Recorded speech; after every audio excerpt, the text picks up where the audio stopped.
And hello and welcome to Extreme Sports Park in Port Angeles, Washington.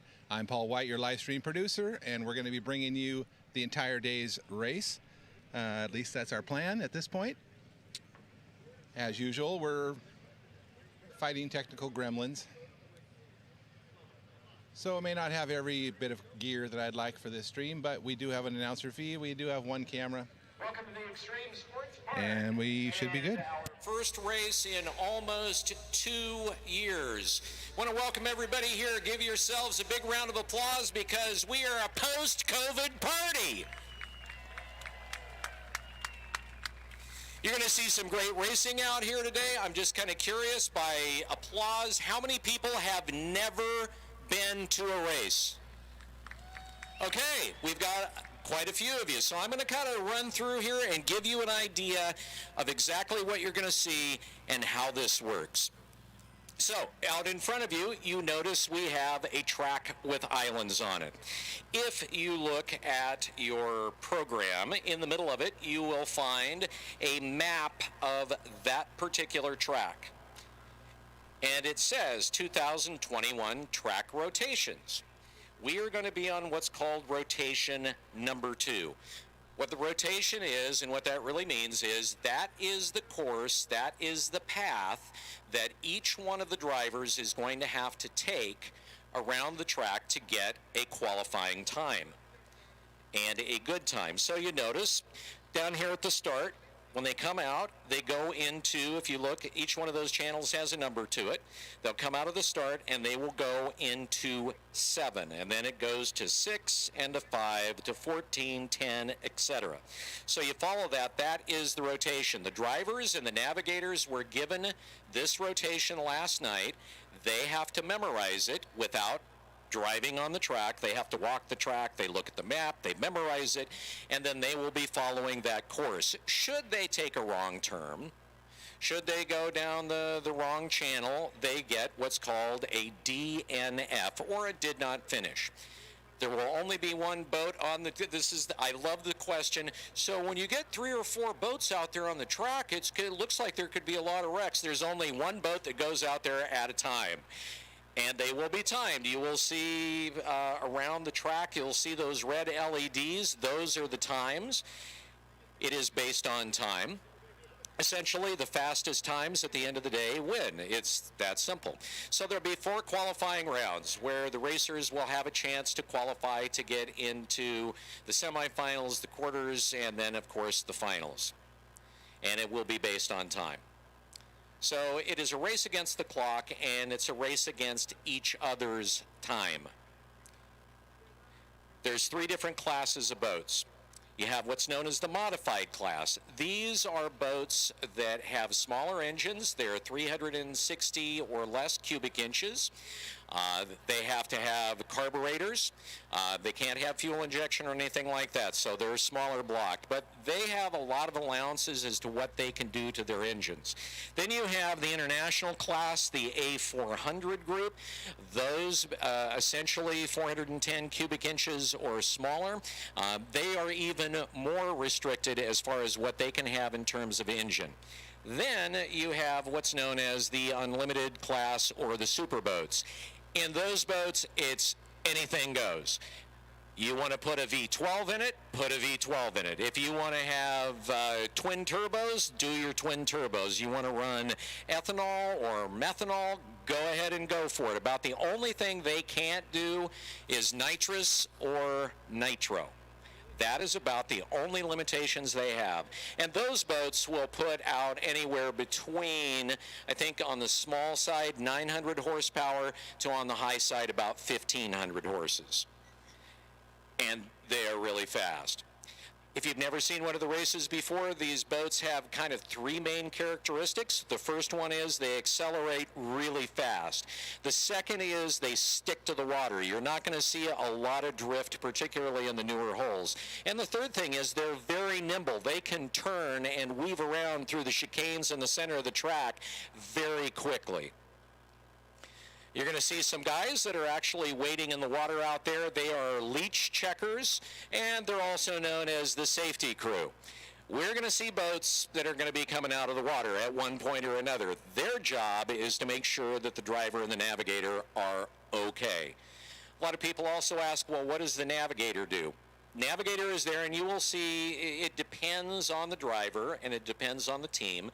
But as they're going around, you will see the person in the right-hand seat that will be giving hand signals to the driver. They're kind of telling them, okay, next intersection left or right or go straight, and they'll be giving a series of hand signals. Some of the drivers and navigators actually have headsets, so they'll be communicating verbally. The navigator also in charge of watching the dials and gauges, watching the oil pressure, watching the temperature, watching a variety of different dials and gauges in the boat to make sure that they don't have a problem and do permanent nasty damage to the engine. Also, and the navigators generally don't like to hear this, they act as ballast. So that boat balances out. Sometimes you'll have a really heavy driver and a really small navigator, and you will notice that that driver's seat is almost moved over to the center of the boat, and the navigator is all cramped over there and to the right. It happens. That's a part of sprint boat racing. Sprint boat racing actually got started down in New Zealand many years ago, and like all good things in life, the idea came from a session of drinking beer. And it was a group of guys that had some jet boats, and one of them got the idea, wouldn't it be kind of fun if we dropped some buoys in this river here and raced around them? And of course, beer said, that's a great idea. And so they did it. And they proceeded to do that until one of the guys who had some property said, what if we dug some channels out in the middle of this field, filled it with water, and kind of went around islands? And from that point, that was sort of the genesis of sprint boat racing. It started in New Zealand, moved to Australia. They have a lot of tracks between New Zealand and Australia. They have been doing it for years, and you can go on YouTube. You can also live stream some of those events as they happen throughout the year. They have some amazing tracks in New Zealand and Australia, and some amazing racers as well. A lot of the technology that you're seeing in some of these boats, the hulls, the jets and the like, are all from New Zealand and or Australia. For instance, in the modified class, or the Superboat Unlimited class, Kyle Patrick's boat 151, just about everything in that boat is from New Zealand. The pump, the engine was built there, the hull, almost all of it came from there. We also have a couple of racers that originally are from New Zealand. You'll see them in the Unlimited class as well. Chris and Katie Monroe in boat 35, also in the Unlimited class. They lived there until they moved to the United States a few years ago and raced there all the time and did very well for themselves. We'll just be simply calling them the Kiwis at times. But they do a great job. Let's see. So we'll start off with the modified class. We will then move to the 400 class. They will all run, and then into the superboats, and then it all starts over again with 4 qualifying runs. The idea is you put down the fastest run you can in the qualifiers, and that, based on time, will determine whether you make it into the money rounds and the elimination rounds. So the idea is generally the first go around, you're going to see the drivers kind of taking, some of them will be taking it easier around the track as they get kind of a feel for the corners where they have to set up their lines and what exactly it is that they need to do so that they can get the best time out of their boat and out of the rotation itself. In a little bit, we're going to have a couple of licensing runs for folks that have not run here before. That'll be coming up in just a couple of minutes. And before we get anything else started today, ESP, the Extreme Sports Park, the venue, would like to dedicate this day of racing to Cassie Beaudry. She is currently fighting against cancer. Cassie is the daughter of Dan Buster and Connie and Tweeter Konopaski, who are owners here at ESP. And everybody that knows Cassie knows her as being one of the most genuine and kind-hearted, loyal, hardworking, dedicated, determined people you will ever come across. She is an absolute sweetheart. She is a bright light in so many people's lives. And she's always been there for other people, never asked for anything herself. And right now, it's our turn to be there for Cassie. And even though she's tough, she has had to deal with a lot of pain that nobody should have to be enduring. She has spent countless days in emergency rooms and hospital beds and was finally told she has stage 4 cancer.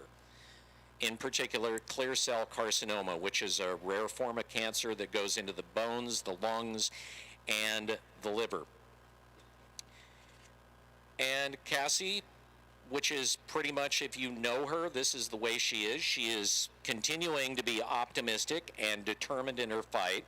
So what we would like you to do, if you would, is take a moment, check out Cassie's GoFundMe page, and donate. 100% of the money raised from the GoFundMe page will go to Cassie and Joe so they can support their family, pay for medical bills, treatments, medications, travel. She's being treated in Texas at this point. So anything you can do to help would be great. It's Cassie's GoFundMe page. And we have a lost girl. And we're looking for Grandpa Joe. Isla is Grandpa Joe's granddaughter. So Grandpa Joe, first off, you have failed at your grandpa duties so far. Now you need to redeem yourself, Grandpa Joe, and get over here to the announcer booth so that Isla can be reunited with you.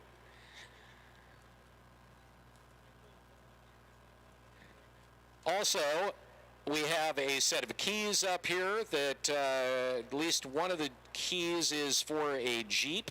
So you might want to check. It's on a lanyard, so if you want to check and make sure that you have your keys, you might want to do that, and if you don't, well, guess where they're at. And in a moment, we are going to be doing, are we ready for the national anthem? Getting a thumbs up on that? Okay. So we're going to do two national anthems today. Normally, we have teams that come down from Canada, a fairly large contingency. Most of them race for the Fat Buddy team. Unfortunately, as you probably know, the northern border is the one you can't get across. And so they are stuck there, but we miss them.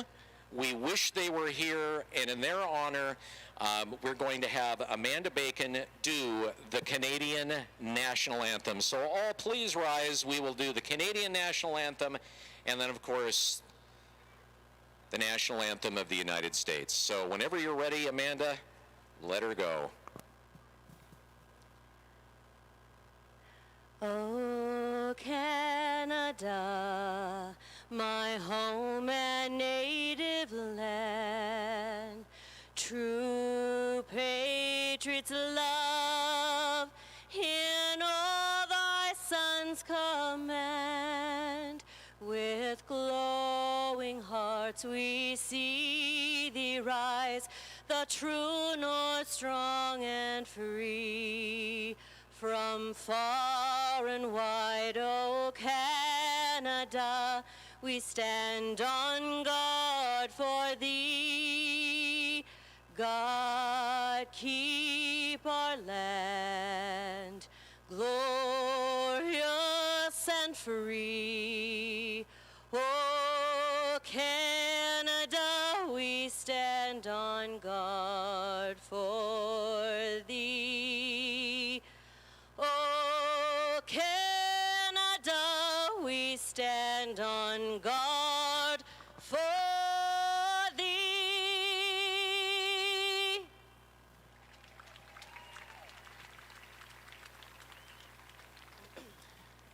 And now, the national anthem of the United States. Oh, say, can you see by dawn's early light, what so proudly we hail at the twilight's last gleaming, whose broad stripes and bright stars through the perilous fight o'er the ramparts we watched were so gallantly streaming, and the rockets' red glare, the bombs bursting in air, gave proof through the night that our flag was still there. Oh, say does that star-spangled banner yet wave o'er the land of the free,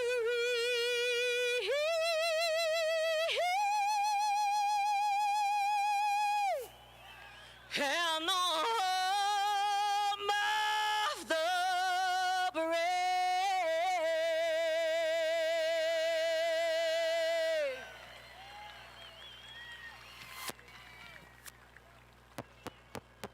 Amanda Bacon. Nicely done. Hey, by the way, if we have any vets here, let's give it up for our vets. Those who have and are currently serving, thank you for what you have done and what you continue to do. And anybody that has a vet in the family knows the family serves as well when that vet is away. So thank you, too, for your sacrifices for us.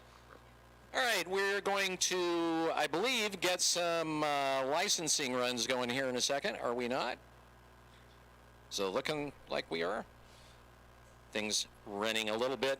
If you have to, by the way, if you're camping and you have to run over to your campsite, I will let you know that you can continue to watch the action on your smart devices. We are streaming today.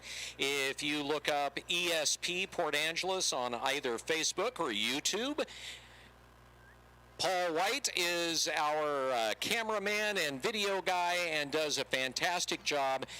It will be streaming out there with audio. You'll be able to see live what is happening on the track if you need, for whatever reason, to go back to your camper, your campsite, your tent, and the light. So in a minute, we're going to get underway here with a couple of licensing runs. Essentially, these are new folks that have never raced here before. By the way, we would like to welcome Brad and John from KISM. They are out here today, and guys, John, are you on mic? Yeah, how are you? How's everybody doing today? We got any KISM listeners out here? All right, welcome. We are happy to be here. We're at the KISM tent, and we got a chance for you to win 30 grand here. Yeah, our 92 Days of Summer is going on right now. It's going to pay off in early September with someone winning a $30,000 grand prize that includes a whole bunch of cars, motorcycles, all kinds of cool stuff for the house. It's your pick. We'll explain it all to you when you stop by the tent. And we brought a murder hornet with us from Whatcom County. If you haven't seen one of those, it's actually pretty cool. Stop by and see it. But not as cool as he's racing. Enjoy the racing today.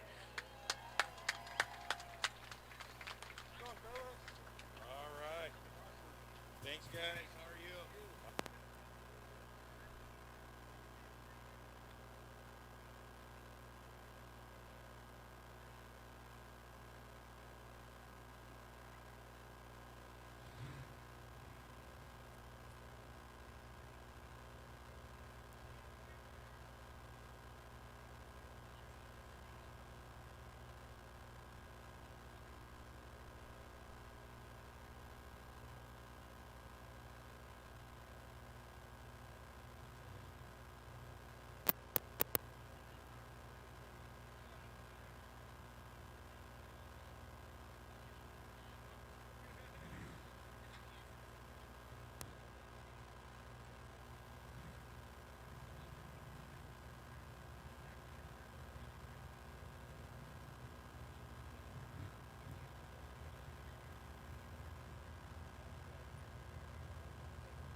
All right, this is a test run, a licensing run.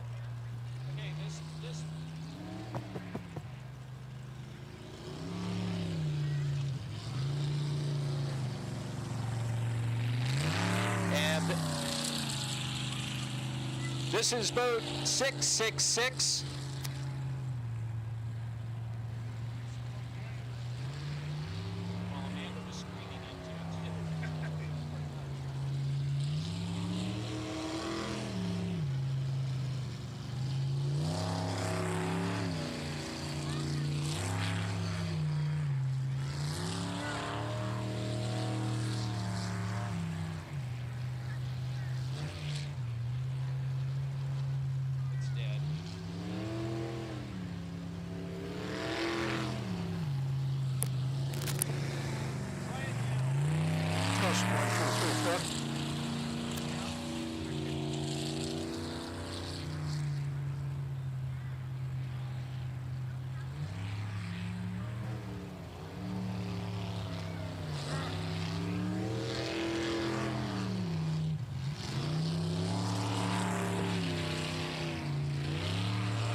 All right, we having a little problem up here at the sound booth that we're trying to work out. That was boat 666. They took a licensing run. They were able to keep it in the water, and so they will now get a really bad picture taken at your local DMV, and they'll be official sprint boat racers.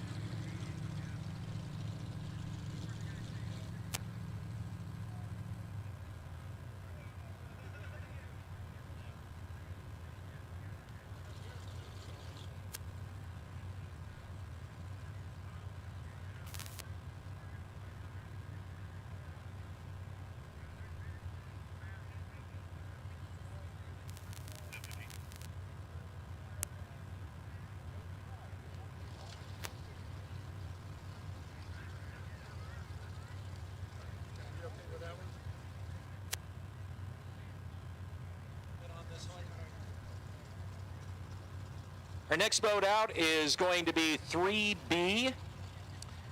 That is Selden Glebe and Eric Petring. They are part of the modified category. That modified group. By the way, in case you're wondering, there are a number of different race officials that are out here. We have 2 people in the timing booth that are keeping track of our time, both manually and electronically. We also have spotters who are watching the boats as they make their way through to make sure that they follow the proper rotation. And so boat 03B, Selden Glebe and Eric Petring,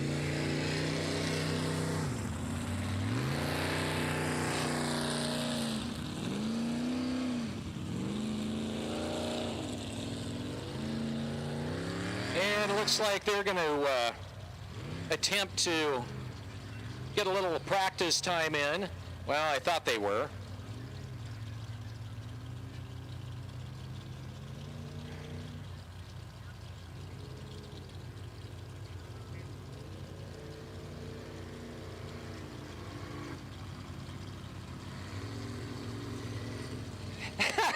There is an argument between the driver and the navigator about which way to go. I'm watching their hand signals. The driver was pointing to the right, and the navigator adamantly pointing go straight. Now they're just going to go out. Well, okay. They kept it in the water. They get to do it. That was funny.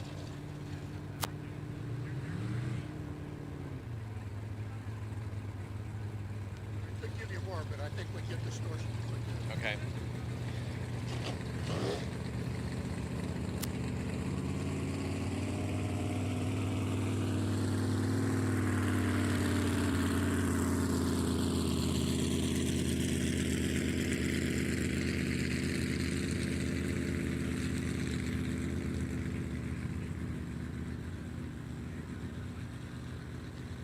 right, with that, we're going to get into racing here in a couple of minutes. The boats are going to get lined up here on the start channel and the ramp and get ready to go.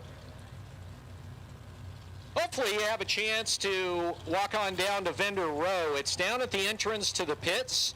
You do not need a pit pass to go down to Vendor Row, where we have a number of our drivers and boats that are represented with their swag and gear booths.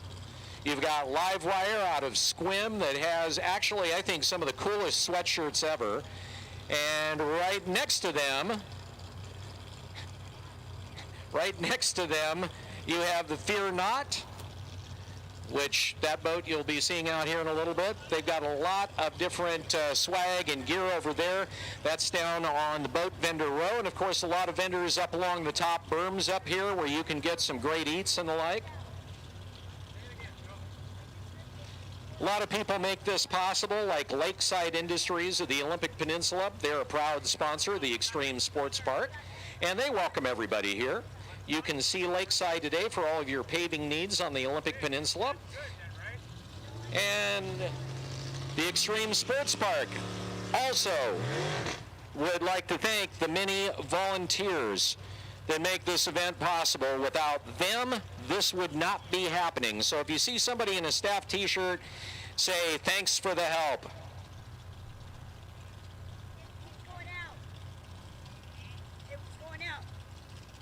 And of course, what would racing be without a beer garden?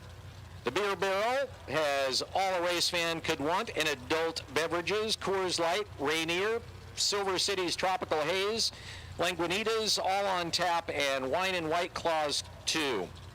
By the way, alcohol not allowed within the Sprint Boat fenced area. So if you're going to be drinking in the park, please stay in the designated areas. And we do have folks that are out there maintaining the rules, but you don't want to deal with them. Because if they have to deal with you, they're going to be grumpy. And who wants to deal with a grumpy person?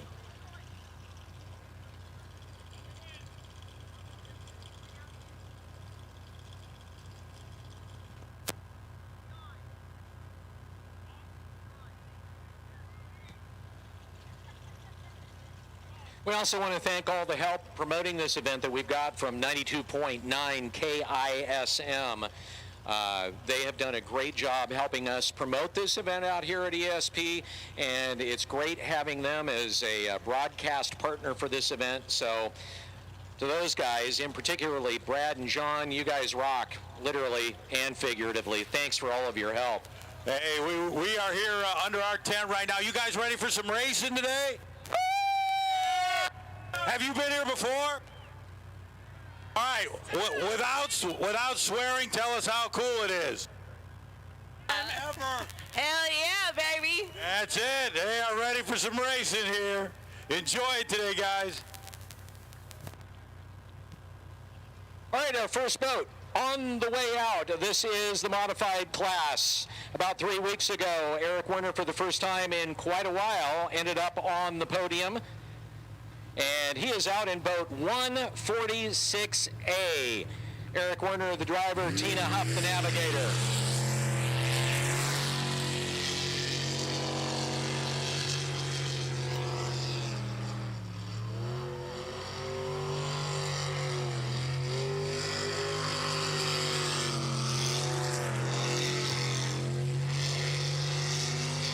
And Eric comes out throwing it down.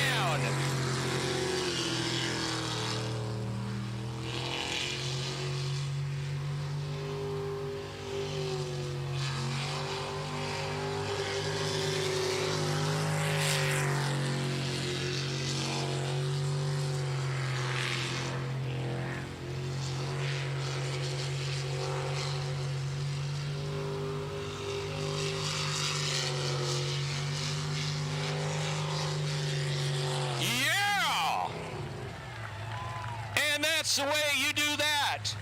Clean run.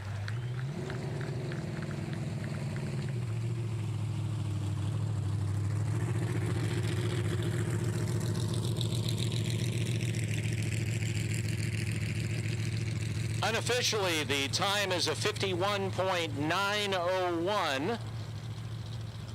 We'll wait to make sure that is a certified time.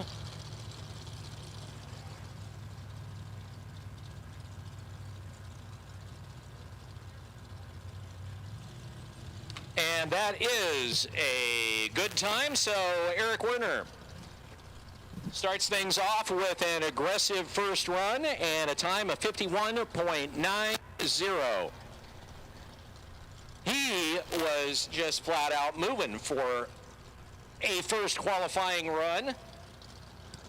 So we'll see how he is able to shave off and reduce that time by moving around there faster. Our next boat out will be boat 03A. Now this boat is going to be tag team today, so you're going to see them coming out next, and they will be out last amongst the modifiers as well. So Eric Petring will be driving this time with Selden Glebe as the navigator. The next time you see this boat, Selden will be driving, Eric will be navigating. And right now they're still over there warming things up. A couple of terms you're going to hear out here today. DNF did not finish. It means that they took a wrong turn, went down the wrong channel, came out of the water and wrecked. There's also a DNS, did not start, which just simply means that for whatever reason they couldn't make it out onto the course. Rarely, and I mean rarely, do we ever have an out-and-out disqualification. That is generally a major rules violation. Many times it is a safety rules violation. Rarely, I've only seen it once in doing this for about 12 years. So disqualifications, very rare. One of the things that you might hear me mention is cavitation. So if you're not familiar with how these boats work, they're sucking water up from underneath. It's forcing it out a pump in the back. That's what it's supposed to do. If you have an issue where, for instance, that boat is sucking air along with the water, that is called cavitation, where it's trying to push air through. And when that happens, you'll be able to tell it. You'll notice that the back end of the boat kind of sinks into the water. It slows down, and you will hear the engine rev up really high, but yet the boat won't be moving that fast. That is cavitation. A lot of times that just... I want to say hello to Ryan Shaw watching online. Angled and hooked up. So our next boat coming out, and this is actually going to be boat 40, so I'm going to assume boat 03 is on a 5-minute clock. So boat 40 on the way out next, Dylan Hatch and Danielle Finley.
That boat hooks.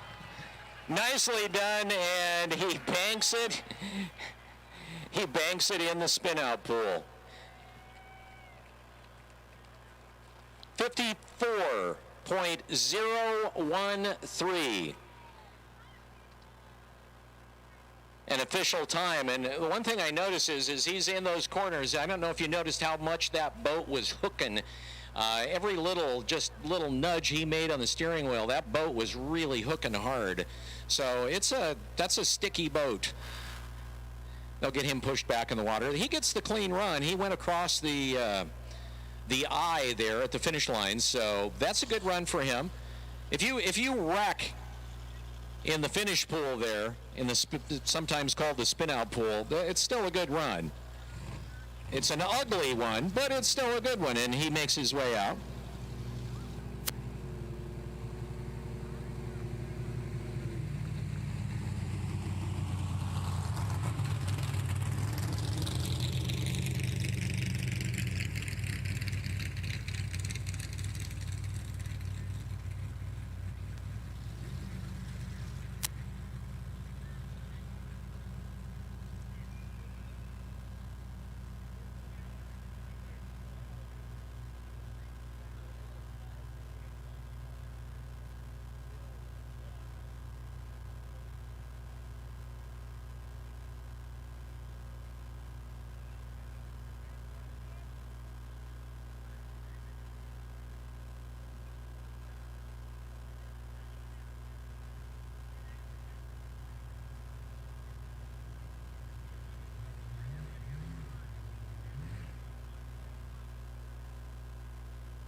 Our next boat out is boat 199. It is Larry and Samantha Steele. And this boat is Guano Loco.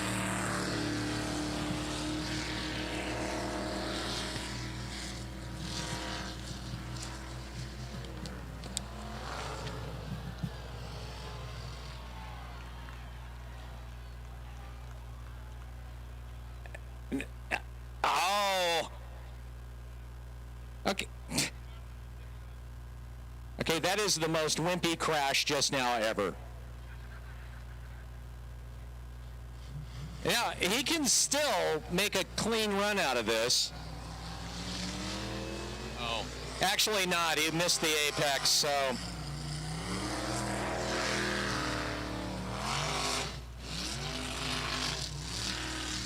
Okay, what you just heard was cavitation. You could hear the engine revving up, the back end kind of sunk down. That was cavitation.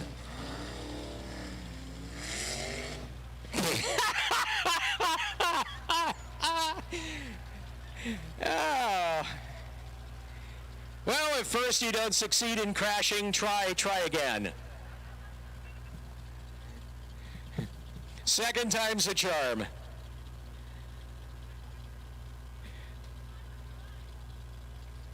You know, in defense, and this is going to be a hard defense, in defense, the way these channels come up, and it's kind of hard to tell as we're sitting up here above, looking down and watching.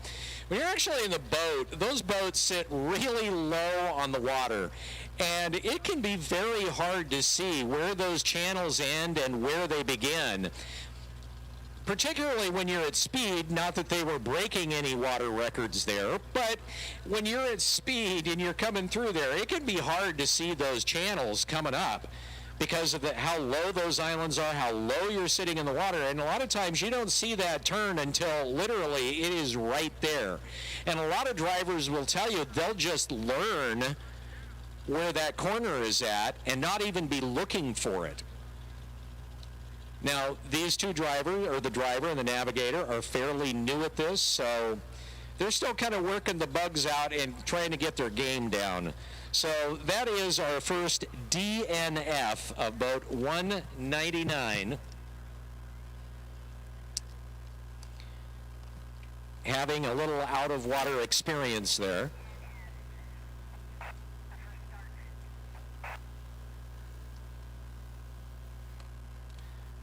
So they're going to try to get it started. Other than that, then they're going to have to try and push the thing out. And that's the other things. To save weight, a lot of times they'll just put little teeny batteries in these things that'll only be good for a couple of starts, a couple of cranks. And when they get out of the water, they'll put the things on a charger. They make their way out, so all good.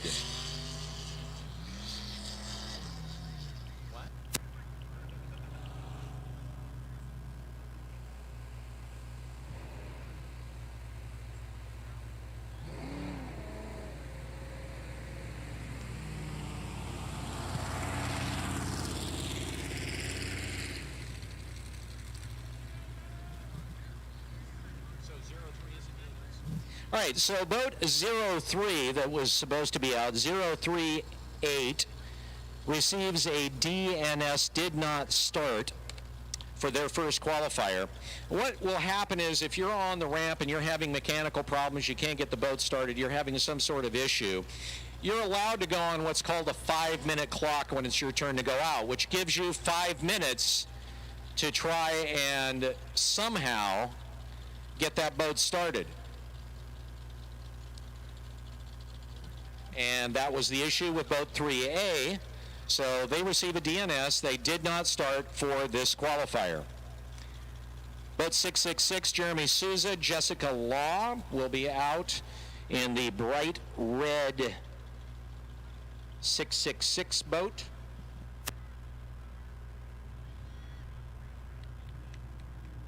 It is Dark Horse Racing.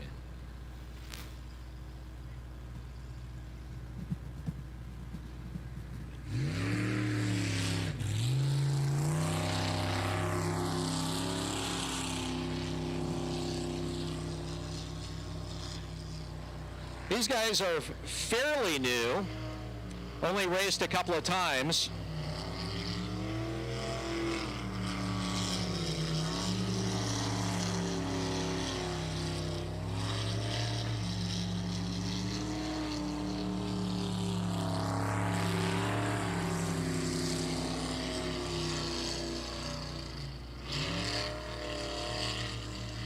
And I have to say, what I'm really liking about this run for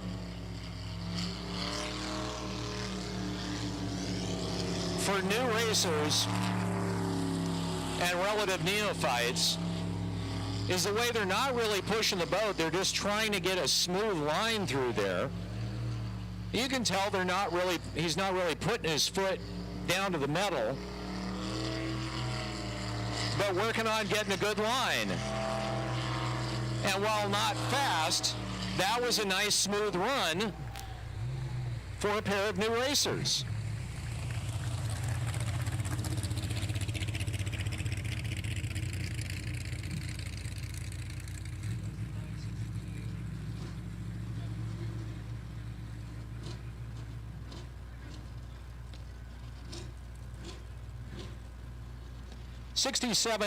.282 is their official time, and so they get one in the books. Kristen Christ, the husband-wife team in boat 86, the Juggernaut, coming out next. They're in off the trailer.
So the run is good, sorta. They get a time of 72 and change. And I have a feeling they're 72.176. they're going to be definitely looking into whatever is going on with their engine setup. That was sounding rough and nasty, and as a matter of fact, they stalled over in the finish channel. All right, we have John from KISM out there somewhere. Where are you at, John? Yeah, hey, it's Brad and John from Classic Rock 92.9 KISM, and hope everyone's enjoying the racing so far. Got my day started with a nice coffee over there from Fogtown Coffee, and they make the specialty coffees too. But if you want to, if it starts to get warmed up, you need one of those Italian sodas or something. The Sugar Shack has got it. Maybe an Aloha smoothie. Oh, the gyros and the barbecue are going this morning, and there's no need to go hungry or thirsty out here at the Extreme Sports Park. Always something good to eat and great racing too. All right, thanks, guys.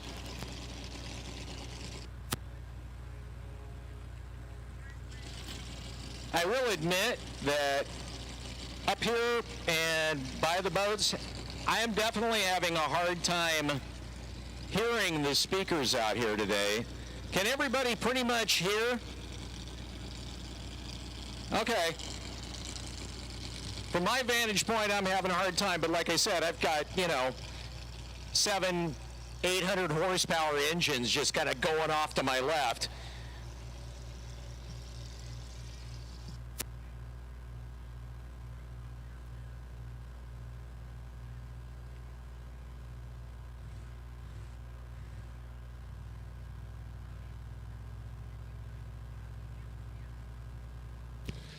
We got a pretty good crowd here today at ESP.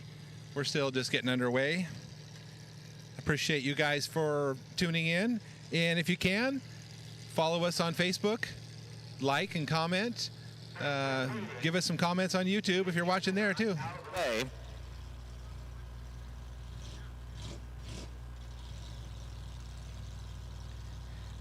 So, as last year's quarantine Halloween sponsors, we want to give you a sneak peek at what ESP is up to this fall season. They're going to be expanding the free trick-or-treat event and adding a 3-day festival the week prior to Halloween. Fall Fest at ESP is a full schedule of great events and activities. Make sure you take a look at the poster and the sponsorship pamphlet, and you'll be able to follow them on Facebook and Instagram. And if you're interested in being a part of the event, reach out to the folks here at ESP.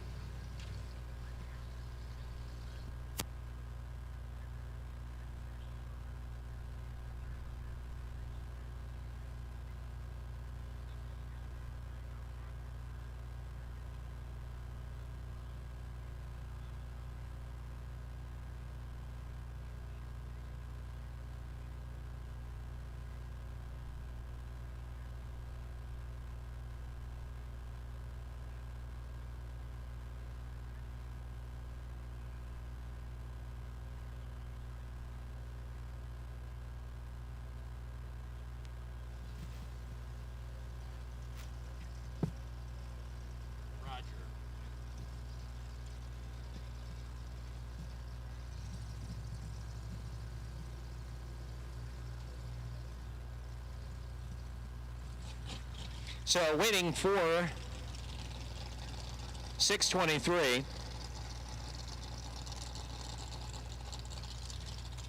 which would be Clint Birch and Terry Lovell.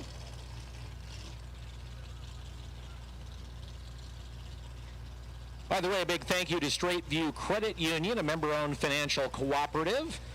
They are sponsoring the races here today, and they are open to anybody living in Clallam County. They offer low loan rates with flexible terms and fast approvals on vehicles, mortgages, and all other family needs. You can see them for friendly service on Lincoln Street in Port Angeles, or visit their website at svcu.com. 623.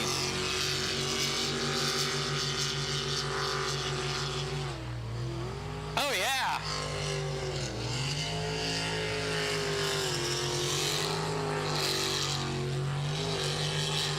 Ow!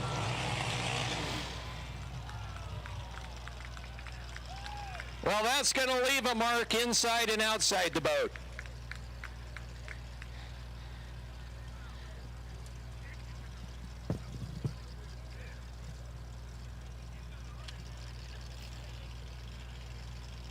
he just hooked that corner. Now, I mean, I have to give you a little bit of background on the boat. So he raced about 3 weeks ago on the other end of the state and was complaining that he did not have enough horsepower. So one of the, and you will see him around here, his name is Monty, and he does a lot of race engines for sprint boat racers. They worked on the boat and tweaked it. And Monty told Clint, yeah, that's going to give you about an extra 100 horsepower. And Clint had a chance to do some testing and called Monty up and essentially said, you know, you lying son of a gun, this is more like 200 or 300 horsepower. So kind of the accident you saw there was him punching at the wrong time in the corner and getting a lot of power and just taking it literally out of the water. So when you make a major adjustment like that, that is going to increase the thrust. It increases the way that the boat handles. It makes it more extreme. And so now he's got to get used to driving that boat with more power.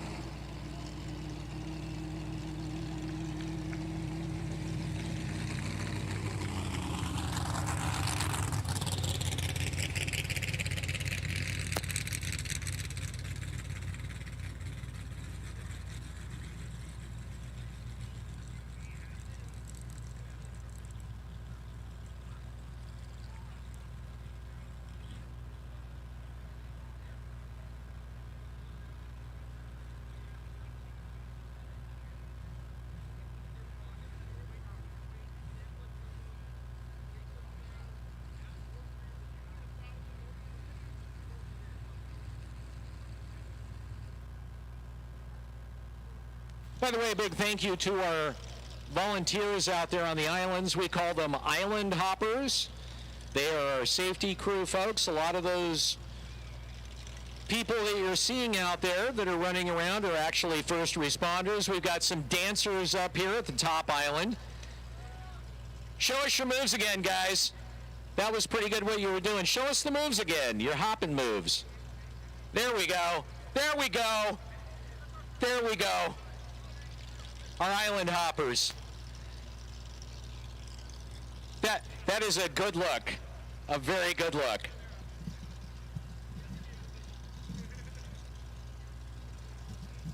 Still waiting for boat 154. Jeff Purcell and Roberta Anderson.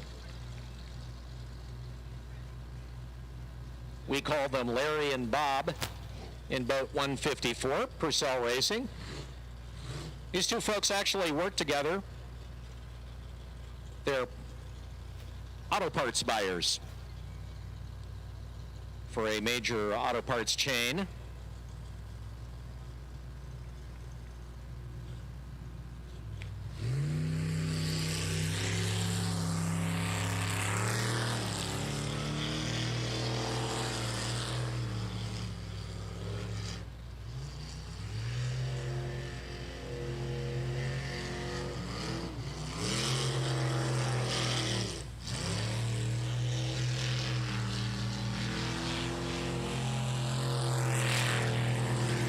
They get the DNF, making a wrong turn. So boat 154 gets the DNF.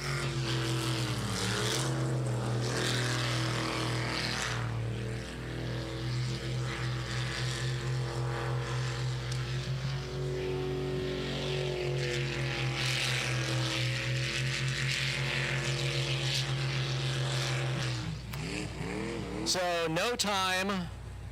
They get the DNF, and they're going to round it out. We had two boats that will be not starting for the modifieds in this particular qualifying round, and that would be 146B with our only all-female team, Nicole Brown and Tina Huff, and also Selden Glebe and Eric Petering in boat 03B.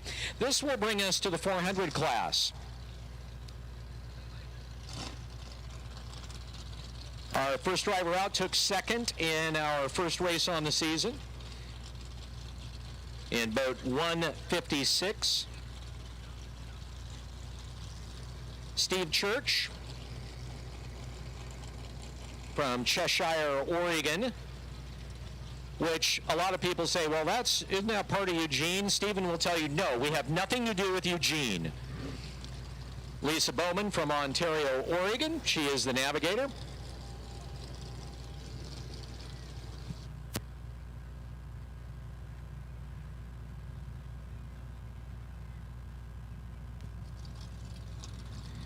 We're now into the 400 class of boats.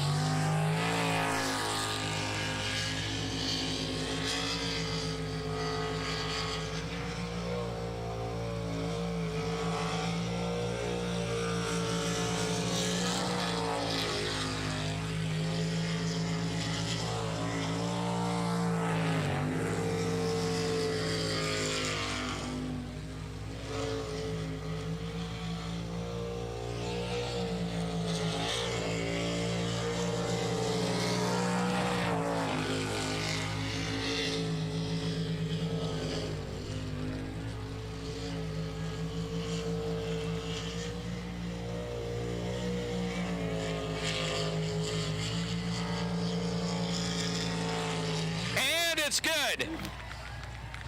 That was a nice run.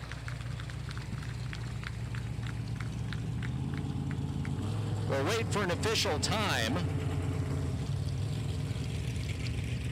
48.62.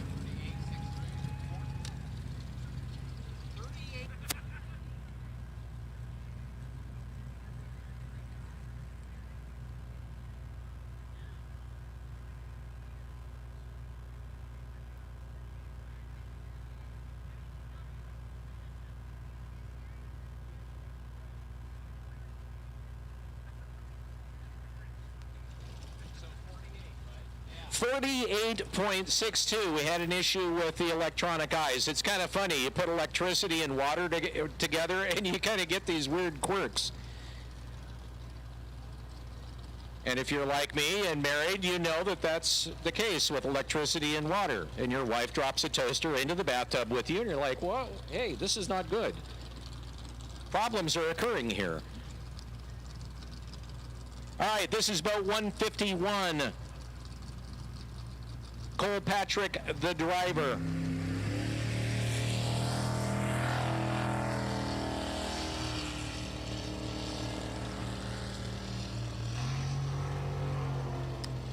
And he gets the DNF right off the bat.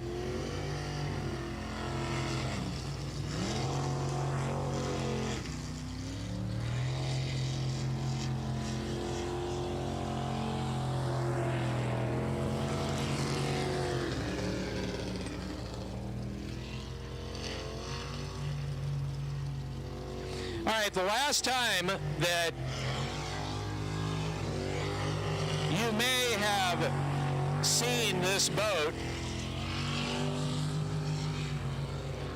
was the last race in 2019, and this boat, the hull at least, crashed into the fence right here by the announcer booth. And you'll notice a lot more fencing over in this area. Well, that's why.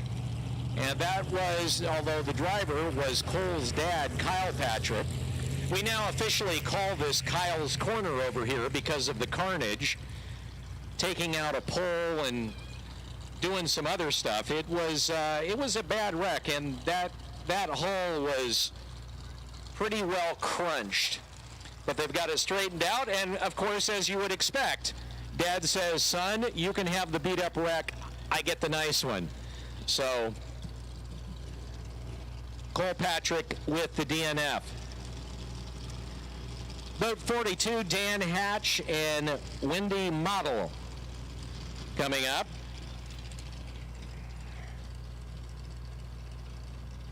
His boat is Blue Bayou, pun intended.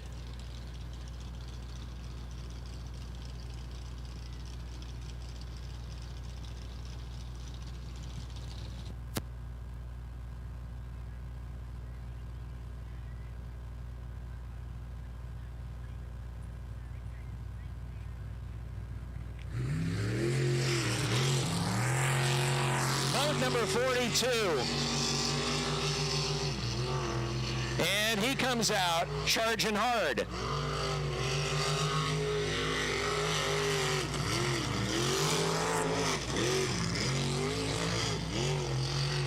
The one thing I notice about his setup, it really has a lot of bounce. Watch when he hits these hard, sharp corners. You'll see it bounce, like there, and there, and there.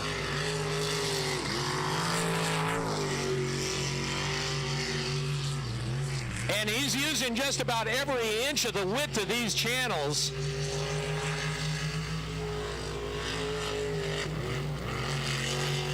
Clipped the island, kept it in the water.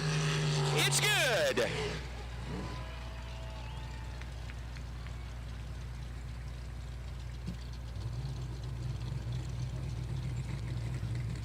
.07 is so 52.077 for Dan Hatch in boat 42.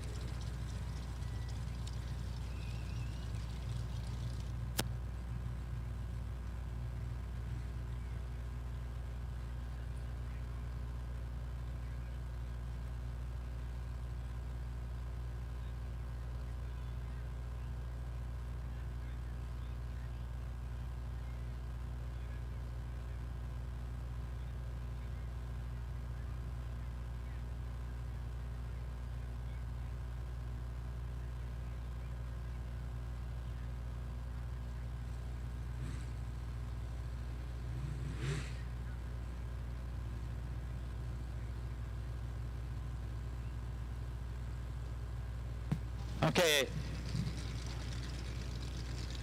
father-daughter team of Darren and Ashley Swindoll and Bandit number 47.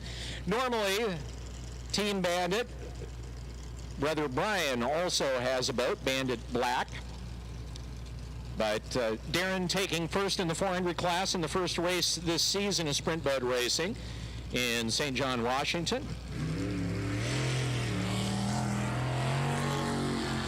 He just made it up early this morning, and he gets the early DNF and knows it and is going to bring it out.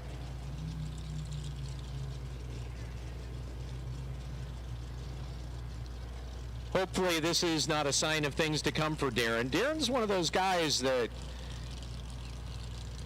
when he gets it dialed in, he is an amazing driver, but sometimes he just can't get his head completely into the game.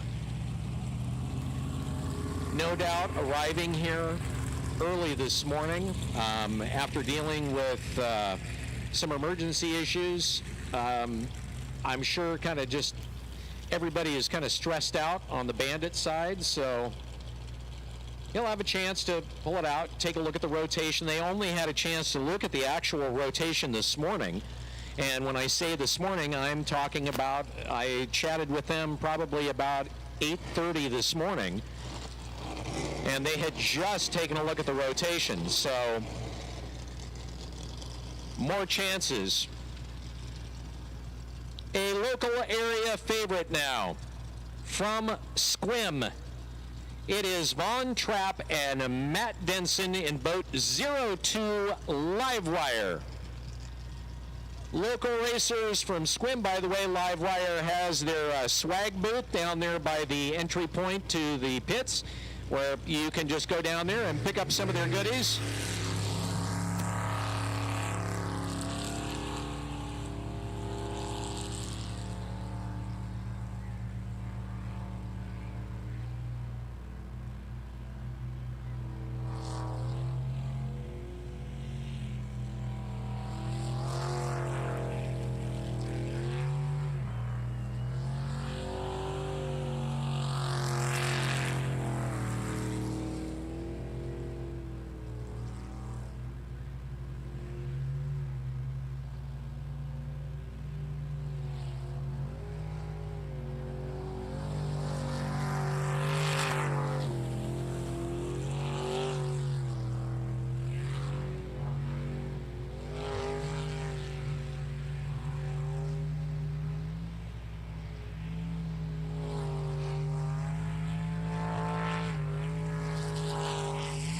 Nicely done.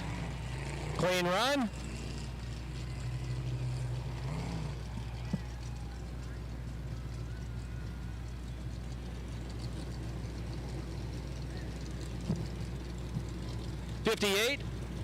.309.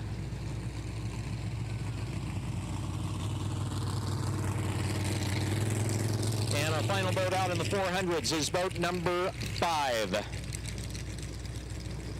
The boat is called Black Magic. Kelly Stevenson is the driver with Dennis Robertson riding shotgun, both from Oregon.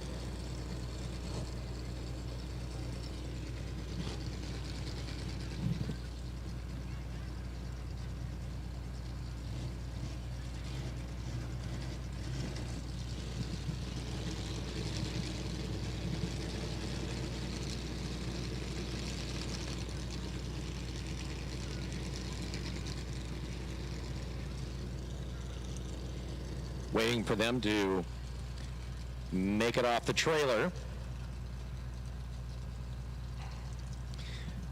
By the way, 7-seaters invite you to experience the Olympic Peninsula like never before.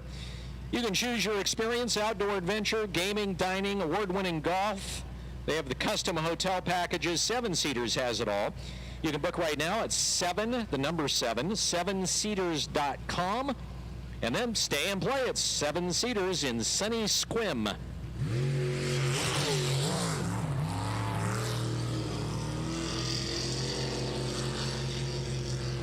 First time he has had this boat in the water to run since he bought it.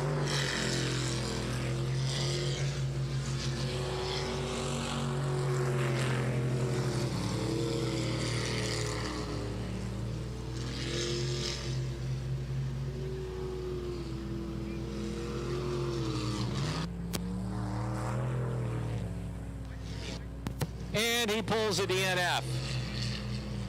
Knows it and brings it out.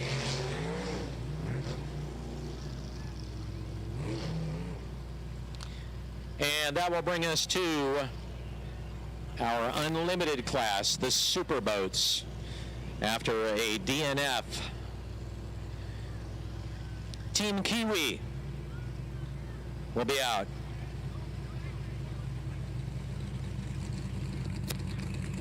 Chris and Katie Monroe, both 35.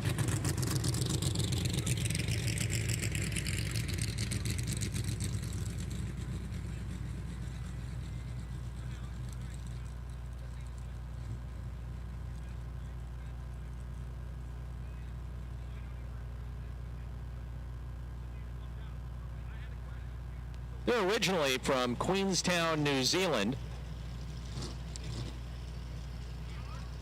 But at this point, living here in the United States, they're the owner of Kiwi Shake and Bake.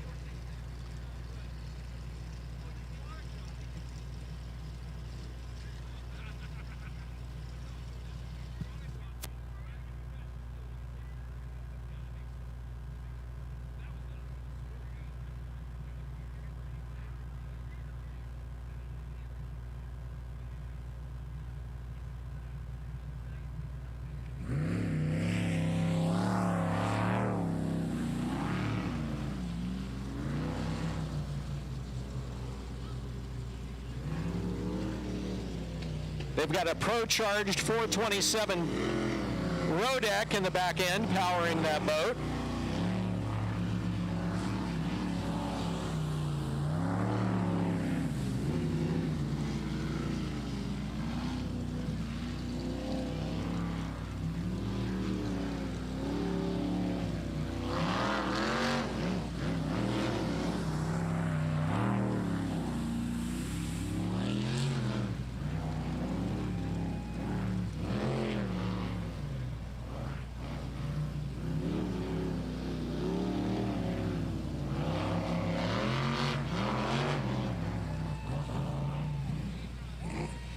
And the run is clean.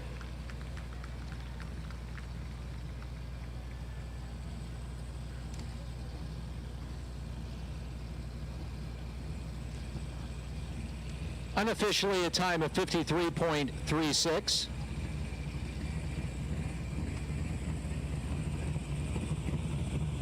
And that is the official time. 53.36. Kyle Patrick, Amanda Thompson by 151 M. Will be bringing it out. They will be followed by boat number 4, Dean Lautenschlager and Jack Brigham.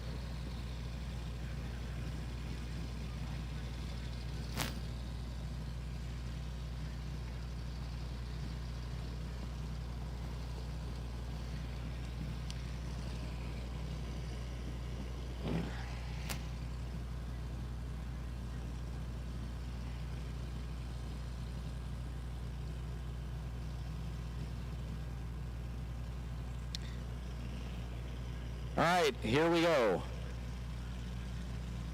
Kyle Patrick, Amanda Thompson, boat 151M. Last race here, they wiped out a pole and the boat. Brand new setup.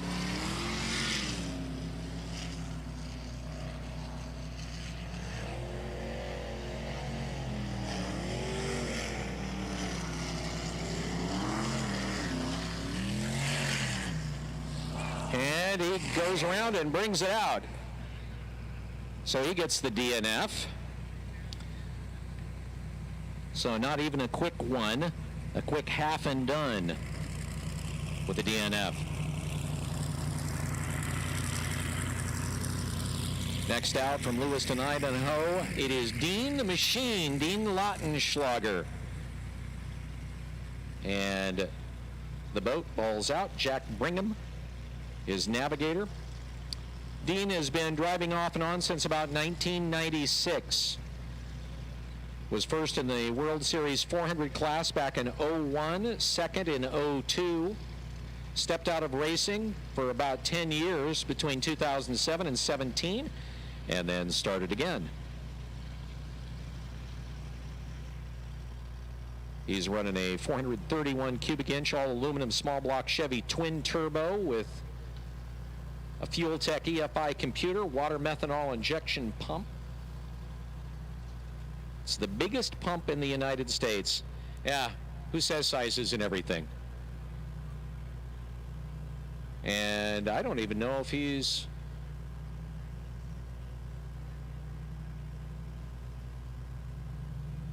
Yep, he's coming out. Gets the green flag, and he's off.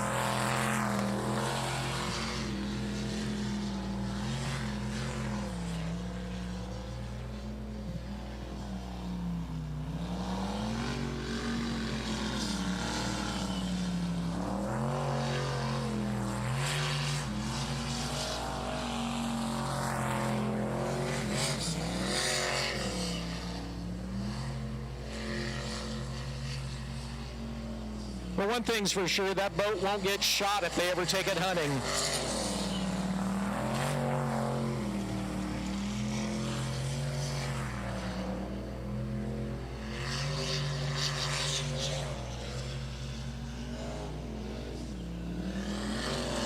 And he gets the DNF.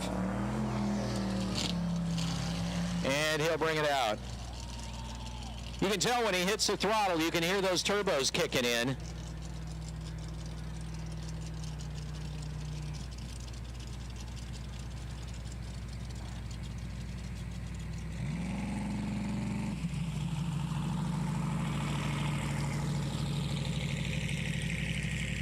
Last out from Port Angeles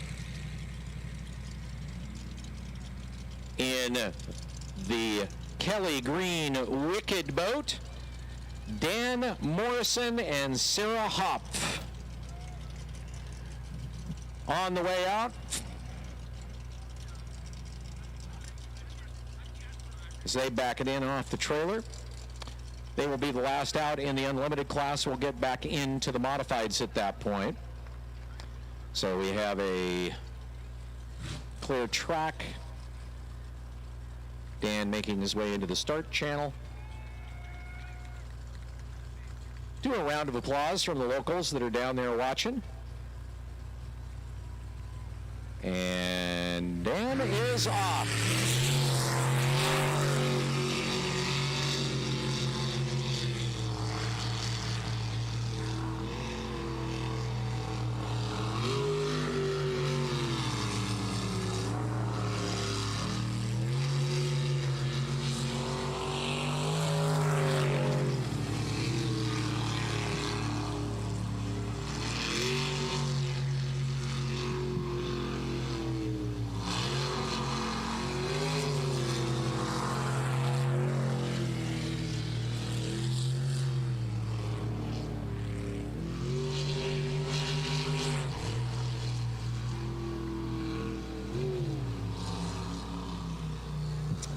And he gets the DNF.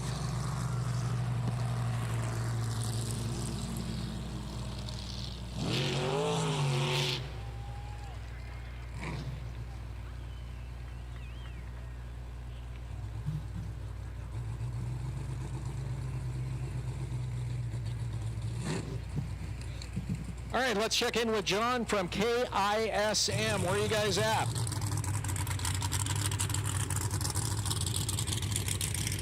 Hey, we are over here with a KISM listener, Glenn, who's running radar on these boats. Glenn actually's got a radar gun here. How fast you been getting some of these boats going, Glenn? So far, running out the very last run, they're getting about 65, 67, and 35 in the corners, and, you know. And what will our top speeds be today, do you think? I have not done my radar on this course yet. This is the first time, but I'll say we'll be hitting 85. You're a longtime fan of this sport. Been a while. Yeah, well, good. We're glad you got this thing going. Now, a little heads up, everybody. Glenn's going to be running radar as you're leaving the park here today, so, you know, behave yourselves, right, Glenn? Well, how about we just get this thing in your hands down there in that booth, and you taking radar up here? We'll run it on the KISM van when Dan drives out of here today. Thanks, Glenn. It doesn't go that slow. All right, Bill, back to you. Thank you, John. All right, so we know that somebody's out here running radar on these guys. We'll check back in a little bit later on, see how that is going. And right now, waiting for our modified class to get started. Boat 03, I believe, is going to be the first out. Boat 146 is out for this particular round with mechanical issues.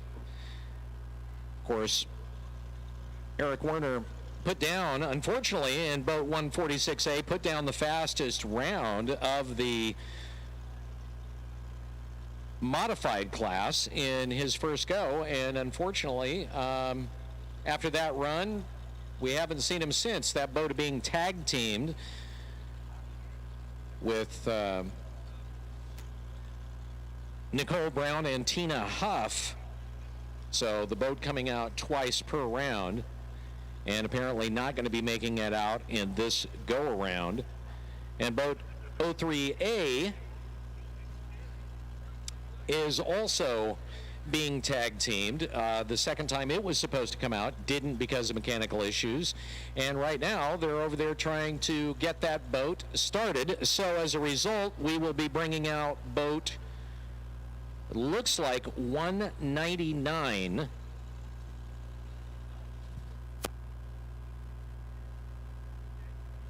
So boat 199, the boat is aptly named Guano Loco. I'll let you do the translation.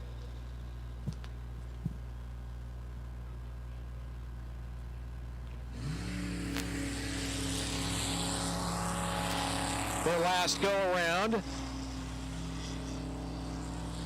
wrecking once, staying in it, and then wrecking it a second time. And this time around, kind of coming out a little bit more cautiously. At this point, just trying to get a line down and get a handle on the course after a squirrely first run.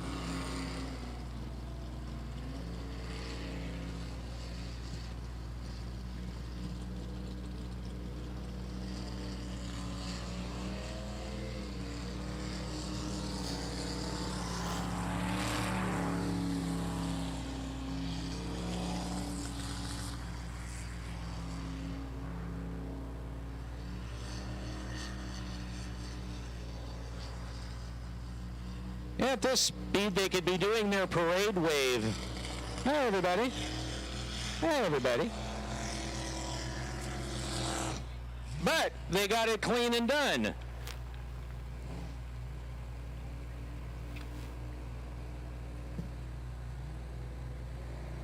Time unofficially of 70.344.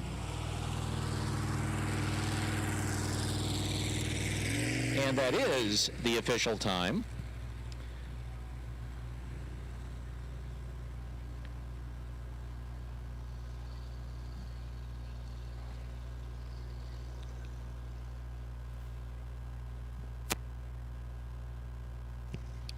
Hello to Bud Wendell and anybody else I know watching online. Thanks to Bud for help with the banner. It looks great.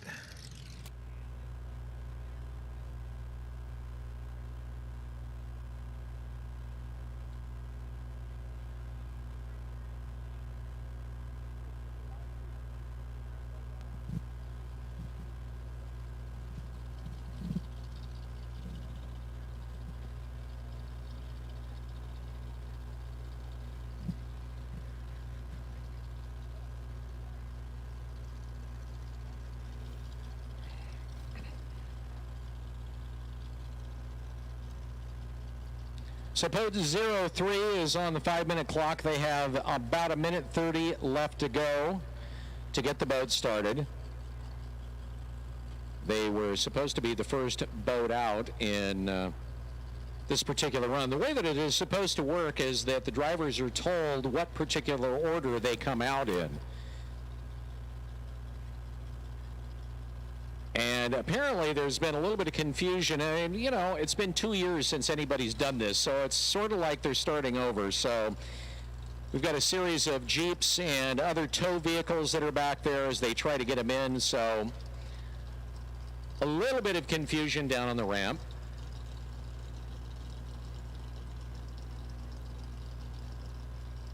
And the 5-minute clock getting close to running out in boat 03.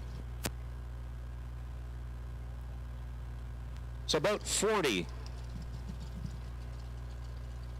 with Dylan Hatch, the driver, Danielle Finley. Dylan is the son of Dan Hatch. We see Dan in the 400s coming up. So dad and son, both with a boat.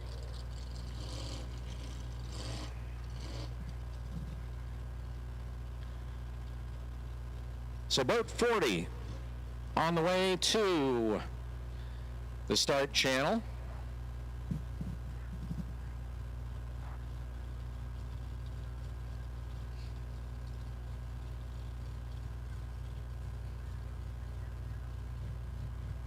Green flag is out. And moves off.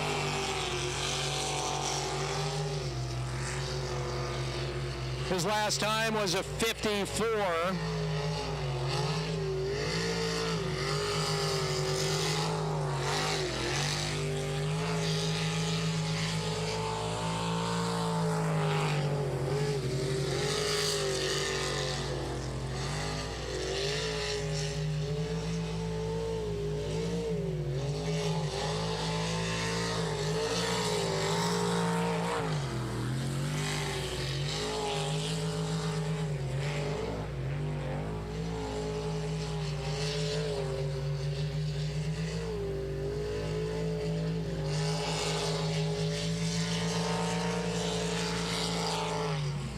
It's good.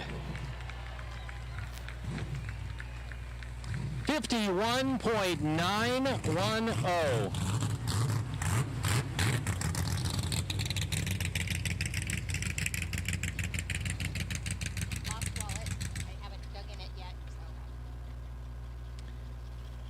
All right, so Brandon Keith Weiss.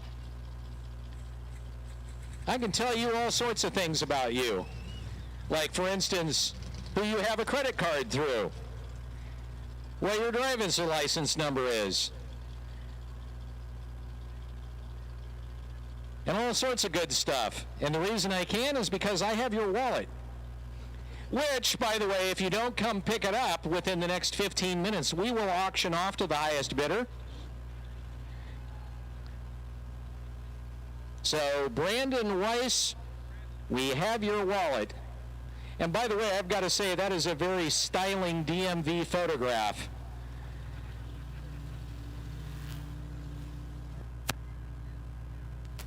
This is Dark Horse Racing Boat 666, Jeremy Sousa.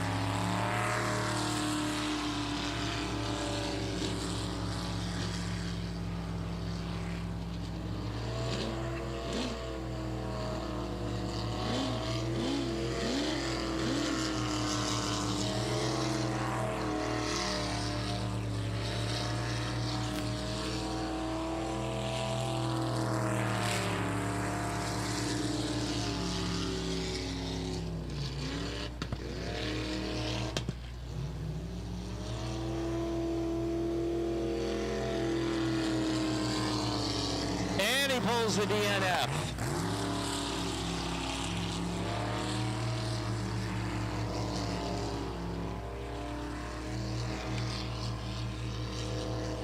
Made the wrong turn.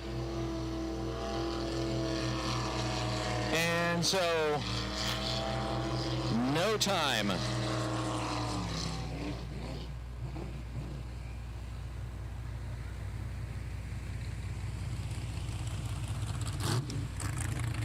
Again, Brandon Weiss, I have your wallet.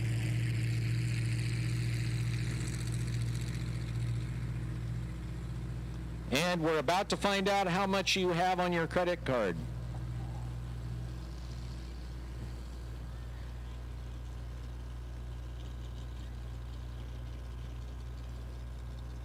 So, Brandon, make your way to the announcer booth, and we will reunite you with your wallet. We also have a set of keys here.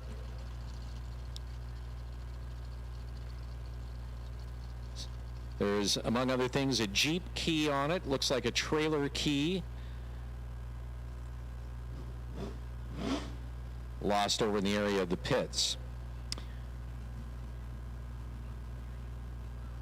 Boat 86 now. Juggernaut.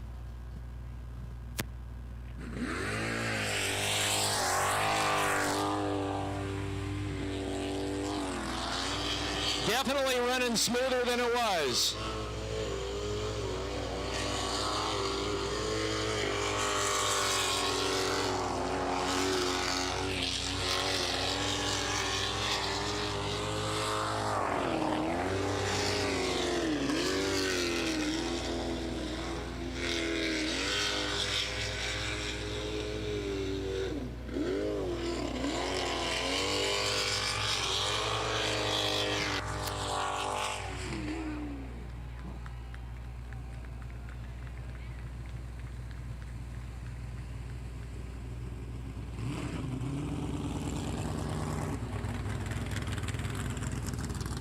And that was a DNF, unfortunately.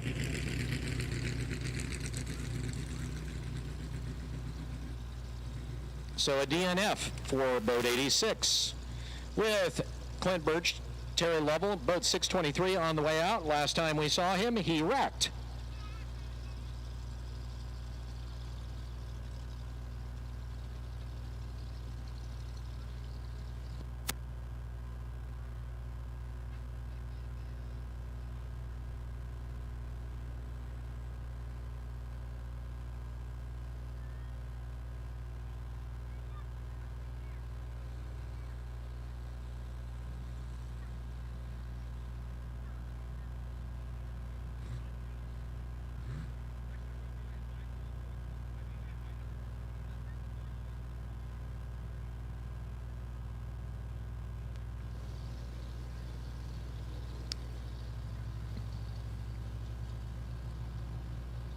All right, boat one.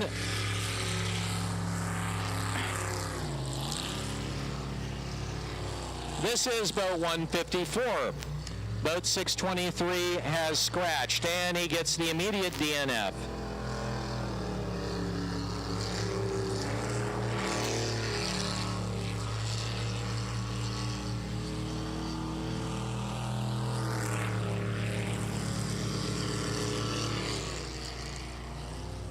So they're, of course,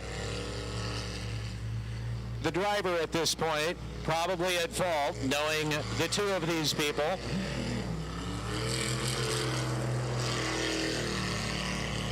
He doesn't know where he's at and won't take directions. Yeah, I don't know what rotation they're doing here. Because that currently, I have no idea what rotation they were trying to do, because that wasn't even close.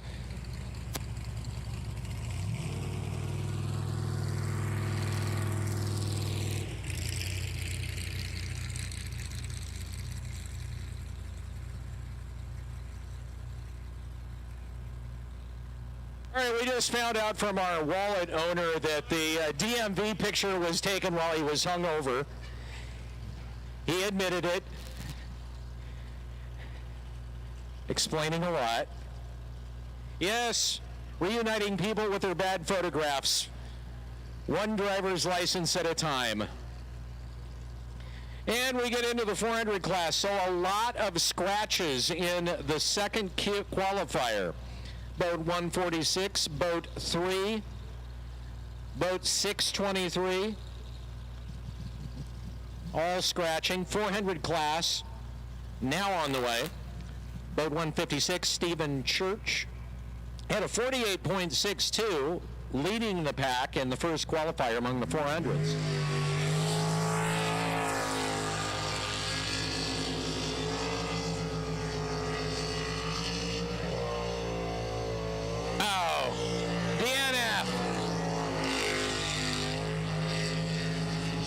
So he gets the DNF.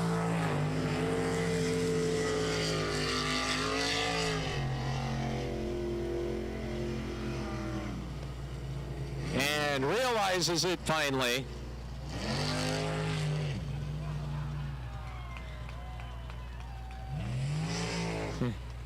How'd you enjoy your shower? Get a little wet there?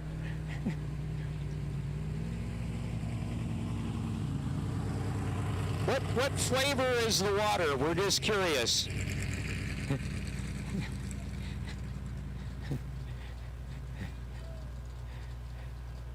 All right. Safety crew out there enjoying the amenities of being on the island, courtesy of Stephen Church.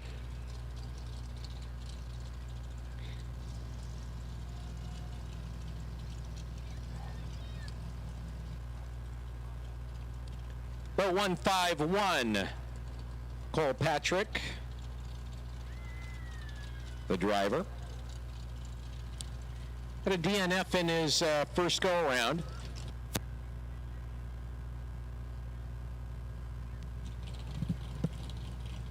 Cole, pretty new to the circuit.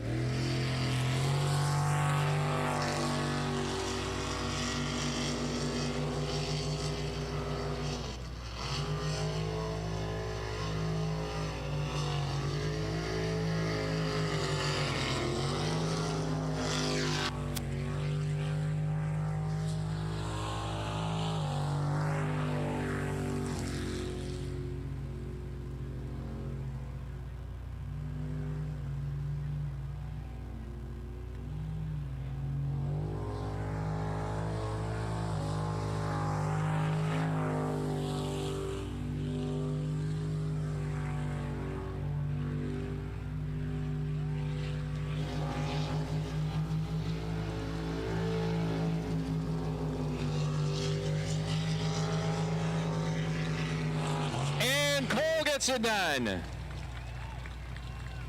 Unofficially 53.65.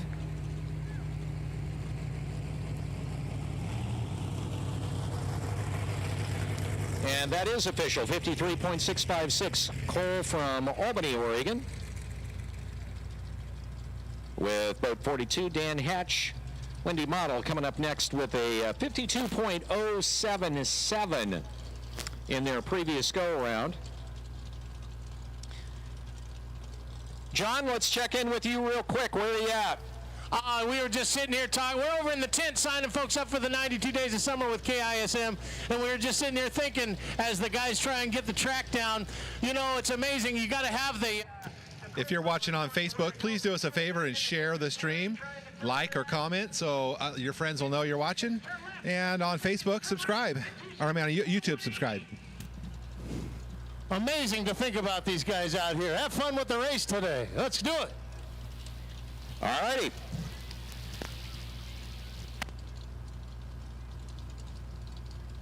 Boat 4242.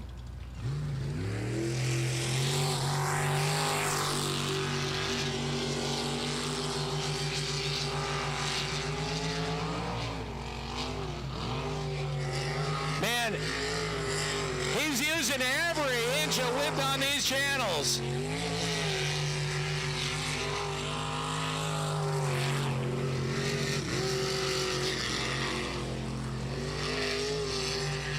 Definitely driving like he's in a knife fight.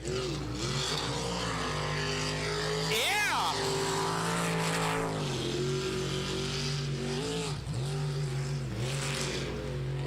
God. Hanging it up, he's still in. Ow, no! That was a run. Man. Like I said, he was using every inch on both sides of those channels. Totally letting it hang out and unfortunately clips that outside island.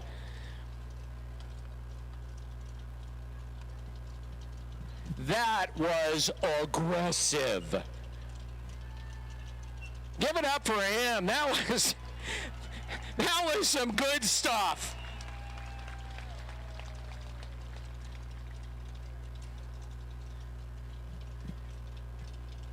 So they're going to hook a rope up, pull him back into the water.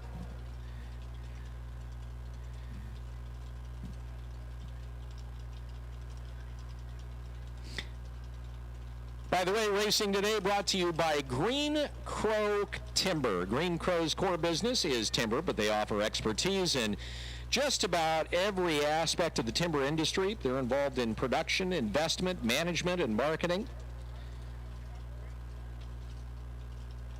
They're also involved in gravel mining and sales, and their goal is simple: maximize returns to the land and forest while being environmentally sensitive stewards of the land. Racing also brought to you by Red's Sheds. Whether you need storage, garden shed, carport, tiny home or barn, they got them. See them on 101 East between Port Angeles and Sequim. Or in Port Hadlock on 19 between Shimicum and Port Townsend. They have got you covered.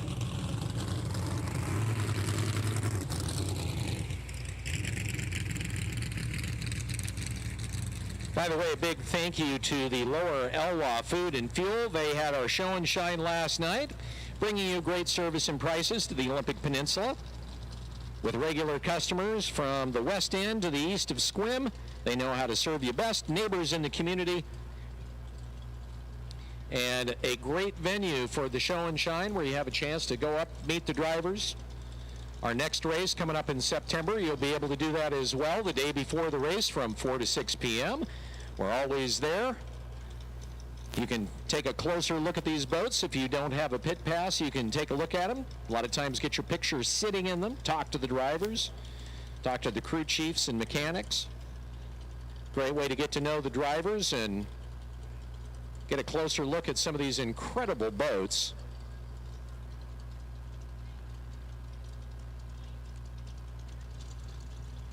Darren and Ashley Swindoll. We have our key owner.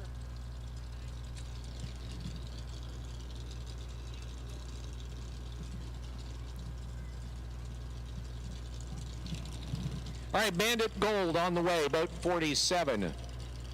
Father-daughter team. Got turned around in the first go-through after only having really a couple of hours to take a look at the rotation coming in last night, or actually early this morning.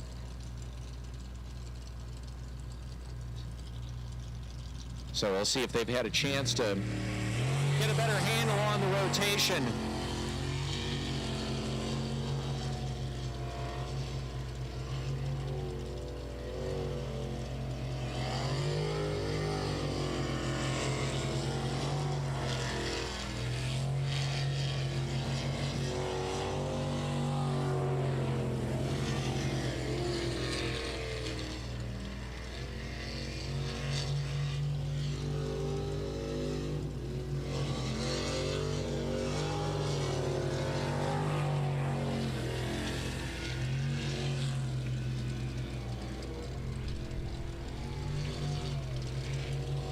Looking good.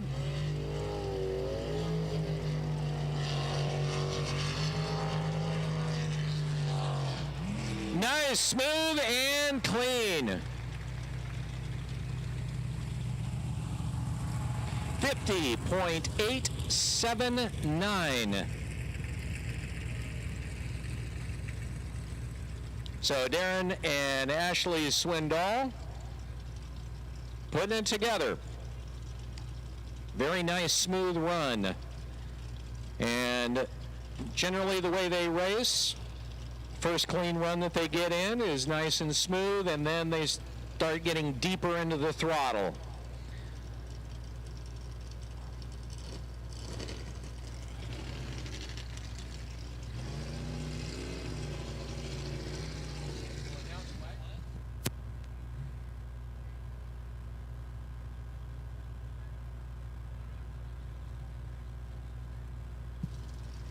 The what truck? Something truck? That's all. I didn't get it either. The Jeep truck is needed down in the pits. The Jeep truck needed down in the pits with 02 Von Trapp and Matt Benson.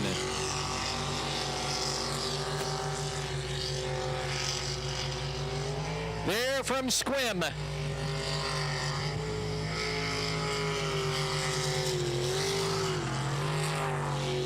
And he gets the quick DNF.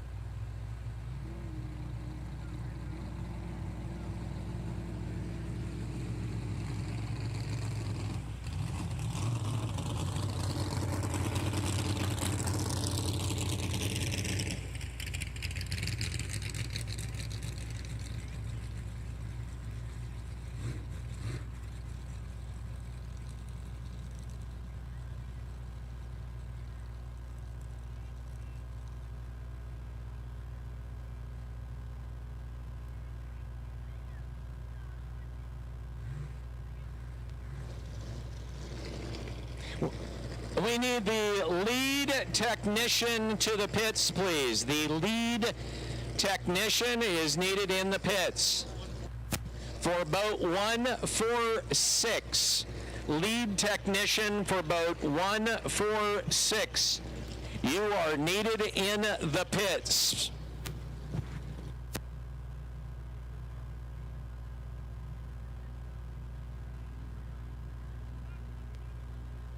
Bring it up.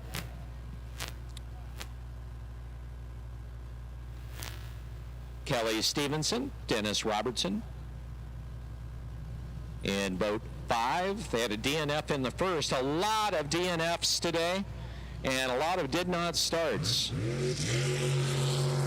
So second go around for Kelly.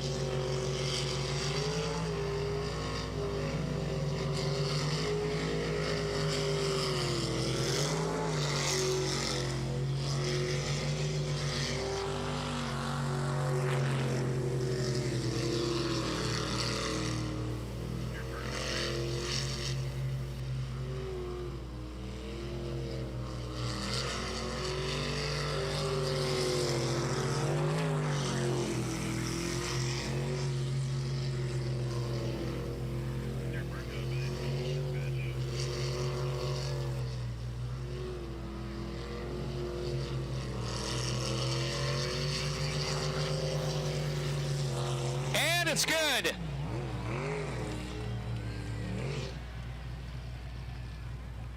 .514.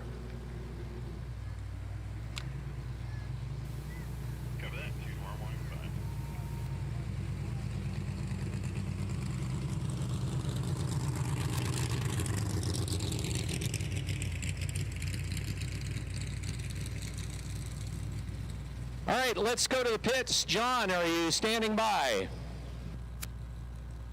Yeah, we found ourselves here in the pits, a boat for sale. If you want to do this, Clint is on his boat. It's on display here. Yeah, if you think you're watching this and I want to try it myself, come down into the pits and contact Clint. Fear not, Racing's got a boat to sell you.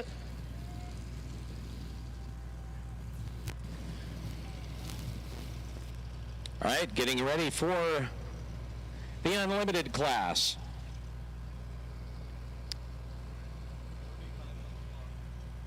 So boat 35 is on the 5-minute clock. That'll bring us to boat 151M.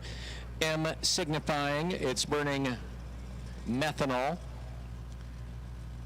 Kyle Patrick, the driver.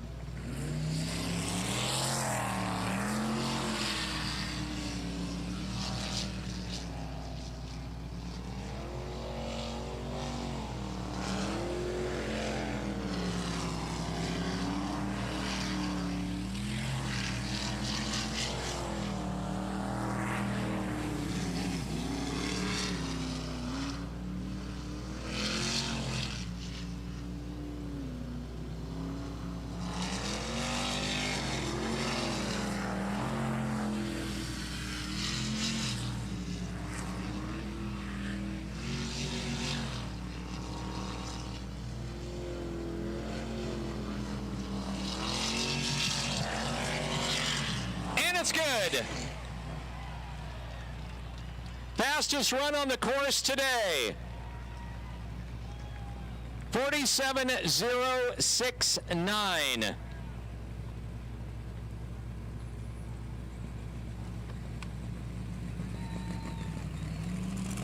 So by about a second and a half, that's our fastest run on the course today throughout any of the classes.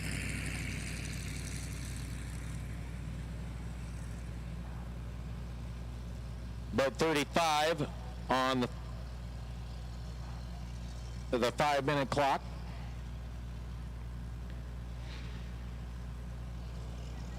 So we would expect, looks like boat, all right, so boat 35, they got it started. Backing into the channel now. Yes, these boats do have reverse. There is a device called a bucket that drops down in front of the jet, forces the water out towards the front of the boat, allowing them to have reverse. Then they lift that bucket and propelled forward. Green flag's out, and 35 is racing.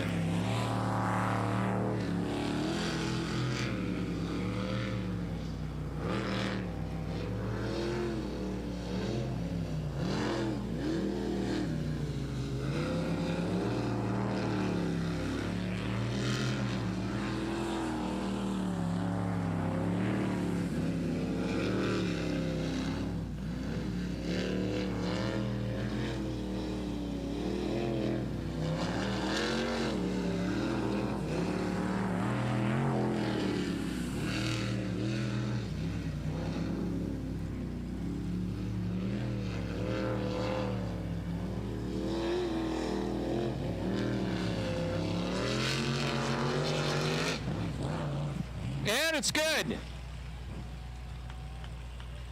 48.102.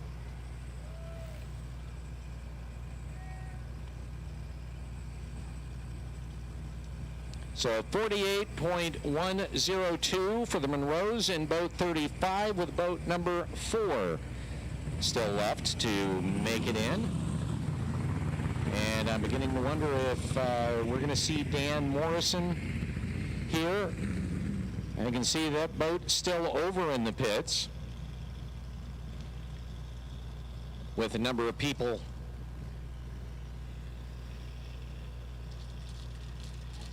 crawling in the back of it. So not sure whether Dan Morrison is going to make it for this particular run or not, as boat 4 makes it into the water.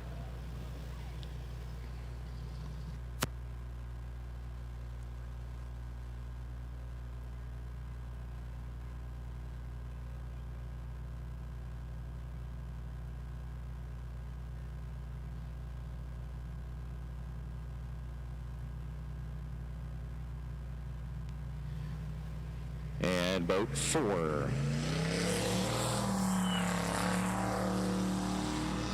And that whistling that you hear as it goes around, that is the turbos kicking in.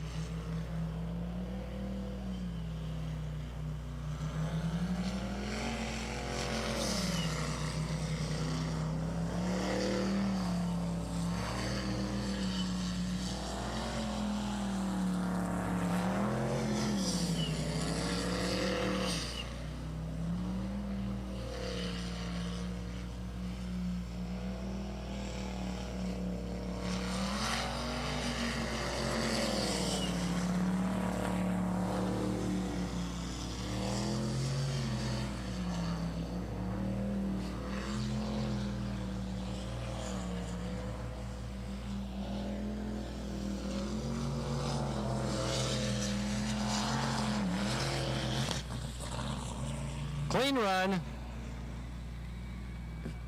58.706.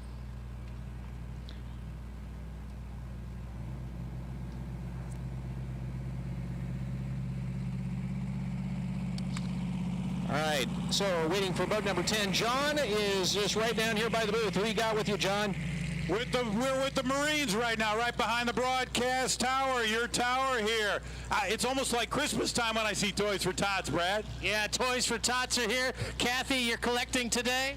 Yes, we're collecting funds for Toys for Tots at all 3 main gates. Come by and make sure you donate for Toys for Tots. And let me tell you, Kathy is the Washington State Marine of the Year. Let's give her a hand.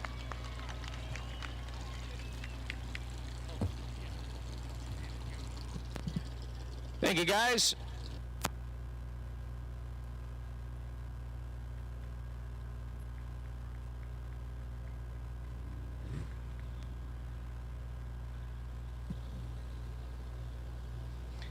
All right. Dan on the 5-minute clock. Eric Werner and Tina Huff in boat 146. They've had the fastest boat, at least in the modifieds, after their first qualifier.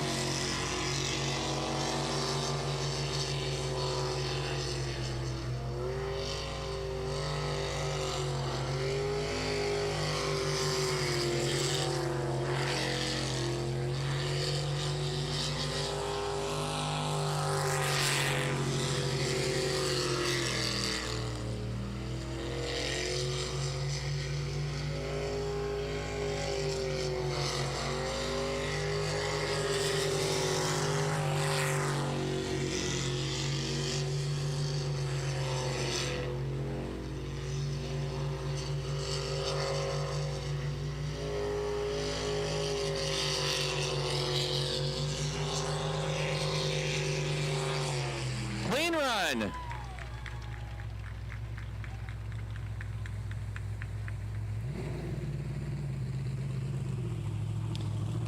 .370, fastest time in the class today.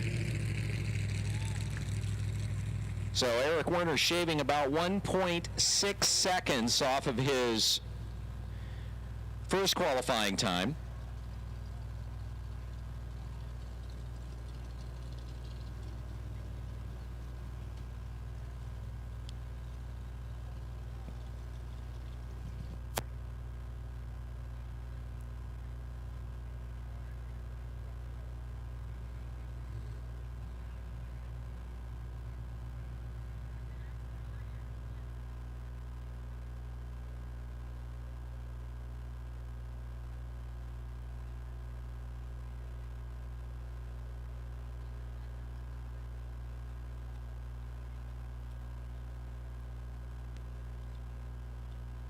I just want to say thank you to all our viewers for tuning in today.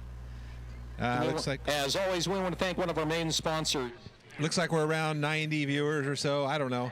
It keeps jumping between 40 and 90 for some reason on my YouTube stream, and like 30 or so on Facebook. Not as many as I'd like, but it's still early. Warmth and hospitality all throughout the hotel, and they Want everyone to know they are taking special care with COVID-safe practices. They've got the award-winning golf course and the hottest casino games around. Plenty of special package deals, including Sunday through Thursday specials. You can book your room now at the number 7seaters.com and stay and play at 7 Cedars Casino in Sequim.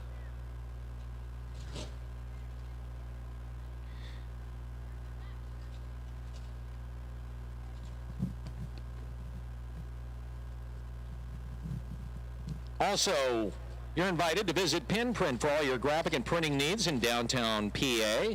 Heather and George are a large part of the community. They support Wicked Racing in the Extreme Sports Park, and the Extreme Sports Park supports Pinprint. Thank you for everything you do for ESP, guys.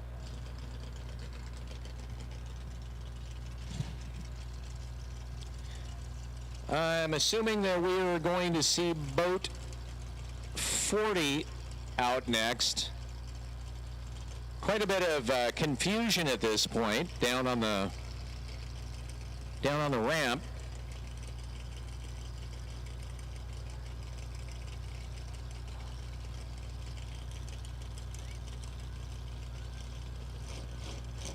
So, a big part of what's going on out here today, besides having almost 2 years off from doing this, is that for a number of these boats, it's the first time this season they've been in the water. A lot of them have been parked for almost the last 2 years in COVID jail with the rest of us. And so they're dealing with a variety of different tech issues. And so kind of the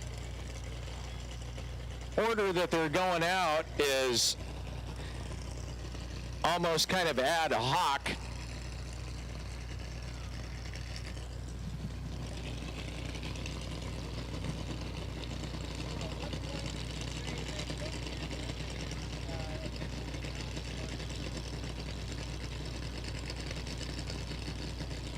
And 22 seconds left on the clock. Okay, so boat number 10, with 22 seconds on the clock, has pulled out of the pit and is making its way down. Barely beating the 5-minute clock.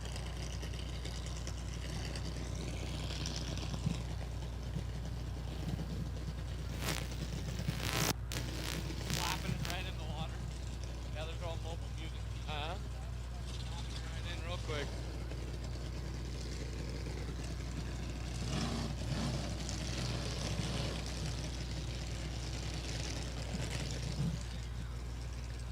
All right, so I'm going to test out my bad arm down here. We've got a mobile music t-shirt that was one-handed. Oh, cool. He gives it to the kid behind him. Nice job. And now the son gives it to his dad. And now the dad's ashamed because he didn't catch it to begin with. So now it's going to be a fight over the t-shirt. Son trying to give to dad. Dad not accepting it because he's suffering from a little bit of, how do you put it, glute hurt? All right, boat 10. Dan Morrison.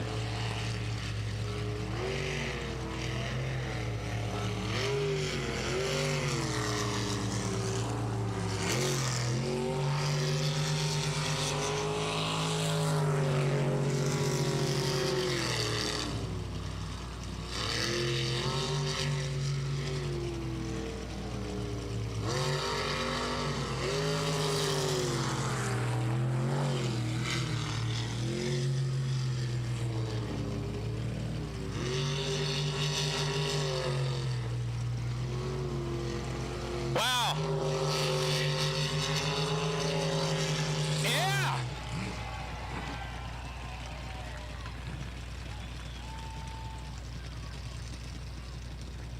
Officially 47.059.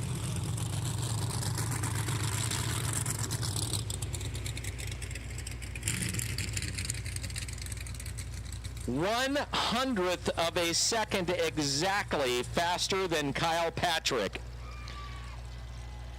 1/100th of a second. Kyle Patrick had a 47.069, Dan Morrison a 47.059.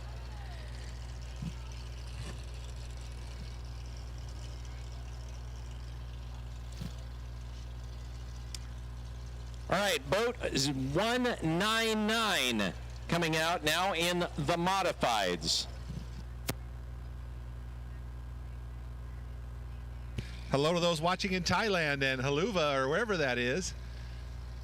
It's nice to see the chats in the YouTube comment section. Definitely leave us a comment. Tell us where you're watching from, either on Facebook or YouTube. Tell your friends, share it out, like it, whatever you got to do. We'd love to see more people watching.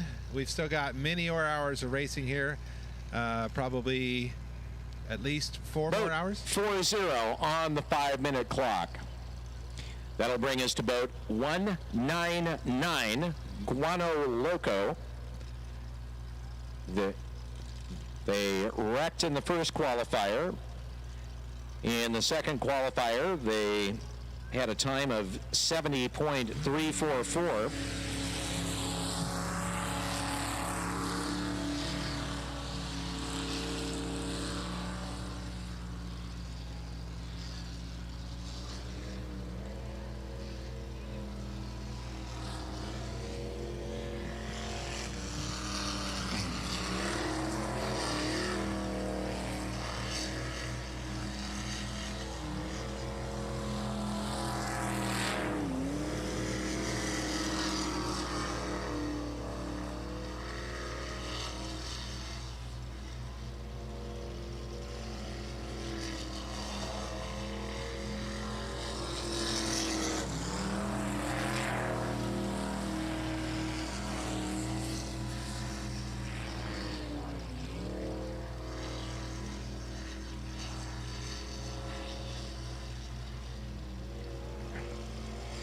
Nicked the island.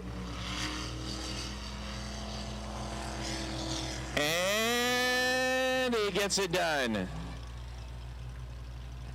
64.680.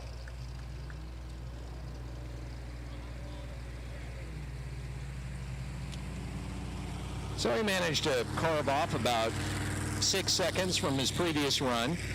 By the way, it was announced today at the drivers' meeting there was going to be a $100 grand prize in each class for the slowest boats in the class.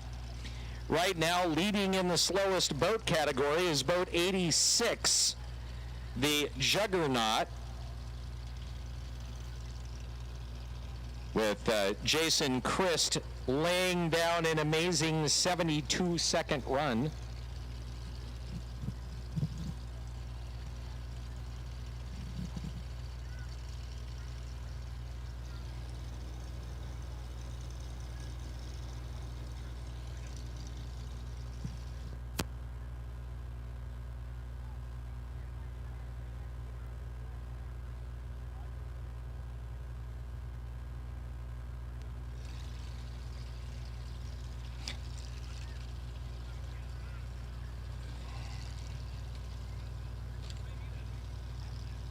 Frank's Auto Repair in Port Angeles, a supporter of the Extreme Sports Park for all of your domestic and foreign auto repair needs.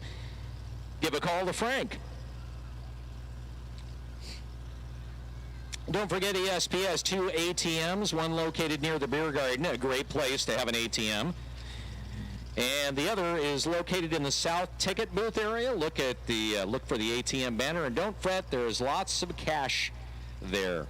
By the way, thanks to all of our VIPs located on the top berm. You can be a VIP too, just ask how. There's also a kids zone located near the beer garden, a place for the kids to play, and a donation jar for the hardworking gals that are watching your kids, so be nice to them. They've got a bounce house, free face painting, and a lot of other things going on there. As the wind kicks up. By the way, if you're looking for something to eat, the Knights of Columbus I've got the hamburgers with all the trimmings and grilled onions. The proceeds go to charity, so pick up a burger and drink and chips for $10. Sarah's Blue Flame Grill is offering barbecue chicken, pulled pork, barbecued ribs, delicious salad, roasted baby potatoes, and you've got AB's Hillbilly Heroes. Look for heroes, falafels, loaded fries, baklava. They've got a food truck that's set up out there.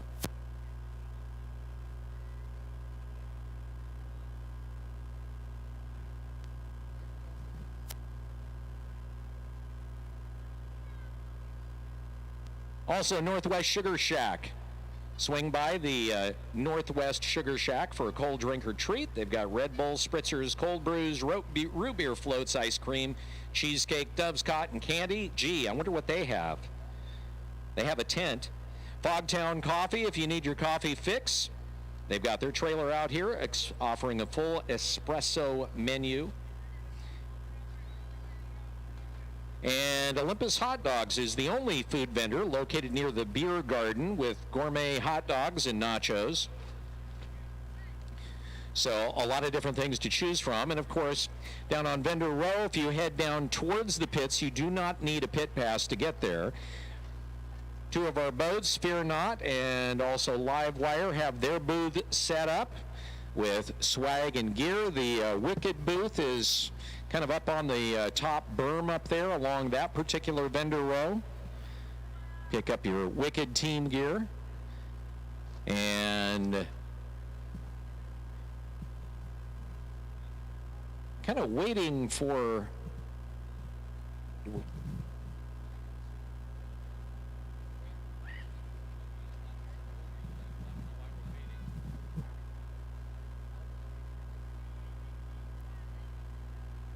So not exactly sure why we have this delay here. We've got about a minute left on the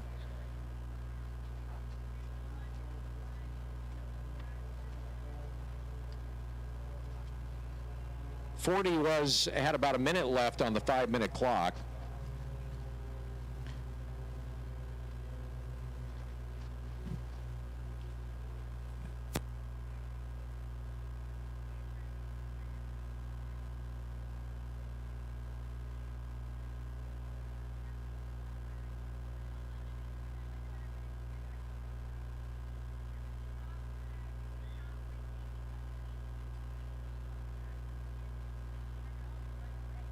Okay, the reason that we had to stop things down is because we're required to have at least a minimum of 2 ambulances here, and one of them had to leave. So waiting for another one to take its place, and it is here, and so we're back racing. So we had an ambulance delay. I gotta say, I think that's the first. I don't think I've ever seen an ambulance delay.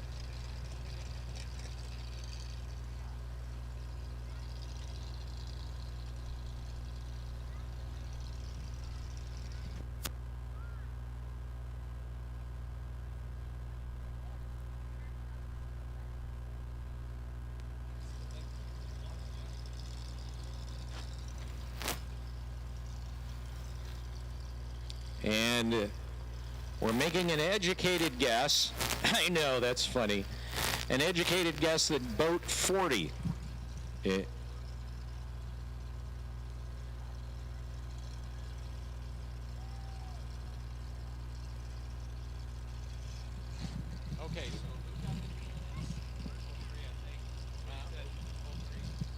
so it looks like 03 gets the DNS.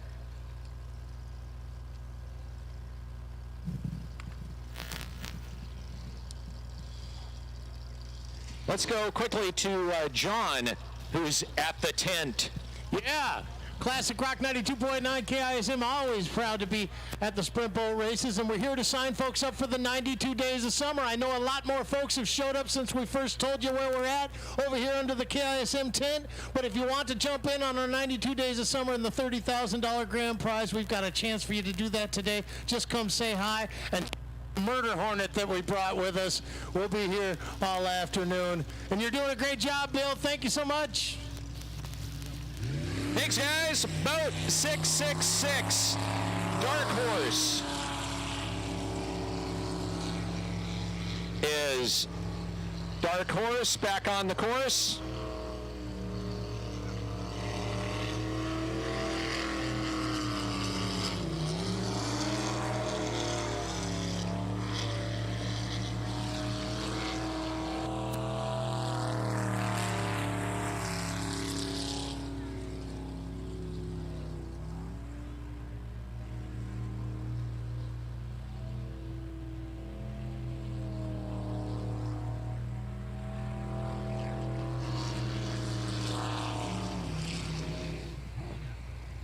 That was a DNF, unfortunately.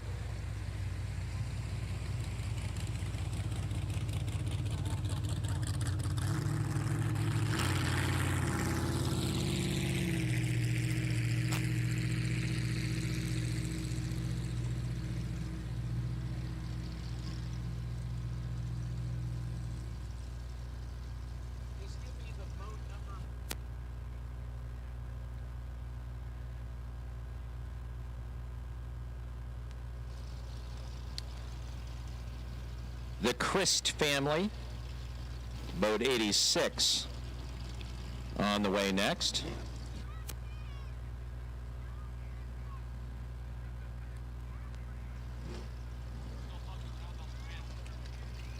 Boat 40 pulls a DNS,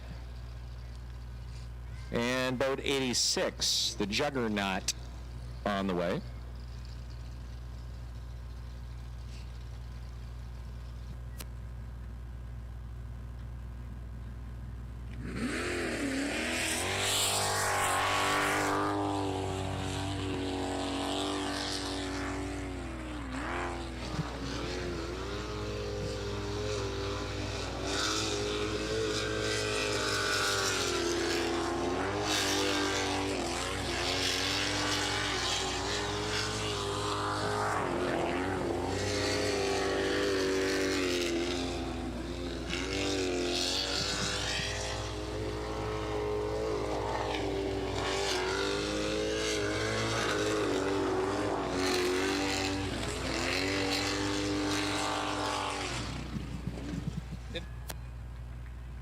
And a DNF for Jason and Samantha Christ. So a lot of the racers yesterday, talking to them, were saying, yeah, this is kind of a complicated course, and it is definitely taking its toll today in terms of just long turns.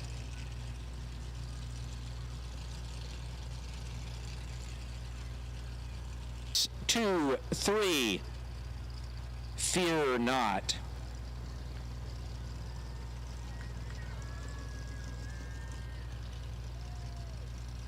A lot of carbon fiber in this boat. Clint, a fabricator. And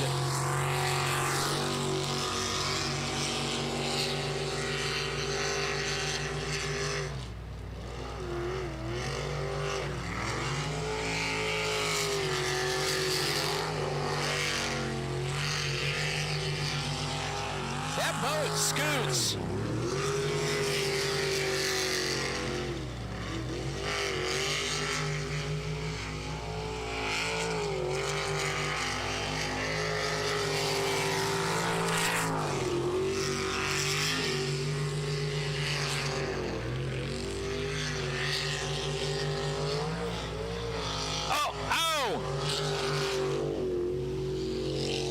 Did he DNF?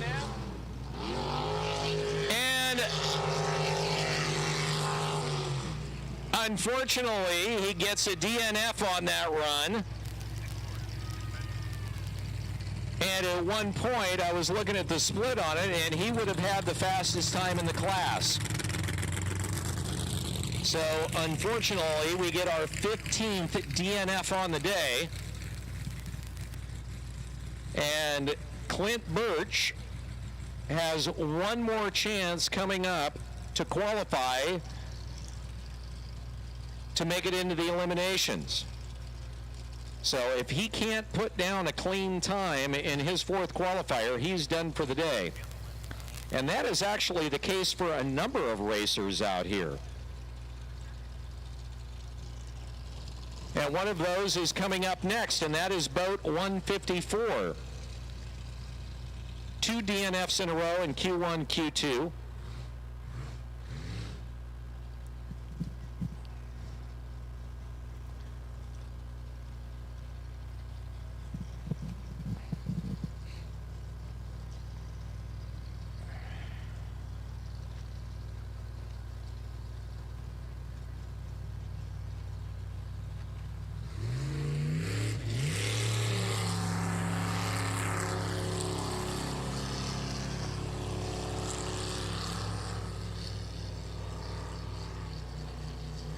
Right, left, right.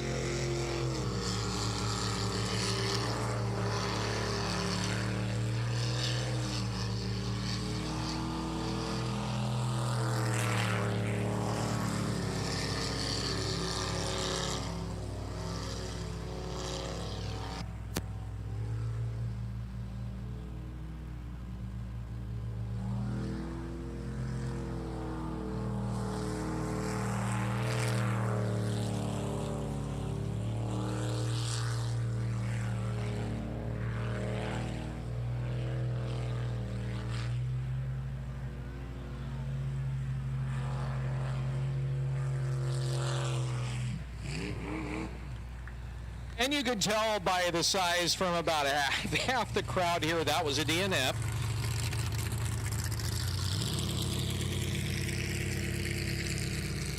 DNF number 16.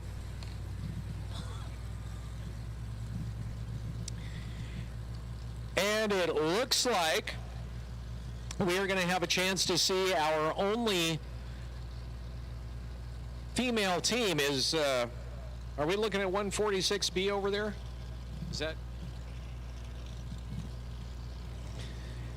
Time to grab the binoculars. So it looks like we are going to see boat 146B. That was Eric Werner's boat, but it's being tag teamed. But they were having mechanical issues, and so we've yet to see Nicole Brown, the driver, along with her navigator, Tina Huff, get the boat in the water, and apparently they're on the clock. So, 156 will come out in the 400 class. That is Stephen Church and Lisa Bowman, 48.62. Pretty much leading the class today.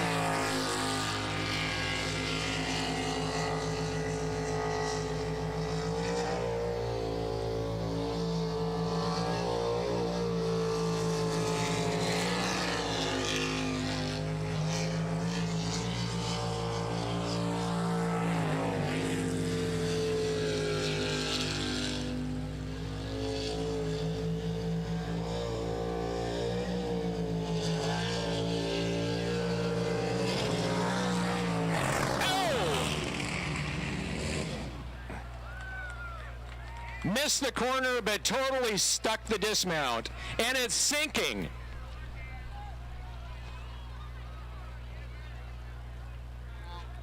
All right, we've got one out. Safety crew getting in the water. We've got one out. The boat is completely sunk. The only thing that's there is the roll bars. They're trying to get the other, I think it's the navigator out. We've got one out. They're over there actually hoisting the boat out. They got it out. Good job, safety crew. And I'm going to be honest, I've never seen one of the boats sink like that. So normally the protocol is we need an ambulance now. If we can get an ambulance over there now. So it's going to be a bit before We need to get an ambulance or at least some of the EMTs over there. They are okay? Can you repeat that on the radio, please? Okay, they're helping the one out. Those binoculars.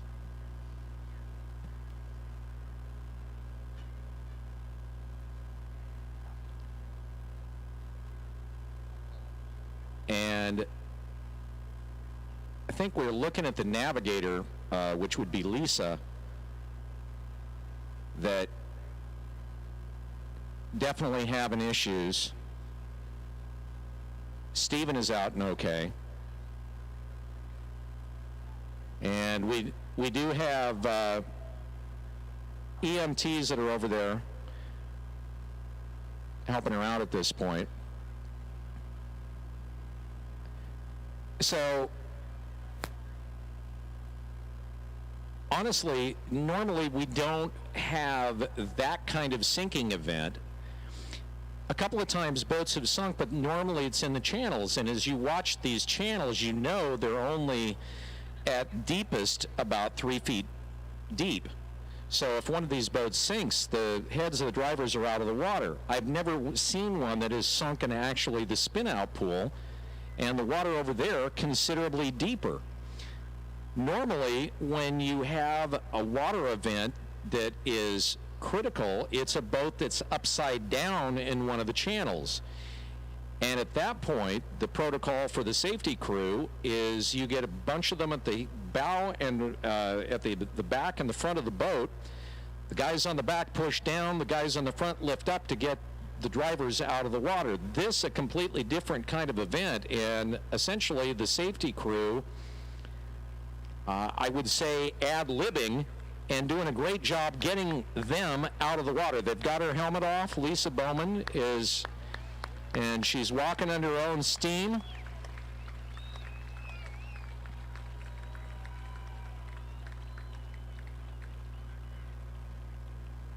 Lisa's been around sprint boat racing for quite a while. Her husband, Chris, was a former safety crew guy. And I think he's over there with her. And they're putting her in the EMT rig. So fortunately, she's moving under her own power, which is great. She'll get checked out. And the next thing is getting the boat that is completely submerged out of the spin-out pool.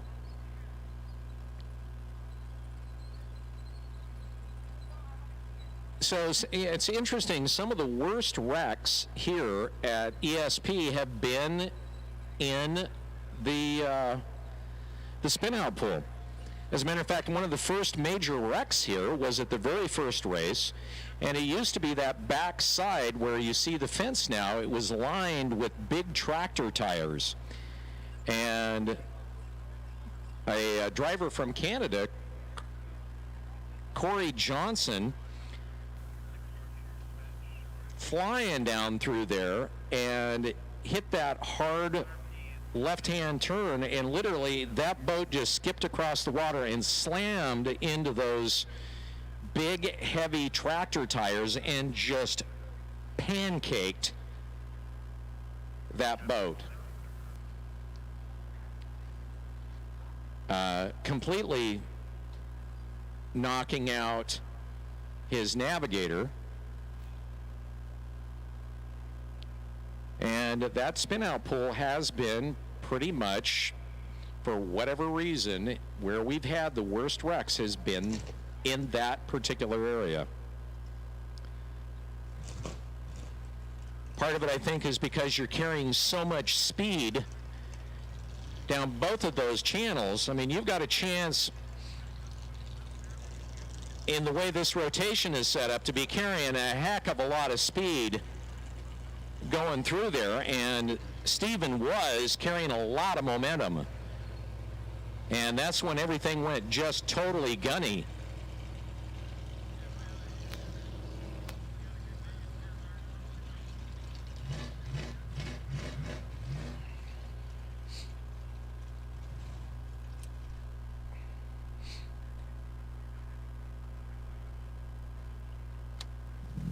So we'll hopefully be getting a little bit more information about how Lisa is doing.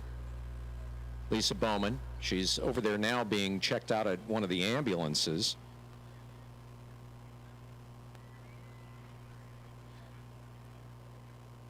Hello to Dylan Cummings and Paul Gar Jr., both watching. Both would normally be here racing in the past. We miss you both. And the safety crew, tractor driver and the like, trying to get boat 156 just out of the way. And it looks like they're going to be able to now finally move it out. A lot of water in that boat, so a lot of weight. And I have a sneaking suspicion that probably we will not be seeing 156 anymore today. I think the engine was still running when it was submerged.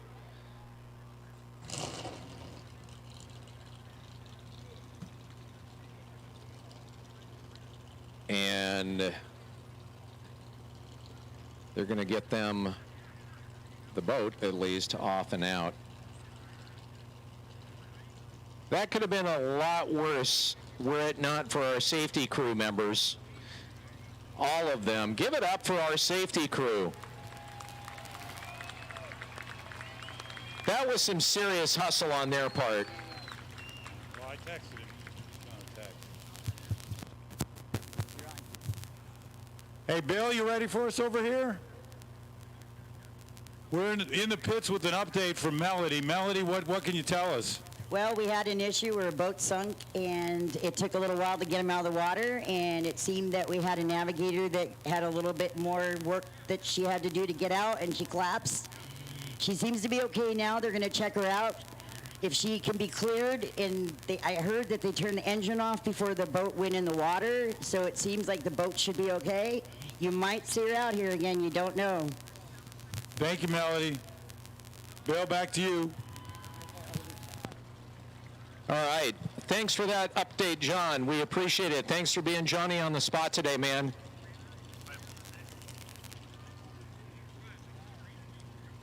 John, of course, from 92.9 KISM Classic Rock.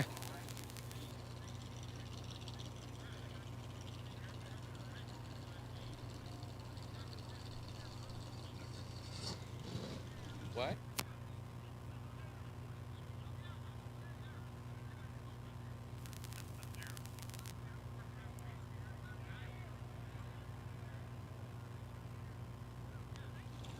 So we also got a confirmation about the boat. We were just told over the radio, and I quote, there was a lot of water in that boat. Well, thank you for the update. Yes.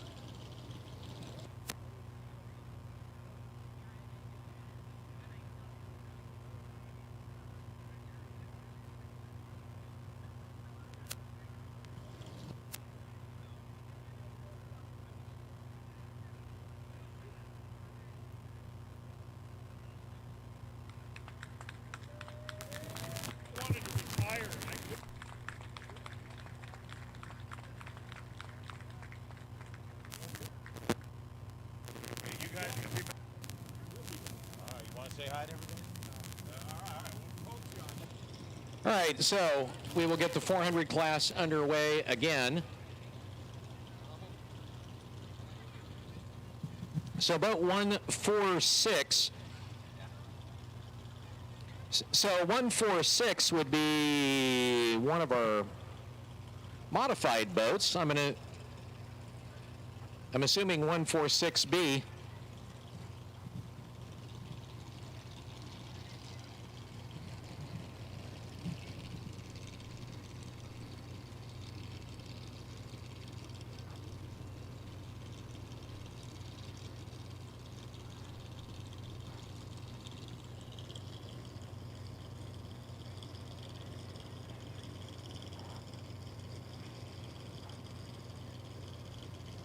All right, still waiting for... We've got 3 boats over there running, and everybody's sitting on a trailer. getting a okay that the track is now clear and safe for running. Get the money to allow you to do this. What was your profession? I was a machinist for a long time. The last 15 years. And it will be boat 146B. So this is a holdover from the modifieds.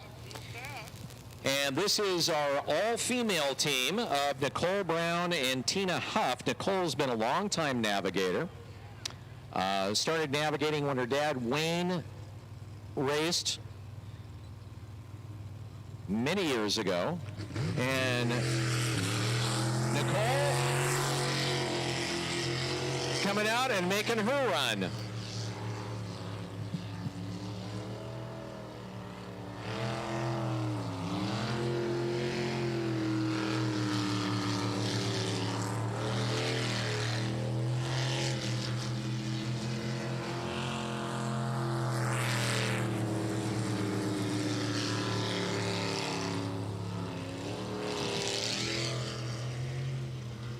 This is only her second race as a driver.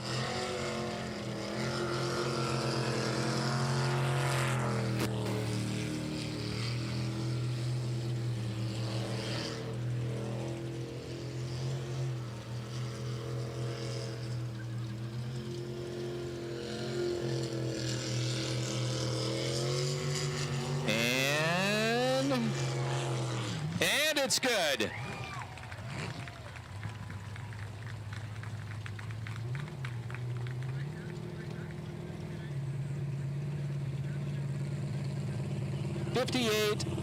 .304.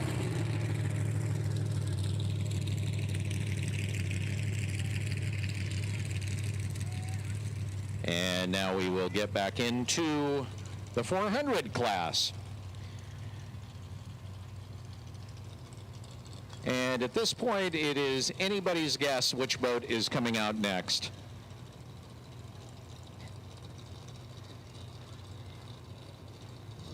Okay, so it's going to take a minute to clear the start and launch area. Nicole missed the trailer.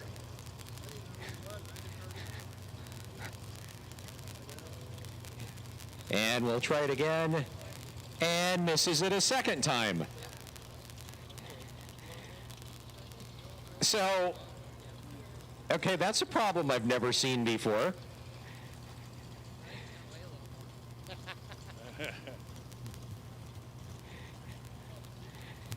Welcome to racing at ESP, where everything today is just something new. Where you go when you got to go.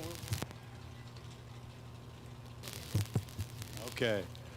Make sure you visit the Wicked Racing booth to get all of your favorite racing apparel. It's located up in the upper vending area. So you'll see ESP, Extreme Sports Park gear, Wicked Racing gear there, all sorts of good stuff. A big thank you to CHS Propane. They are a sponsor to Wicked Racing, and they're your full-service propane company serving the Olympic Peninsula. Locally owned and operated by trained and experienced staff, dedicated to your satisfaction and your safety. And Herman Brothers, proud to be serving this great community for 53 years, and we want to thank them for all they do. 151 is the boat.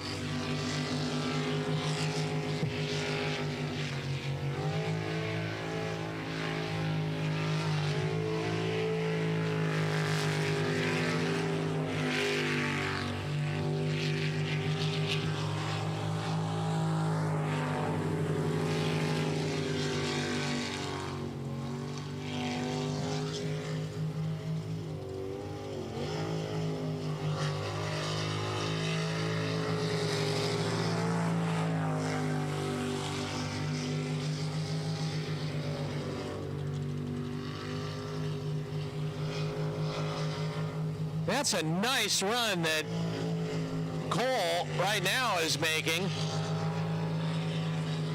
And he gets it done. It's good.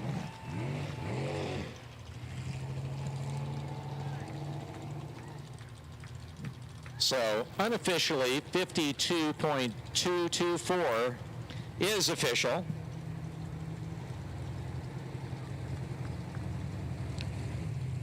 54.224. We had a 53.656 in the Q2 after DNFing in his first.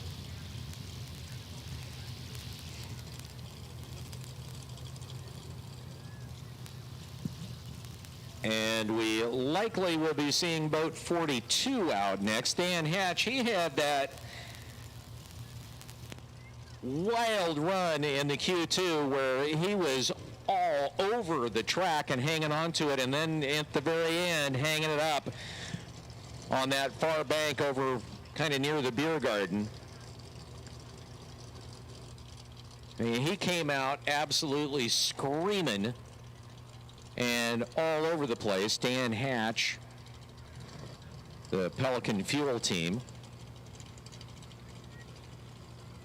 And looking forward to seeing what he's able to bring in this particular go-through. He had a 52.07 in the Q1.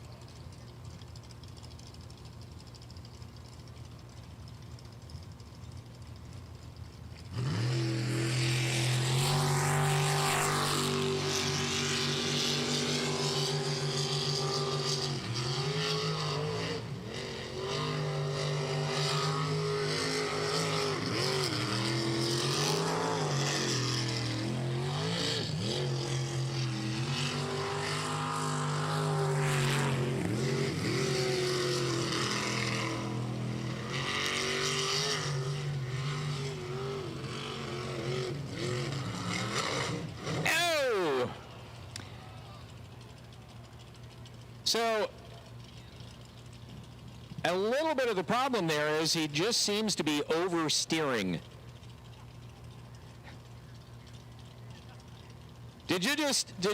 Were you waving there, Dan, at me, or was that another gesture? He definitely is, when he gets into those corners, is definitely, as opposed to moving through them smoothly, he's definitely hooking them hard.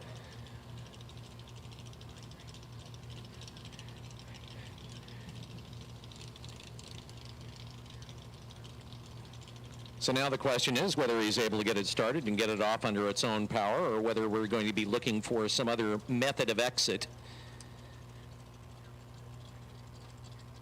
A reminder to you that if you're going to be heading back to your particular campsite or location and you don't want to miss any of the action, live video stream being done right now. You just check out ASB Port Angeles on Facebook or YouTube.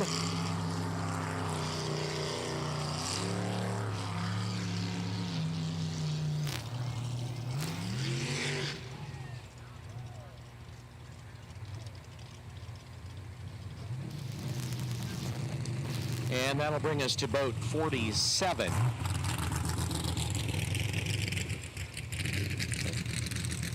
Darren and Ashley Swindoll.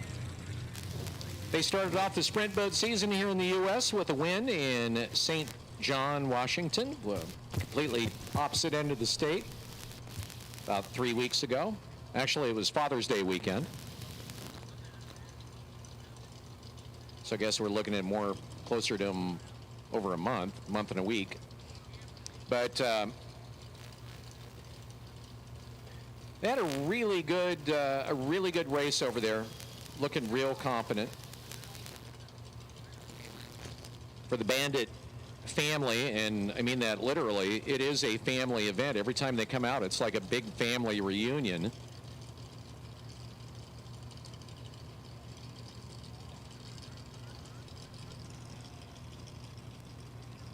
By trade, Darren is a boat builder. Both he and his brother Brian. Brian normally drives as well in Bandit Black, so both of them in the 400 class, and Brian has missed both races so far this season for different reasons. And boat 47 on the way.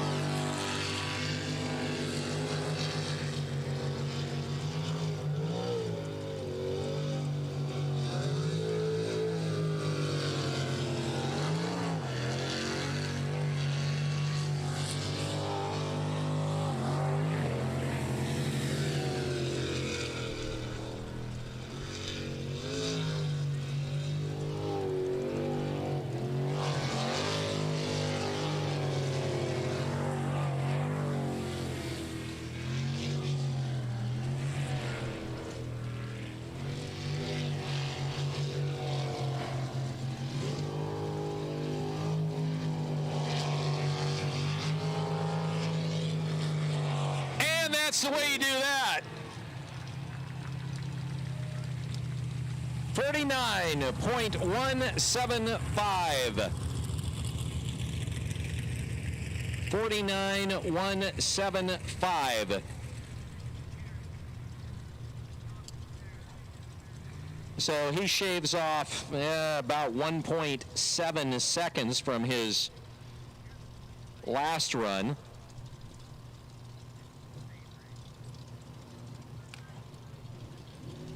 So 0-2 from Squim, live wire,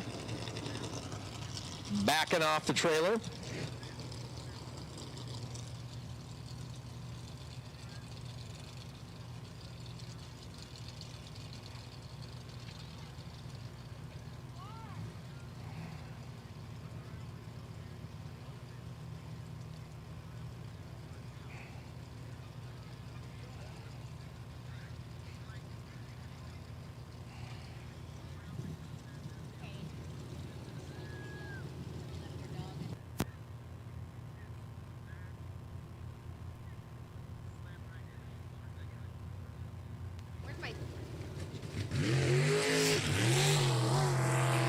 Squim, Von Trapp.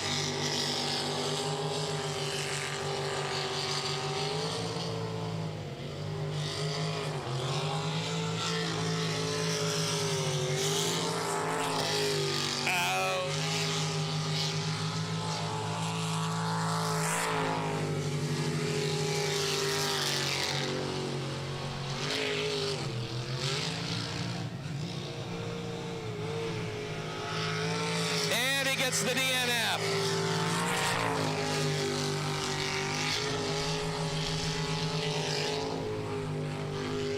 All right, he picked up the DNF.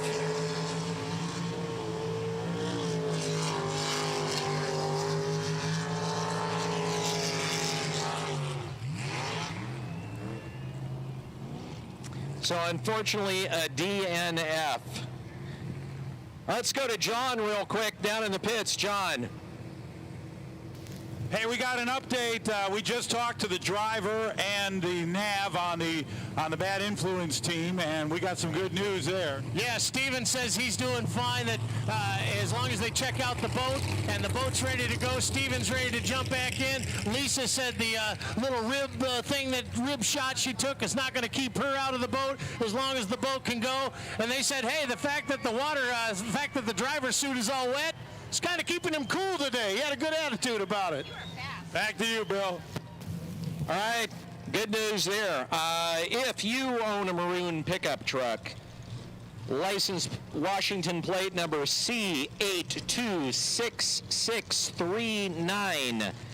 You got a bunch of people concerned because your dog's in there and the windows aren't down very far, and apparently getting warm in that vehicle. So if you'd like to have your windows still intact by the time you get back to your truck, you might want to go over and check on it. That is license plate, Washington plate C82663N. Maroon pickup truck with your dog in there. So, waiting now for boat number 5. And boat 33. This is boat 35. We're in the unlimited class at this point.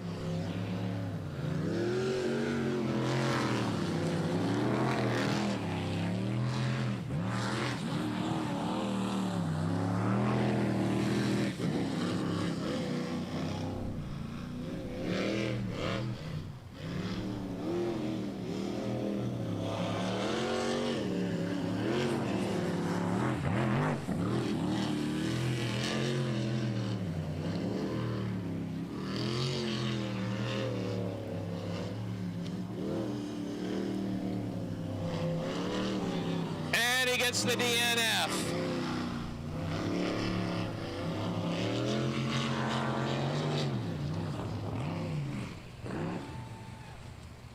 All right, so he gets the DNF, unfortunately.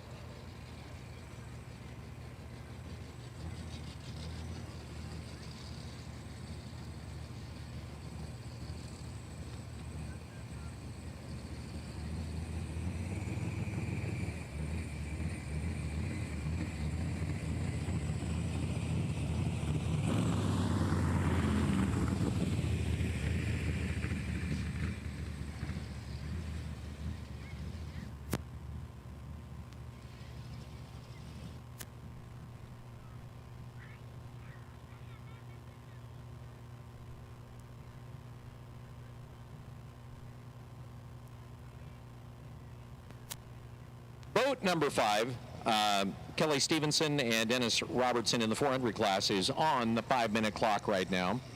And 2 minutes left on their 5-minute clock.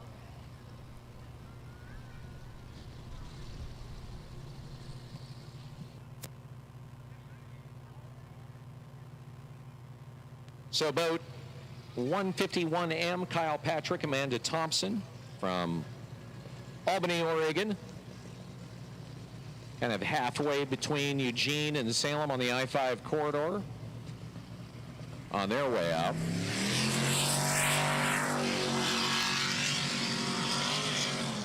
And Kyle putting his foot in it.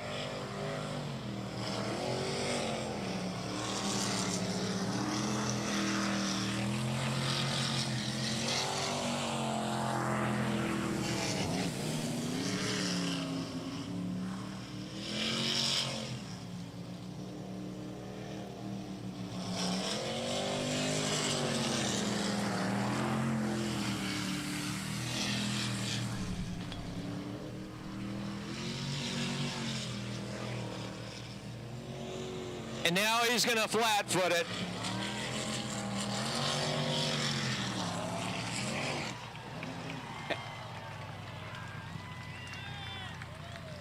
.45.238.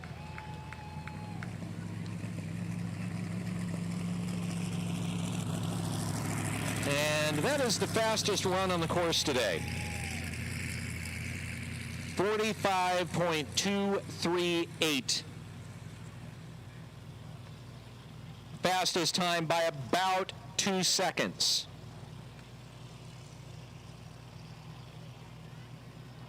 So, DNS? So, boat number 5 in the 400 class picks up a DNS, did not start.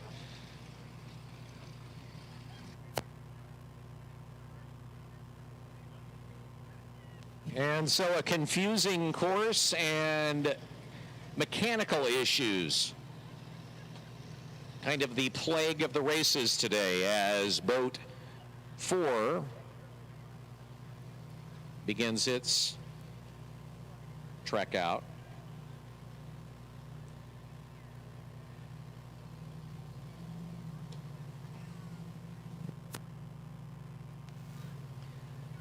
I love the paint job on this boat. It almost begs for like disco music and a black light.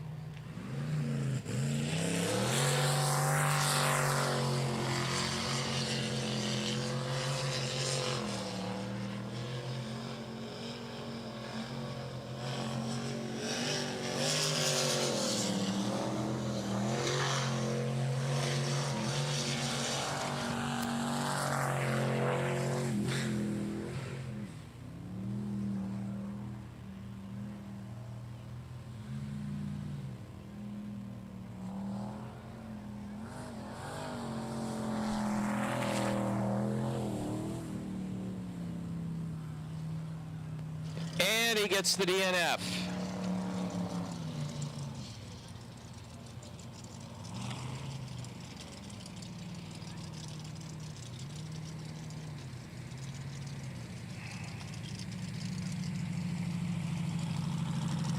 And boat number 10 will be the last out in this third qualifier.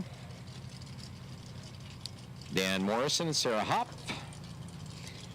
For many years, Kara McGuire was Dan's navigator, and unfortunately unable to do that this year because she got married in early March of 2020 in Canada.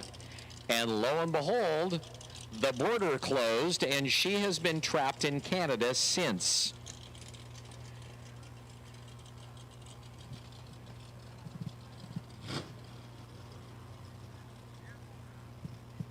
So, Sarah stepping in for Dan Morrison as a navigator, as Kara watches from Canada. We're waving at you, Kara. I am.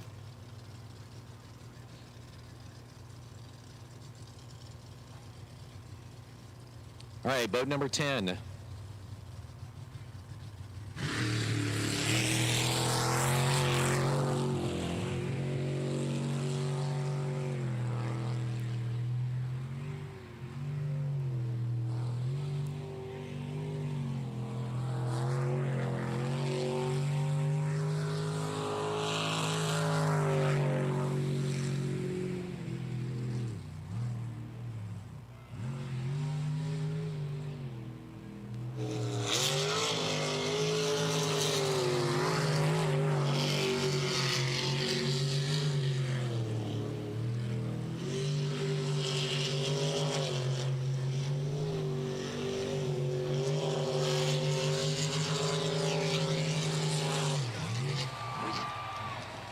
Clean run.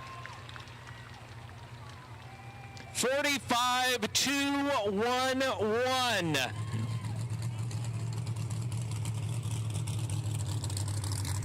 And in case you're wondering, that's 2/100ths of a second faster than Kyle Patrick's last run.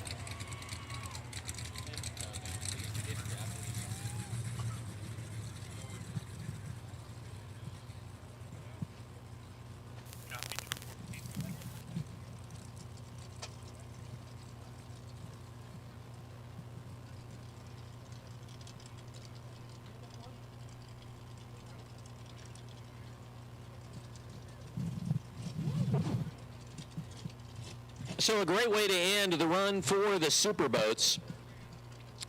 Good news, of course, coming from the pits on boat 156 and Lisa Bowman. So all in all, things going interestingly today.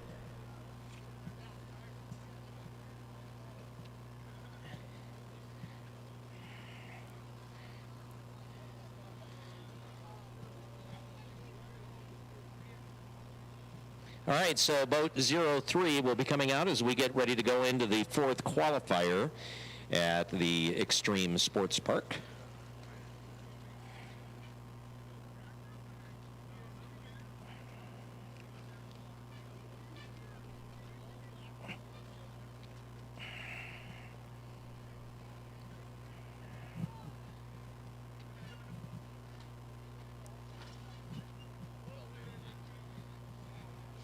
Kind of a windy, breezy day here. Boat 03 will actually make it out. Our first chance to see it since, well, since the first qualifier.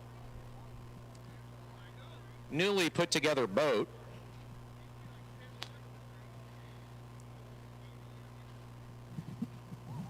As we await more racing. We'll get done with the fourth qualifier. There will be a driver introduction. So drivers, if you didn't know that, we'll do the driver introduction and then lunch break. That'll give our safety crew a chance to go grab a bite to eat and sit in the shade for a little bit.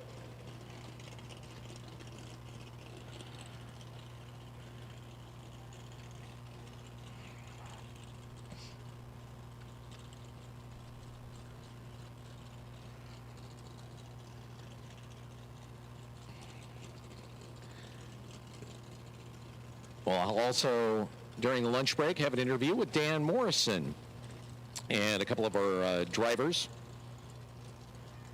during the lunch break and before our elimination rounds.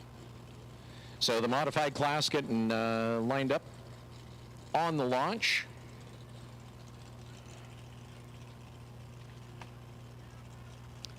Again, a reminder to you, Cassie Beaudry,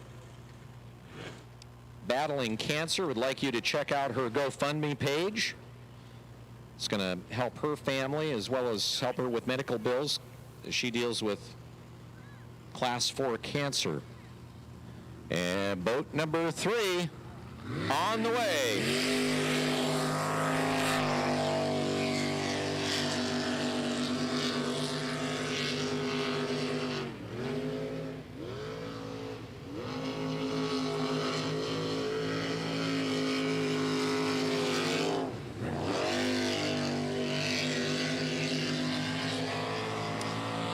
featuring the driver. And he's definitely scraping the sides on some of these islands.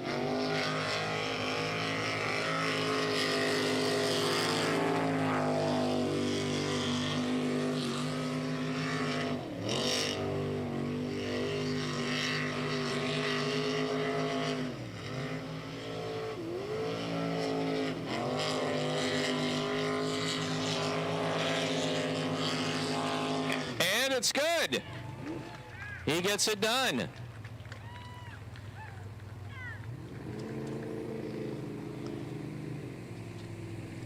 .658. So he gets an official time.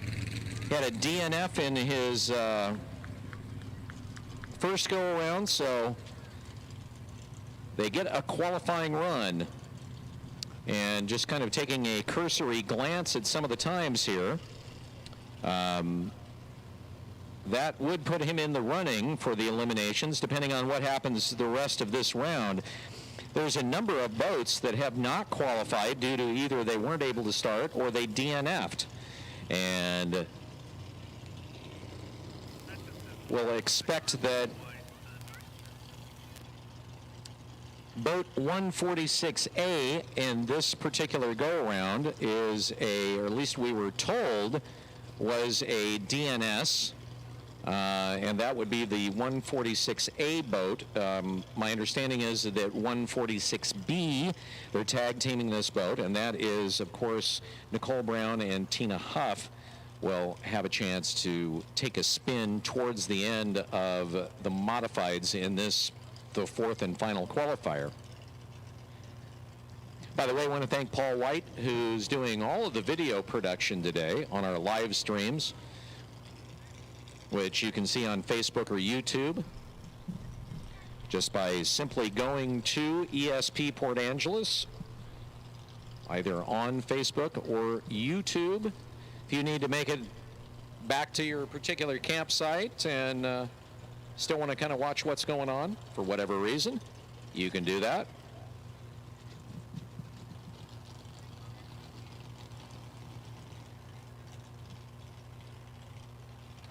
Somebody has their mic.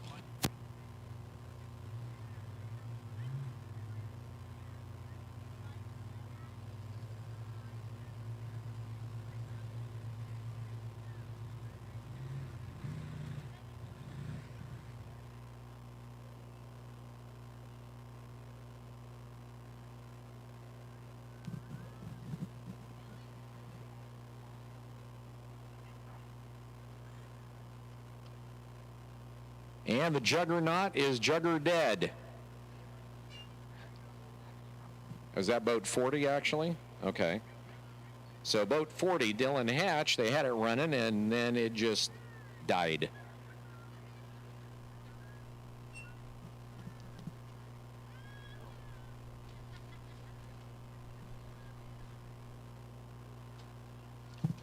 And so we're looking at a 5-minute clock on boat 40. So once again, a day of just mechanical issues all the way around for a lot of these boats. All right, and he got it started again. So a short 5-minute clock for boat 40. And he's gonna make it out. So that is Dylan Hatch and Danielle Finley. Their best time was a 51.90 in the second qualifier. Didn't start in the third. They had a 54 in their first qualifier. So yeah, I kind of get why they were.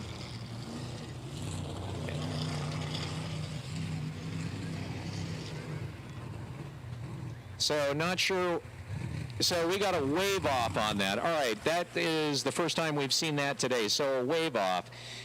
The driver, when they come out, can wave off the run at the very beginning. And generally, the reason for a wave off is going to be a clogged pump.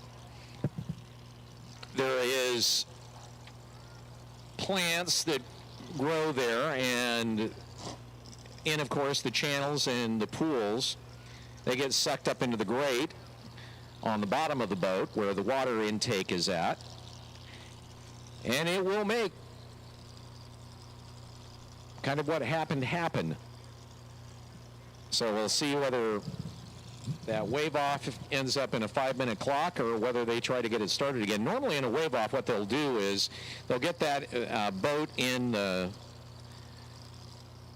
channel, and somebody will reach under and actually physically clear the grate, or they'll kind of feather the throttle a little bit to either suck the stuff up through the grate and spit it out the back to try and clear that.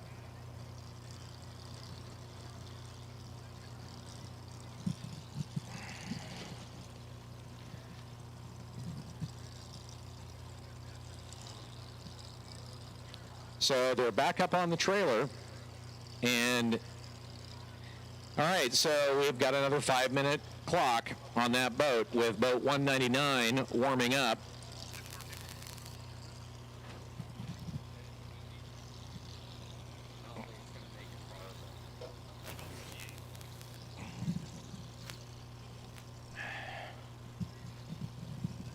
And they bring it in off the trailer, so boat 199, Guano Loco.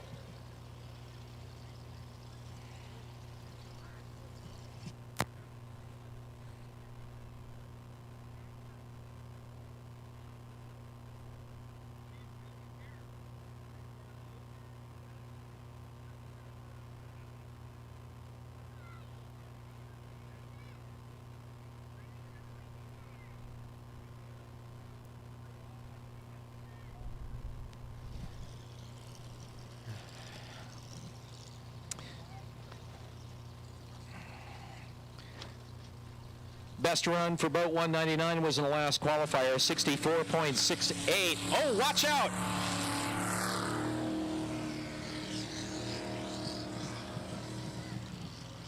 So, to the folks below us, we just lost our canopy.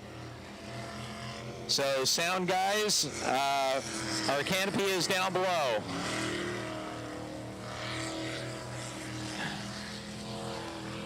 All right, if we can get the sound guys to behind the sound booth to help the folks with the canopy that just blew down on them, we'd appreciate it.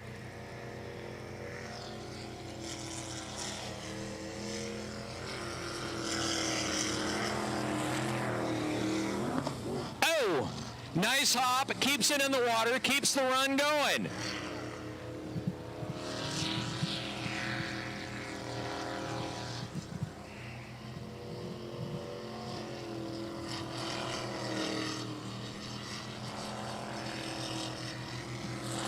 And it's a clean run.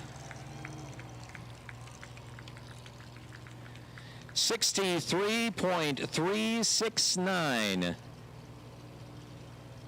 And that is their best run today. So they continue to... It's over there.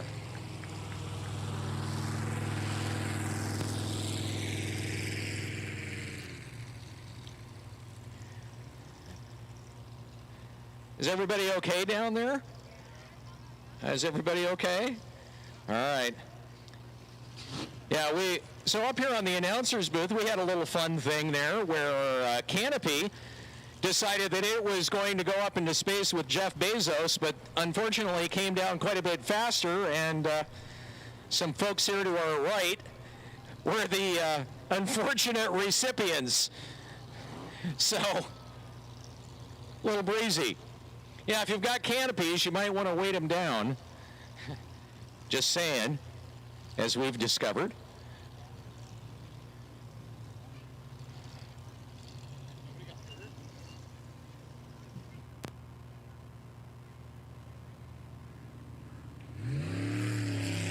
Now, boat 666, this is Dark Horse Racing.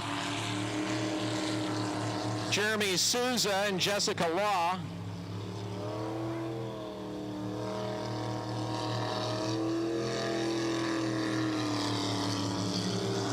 They've They've had one qualifying run so far where they put a time down of 67 plus.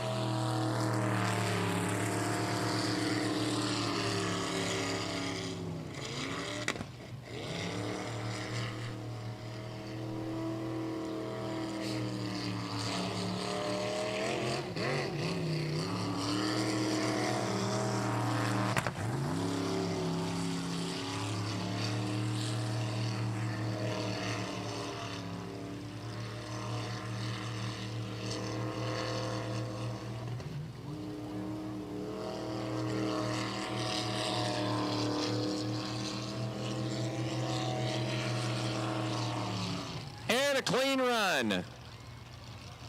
63.015.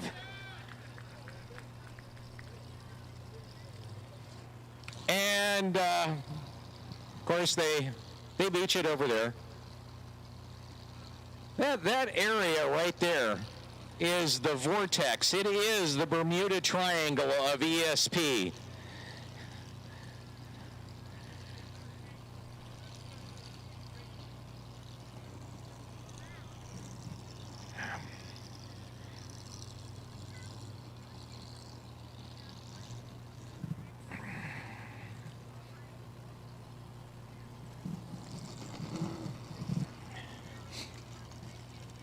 So our safety crew trying to get that back in the water. There was a question online, and the Obsession boat with Robert Cox is not running today.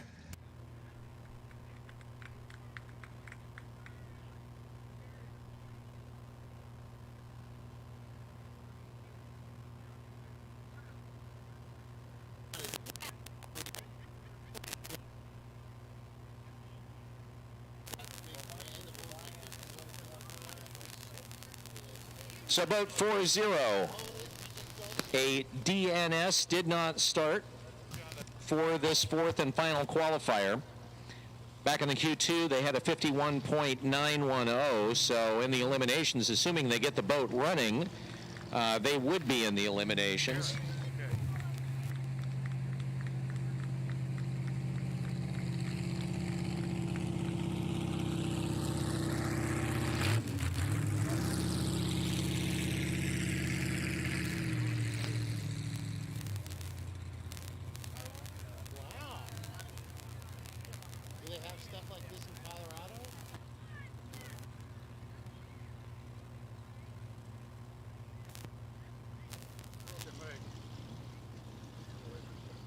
Straight View Credit Union is a member-owned financial cooperative open to anybody living in Clallam County, offering low rates with flexible terms and fast approvals on your vehicles or your mortgages, other family needs. You can see them on Lincoln Street, 220 South Lincoln Street in Port Angeles. Check out their website at svcu.com.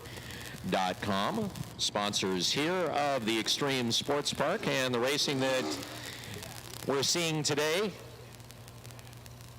Red sheds, whether you need a storage shed, a garden shed, a carport, or a tiny home, they have them. Also today, would like to take a minute to honor all the vets with us today who've served our country. From all of us, we want to thank you for your service. And also a special shout out to the disabled vets that are here today.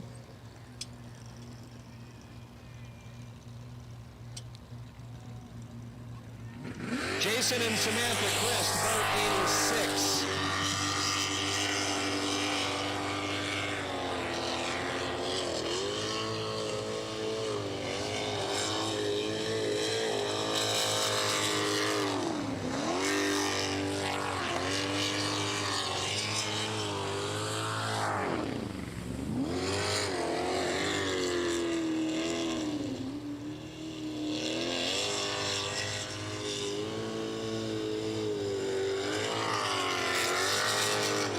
DNF.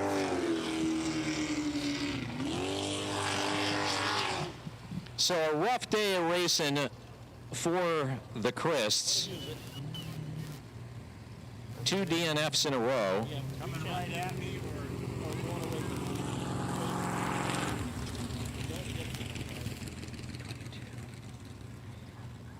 And And that would make the 22nd DNF today.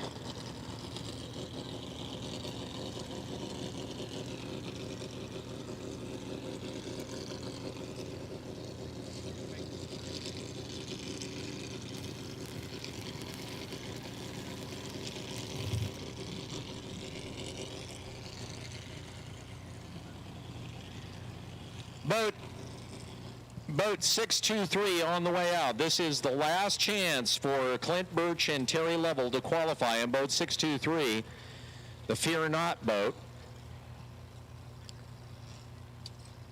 They wrecked on their first run, weren't able to start in the Q2, DNF'd on the third qualifier, just a wrong turn. And this is their last shot. The boat obviously fast.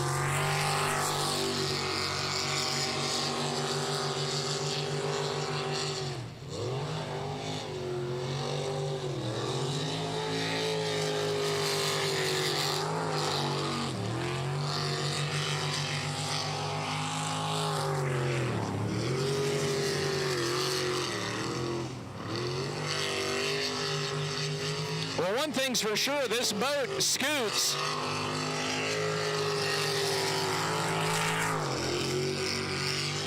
Come on, Clint.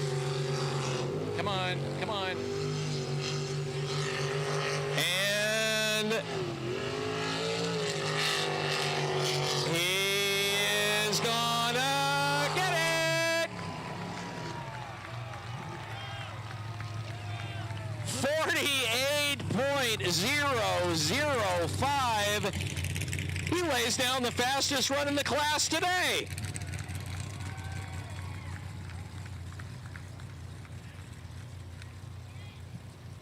Wow, talk about holding on to your best towards the end. Clint totally getting it done in the fourth and final qualifier. I mean, that boat is fast. So congratulations to Fear Not for being able to qualify and throw down the time to beat in the class today. So Jeff Purcell and Roberta Anderson at boat 154 have had 3 DNFs in a row. One more and they are out for the day.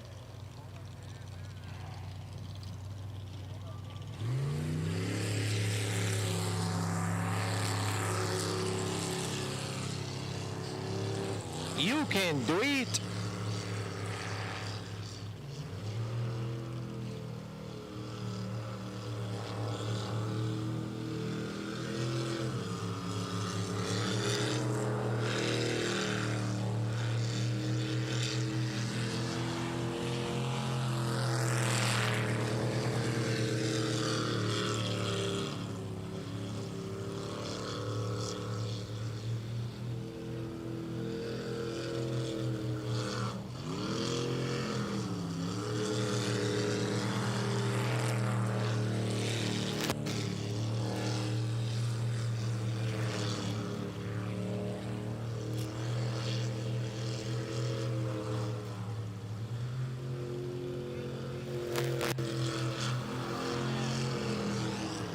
DNF.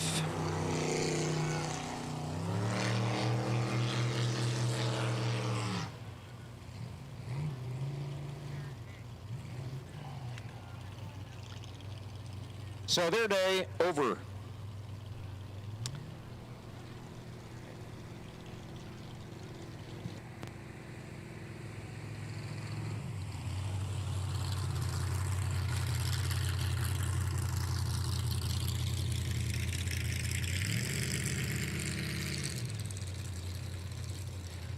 Boat 146 will be coming out with our all-female team. Had a couple of them over the years as boat 154 makes its way out.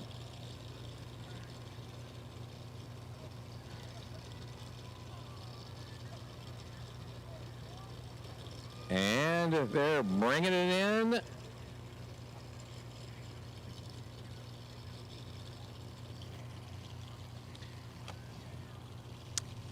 I think I said Danielle, Nicole Brown. Nicole been around racing for years, navigated for a number of different drivers. Several years for Eric Werner. Definitely knows sprint boat racing, and actually in her last go-around, looked pretty decent.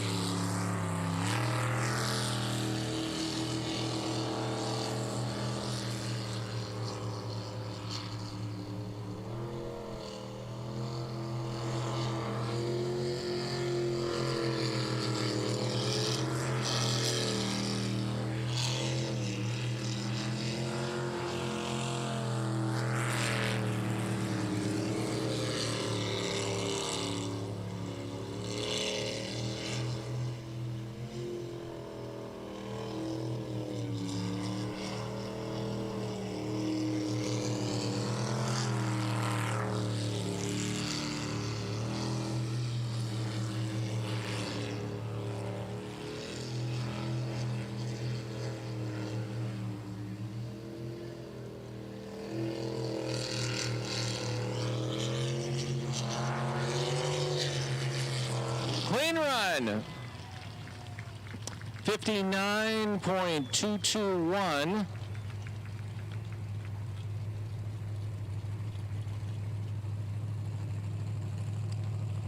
So her best was the third qualifier to 58.3, 59.2, and we are not going to see boat. Well, are we? I was going to say, I don't think we're going to see boat 03, but it looks like we are. So boat 03B, the driver, Sheldon Glebe. Sheldon actually owns the boat. Eric Petring has been around for years as a navigator and a driver and a boat owner. So they've been tag teaming the boat today when they could get it running.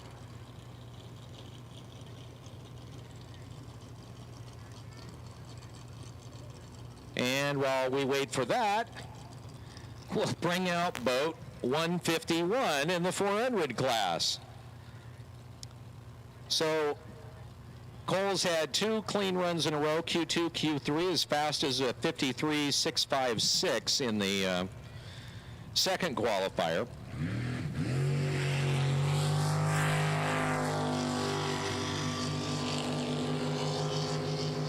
This is the 400 class.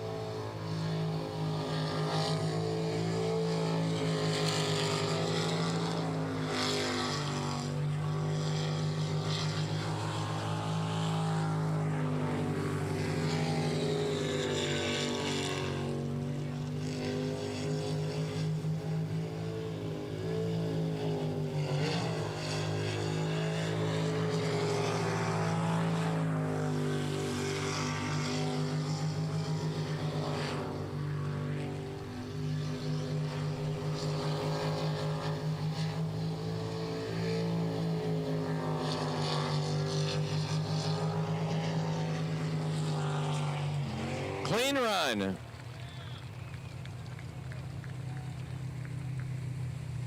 .184.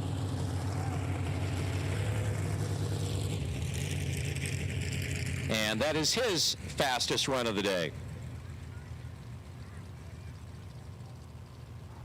So Cole, right there in the running.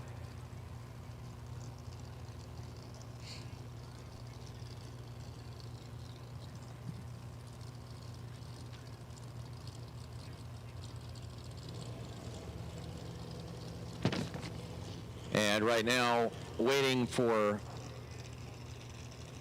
boat number 3, which has essentially spent at least a half an hour on the 5-minute clock, all told today, it seems like. Actually, that's not true. It would only be 15 minutes, but still.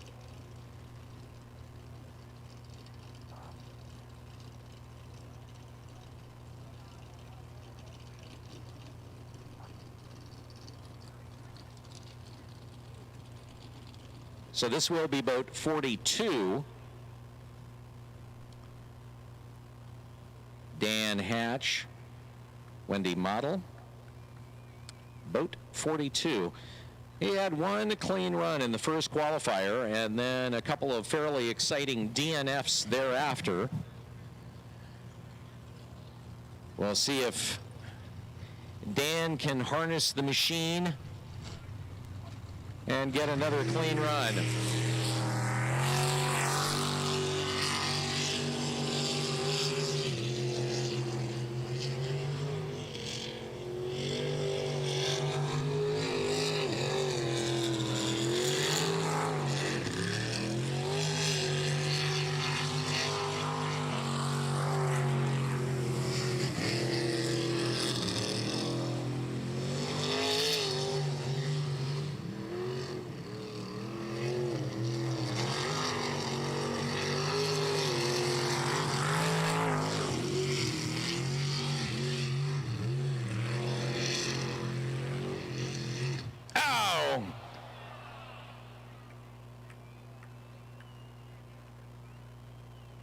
Technically, if he gets it started, he could continue. This is not a DNF yet because he's still on the course. And he's going to try to get that clean run in.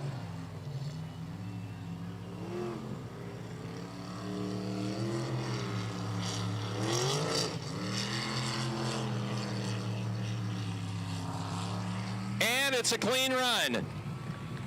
Ugly.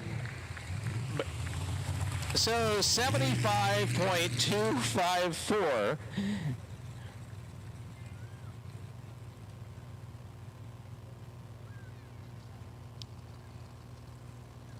And looking at some other times here. So really, 75.254, considering he stalled in the channel for a good 20 seconds, is not bad when you consider that that didn't happen to Jason and Samantha Christ, and they came in with a 72.179 just because they were going so slow. So, all things considered, that ain't bad. I think we need to give Dan, by the way, the nickname Mr. Excitement. I think that pretty much he's adopted that title and won it from Clint Birch, whose nickname was Mr. Excitement.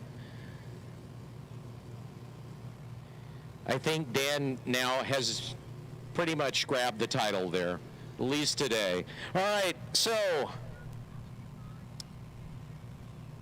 it's the Swindells in boat 47. Bandit Gold, 49.175. His best so far today.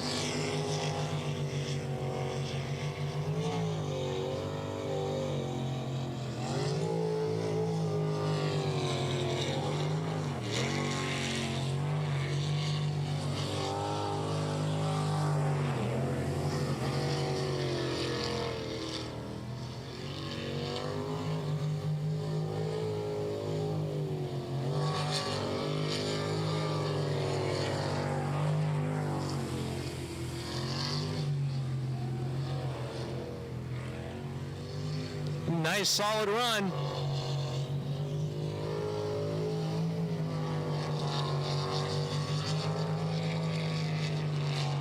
Clean run.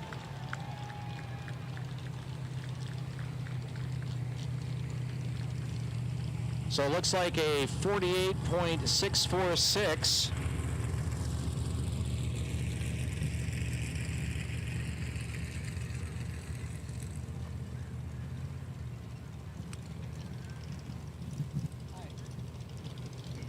Okay, what boat?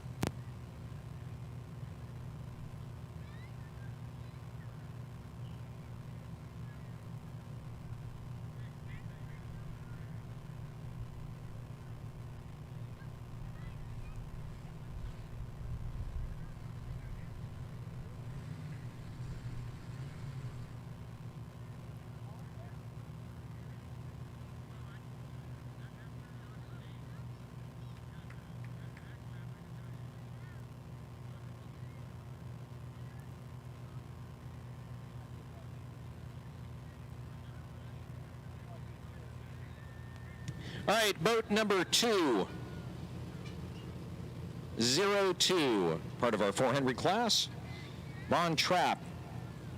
Got to go back to the very first qualifier to get a time for Vaughn, and that was a 58.309.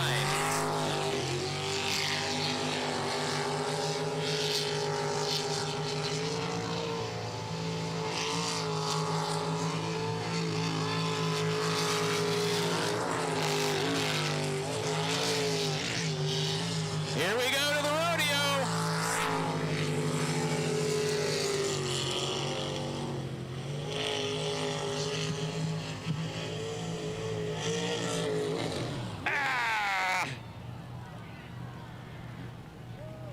And yeah, that's a DNF.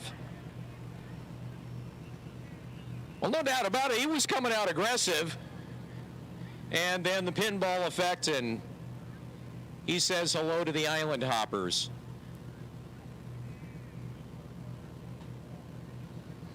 So he'll get pulled back into the drink.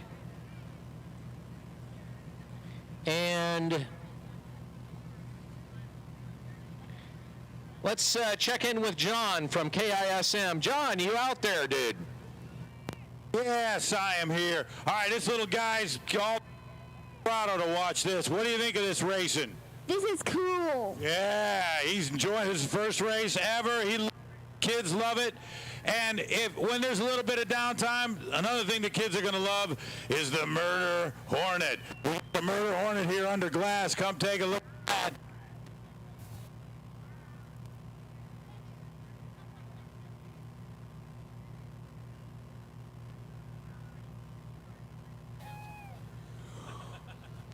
One thing John and I got to talking about is this racing. Sprint boat racing is a family affair. You see lots of father-son combinations, father-daughter combinations, and I didn't think there was too many husband and wife combinations until we were down in the pits and we got to talking to a couple of the drivers and realized there are actually some husband and wife combos in the boat. And I'm sitting here thinking about, you ask yourself and the cousin and your significant other next to you if you guys think you could do that.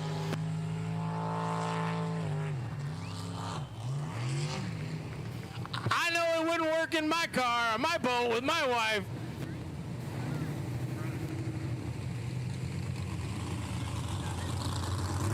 All right, so boat 2. I want to go see the Murder Hornet.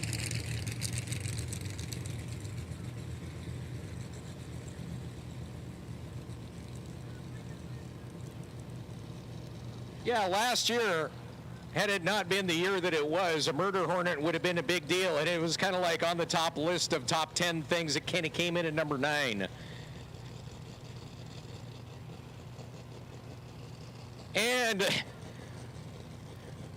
Vaughn just about took out his trailer just now, trying to get it back up on there. Fortunately, his crew was able to jump in and give it a well-timed shove.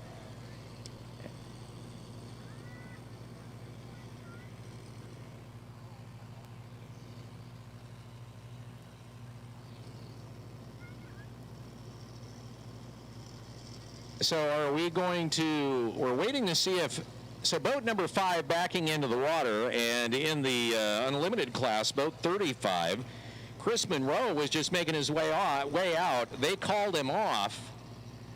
And so boat number 5 will be the next run. And Chris Monroe is having a bit of an animated conversation with the race controller from the cockpit, trying to figure out what's going on.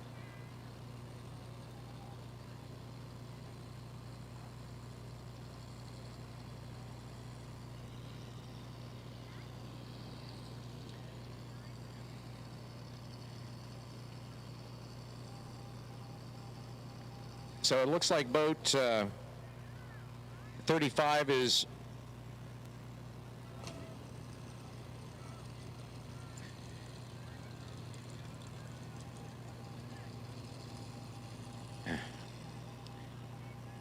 and I think boat 35 stalled, and now they're somebody is trying to help him with a rake handle. I love sprint boat racing. You know, only in sprint boat racing would you think that you could help a superboat racer with a rake handle. It's, you know, improvisation at its finest.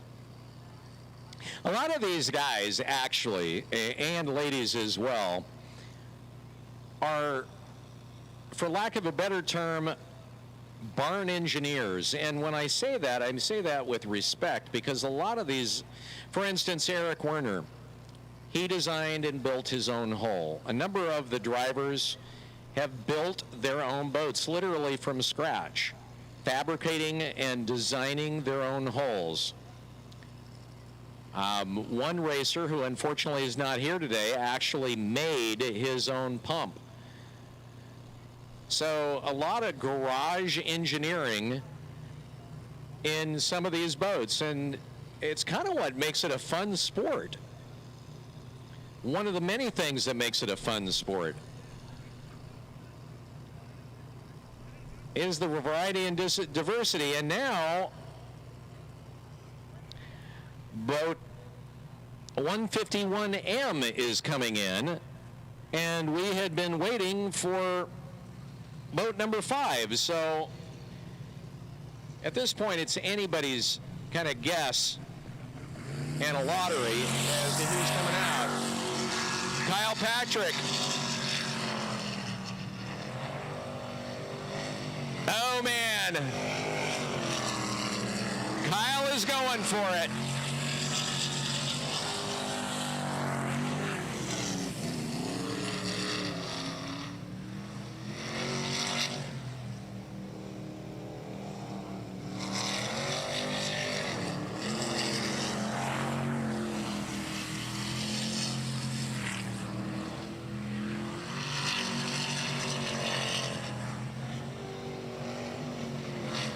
He's coming in at a full head of steam. Yeah! Yeah! 43.244. Fastest time on the course today. 43.244. His fastest time, which earlier was a 45.238. So that is, so far today, the course time to beat. And still waiting to see if we're going to have a boat 5 out in the 400 class.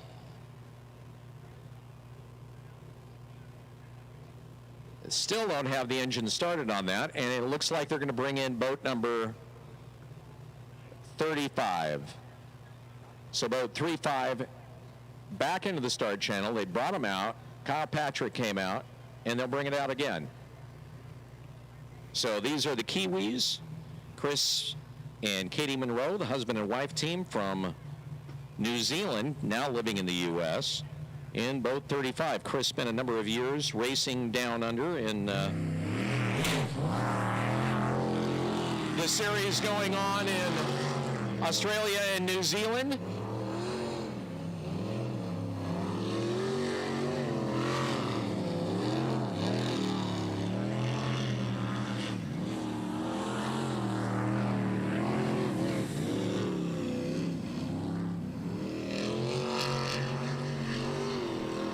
Chris putting his foot in it.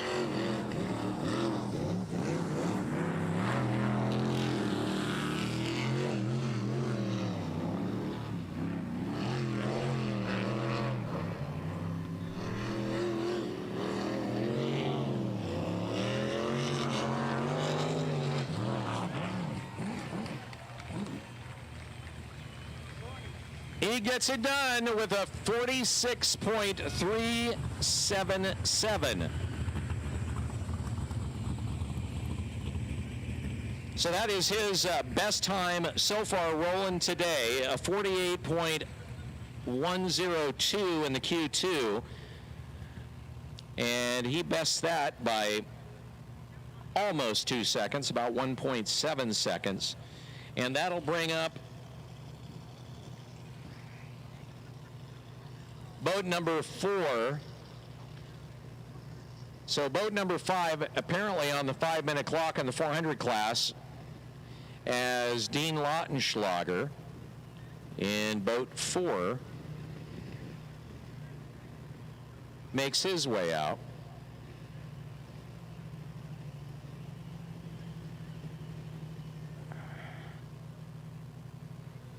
So he has the green flag. And he is off.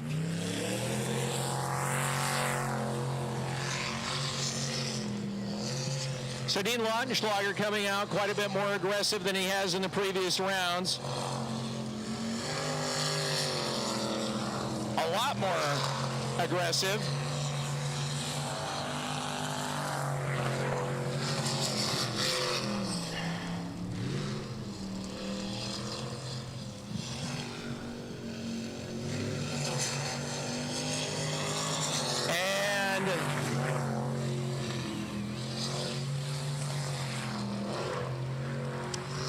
He's got a chance to put in the clean, fast round as he comes through. Good so far as he races towards the finish line. And a great run at 48.5.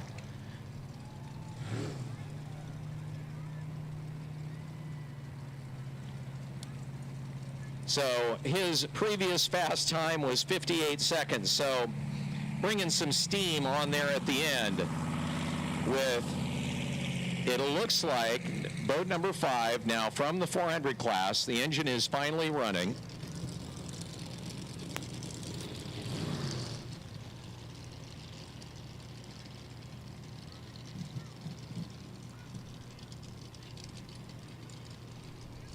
And we'll either see boat 5 or boat 10 out, both of them currently running.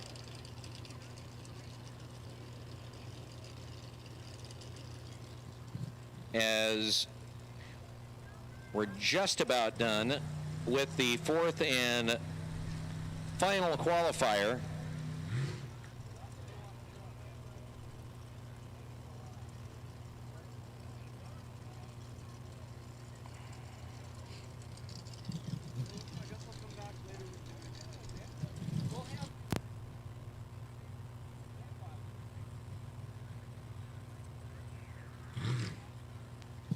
All right, so Dan Morrison out next.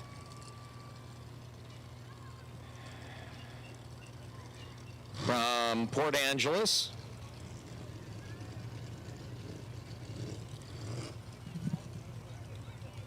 Dan's best time was a 45.2.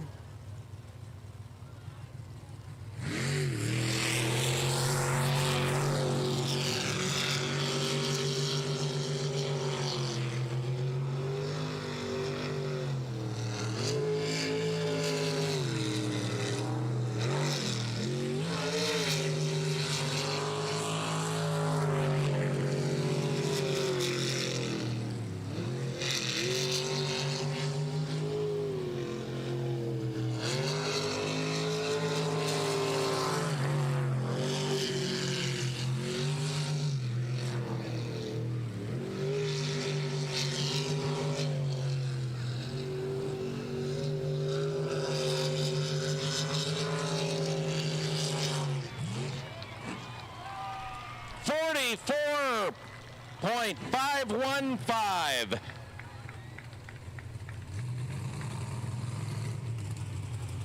So the official time, 44.515.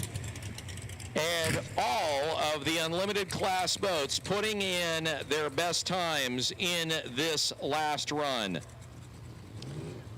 In the qualifiers, with Kyle Patrick's being the fastest at a 43.244, Right behind him, Dan Morrison with a 44.515, followed by Chris and Katie Monroe, and both 35 at a 46.377. And are we going to have boat number 5 or not? Anybody? Is boat number 5 going to run or not? So we're waiting to find out. We may have one more boat, a leftover from the 400s, boat number 5. It was running earlier. Still trying to find out whether they're on the 5-minute clock or the 5-minute clock has expired. And we hopefully will know here momentarily.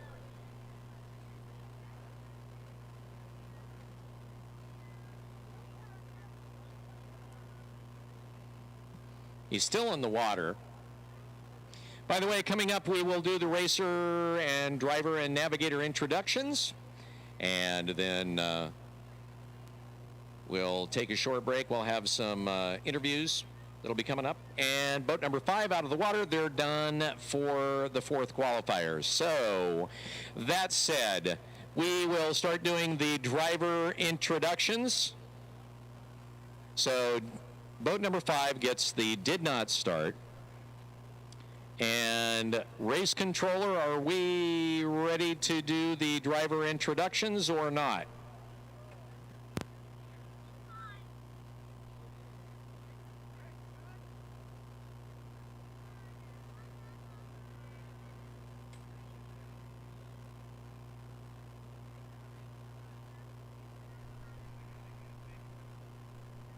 All right. So a little bit earlier, we were in the middle of racing and stuff, and we said, mentioned that we've got a lot of vets here. We've got some disabled vets here. Can we show a little appreciation and give our vets and disabled vets a Port Angeles cheer of approval?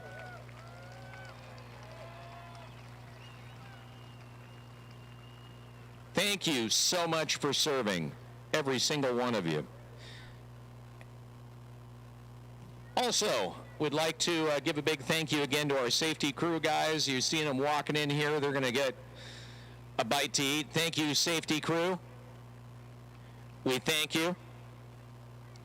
We're waiting for the drivers and navigators to get rounded up here for the driver introductions. But before we do that, we want to say, so Bad Influence that we saw go under the water a while ago, wanted to send out a little bit of a shout out to Mike and Miranda Relaford, who decided they were going to spend their honeymoon here in Port Angeles so they could come to the races. And so, Mike, Miranda, we actually have a late wedding gift from our friends at Bad Influence up here at the booth. And Mike, if you want to come up here, because after all, you should not make Miranda, your new wife, walk up here to do this. This is first on your honeydew list, pal. We're getting you in practice, so make your way up to the booth here. We have something for you and Miranda from the Bad Influence crew. So, is that you? Okay, well, if you're going to do this, you need to learn how to do it right, man. If you're doing honeydews, you need to actually do it.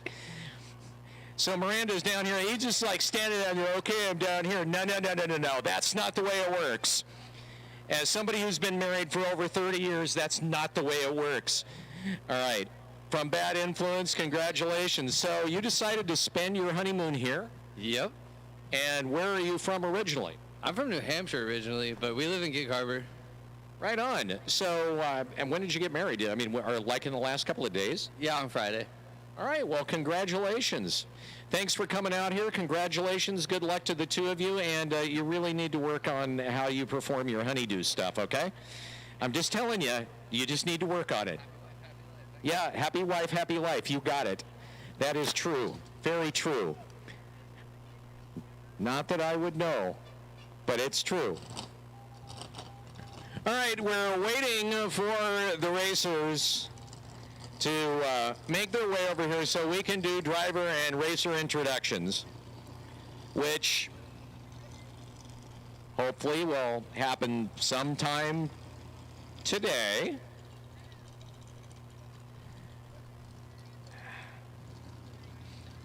So while they're lining up,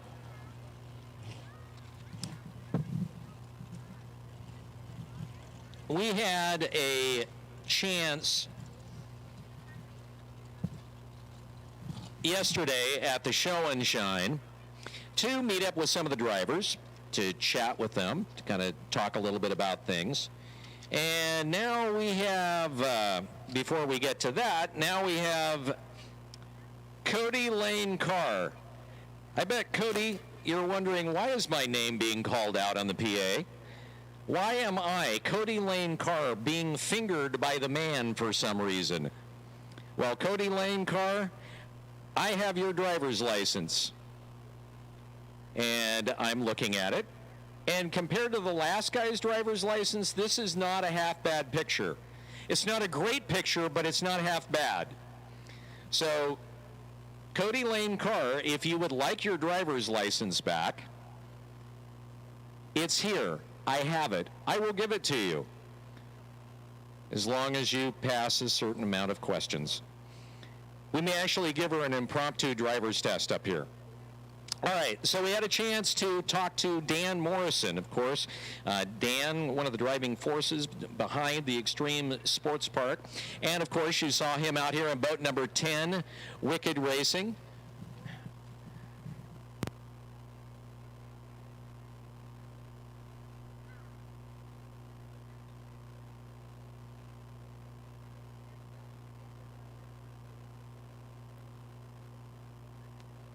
All right, so I guess we'll hear from Dan Morrison in a little bit. I'm hearing now that we are now going to start the driver introductions, but I'm not seeing any drivers.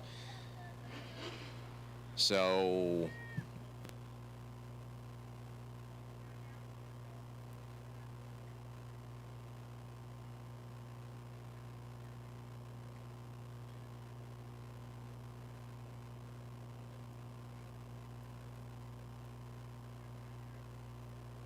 all right, so our drivers are slowly making their way over to what I refer to as the catwalk, and we're going to do the driver introductions when they get here.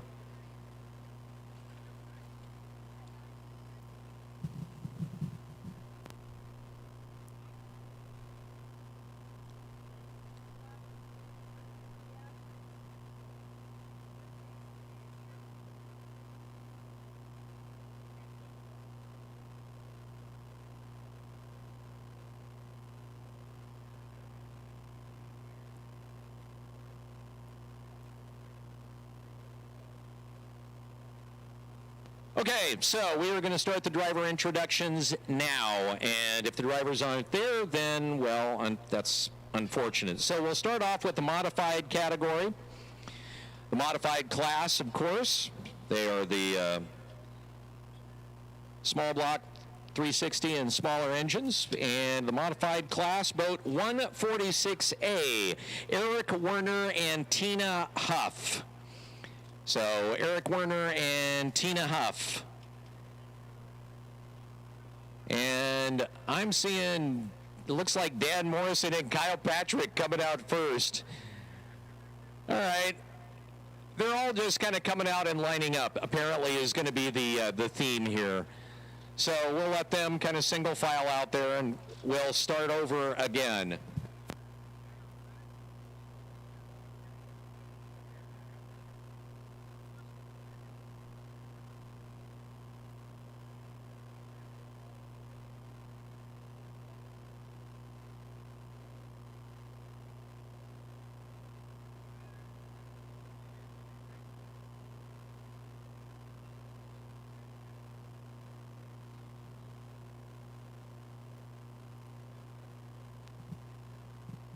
All right.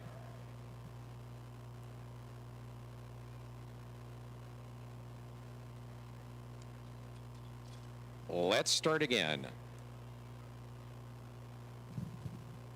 First off, because I see them down there, we're going to go a little bit out of order. I want to bring out Stephen Church and Lisa Bowman in boat 156 first. Would you two just come walking out here? That is the boat that we watched sink earlier. Lisa in the white t-shirt. Give it up for those two who had a not pleasant underwater experience. And it looks like Lisa's got either she doesn't like walking through the mud or she's got a little bit of a limp. I can't figure out which it is. So they were, of course, in boat 156, Bad Influence, that had that really not pleasant accident over there in the spin-out pool. So, Lisa, we're glad you're okay. And I'm waving at you now because you're okay, Lisa. All right, so 146A, Eric Werner and Tina Huff. If they're out there, wave. If you're not, just send your love. Boat 03 is being tag teamed by two people, and that would be Eric Petring. I should know this. How many times have I said his name? Eric Petring and Selden Glebe. That is boat 38. Give a wave, everybody. And that brings us to boat 40. Dylan Hatch and Danielle Finley. If they're out, wave. If not, sorry. Larry Steele and Samantha Steele from boat 199, Guano Loco. Boat 666, Dark Horse Racing, Jeremy Souza and Jessica Law down there on the end. Boat 86, the Juggernaut, Jason and Samantha Christ. Boat 623, the fastest time in the modifieds in his last run, it is Clint Birch and Terry Lavelle, or Lovell if you prefer. Boat 154, Purcell Racing, driver Jeff Purcell and navigator Roberta Anderson, sometimes known as Larry and Bob. Boat 146B, tag teaming the 146 boat, Nicole Brown and Tina Huff. Hey, they're out there. Look at those waves. All right, the 400 class, boat number 5, which we got to see once. It is Kelly Stevenson and Dennis Robertson. And I think they're just making their way out there. I can tell by the bald head. Boat 42, Mr. Excitement, Dan Hatch and navigator Wendy Model. Boat 42. Boat 47 coming in the early morning hours this morning and getting it done in the class with the fastest time so far today. It is Darren and Ashley Swindoll. From just a little bit to the east of us, from Squim, boat number 2, Livewire, Vaughn Trapp and Matt Denson. And boat 151 is Cole out there? All right, Cole is out here. Cole and Dwyer, the boat 151 in the 400 class. In the super boats, boat 35, the Kiwis, husband and wife team of Chris and Katie Monroe. Boat 151M. From Albany, Oregon, Kyle Patrick and Amanda Thompson. Fastest boat in the class so far today. Boat number 4, driven by Dean Lautenschlager with navigator Jack Brigham. And rounding out the class, of course, in boat number 10, it is none other from Port Angeles, Dan Morrison and navigator Sarah Hopp. Those are your racers. Give them a big round of applause. We will see some of them again coming up in the elimination rounds right after the lunch break. I mentioned earlier that Dan Morrison, of course, yesterday, we had a chance to catch up with him. But before we do that, let's go to John. And I don't know, John, where are you at? In the KISM booth? John? Yeah, hi. We're signing folks up for our 92 days of summer, and people digging the Murder Hornet and everything. And, you know, one of the best things about one of the best things about the afternoon for me is being able to cruise around the park. I know if you got a great seat, you don't want to leave it, but taking in the racing from different vantage points is super cool. You make it over to the beer garden, or you get down low and you see them coming at you from different angles, and it hits you a different way. So when we get back to racing, if you do have a second to get up and move around, take in a couple runs from a different vantage point. You'll love it, I guarantee it. Great having KISM out here, of course. A big part of getting the word out about the races here in Port Angeles, 92.9 FM. Classic Rock here in Washington, doing a great job. And go see the Murder Hornet. Okay, you guys that are out there standing there, you can go. We've announced all of you. If you want to leave, leave. Or if you just want to stand there and look pretty, feel free. Some of you, although saying pretty is kind of an overstatement a little bit, just kind of, sort of, just teeny bit. You're free to go back to class.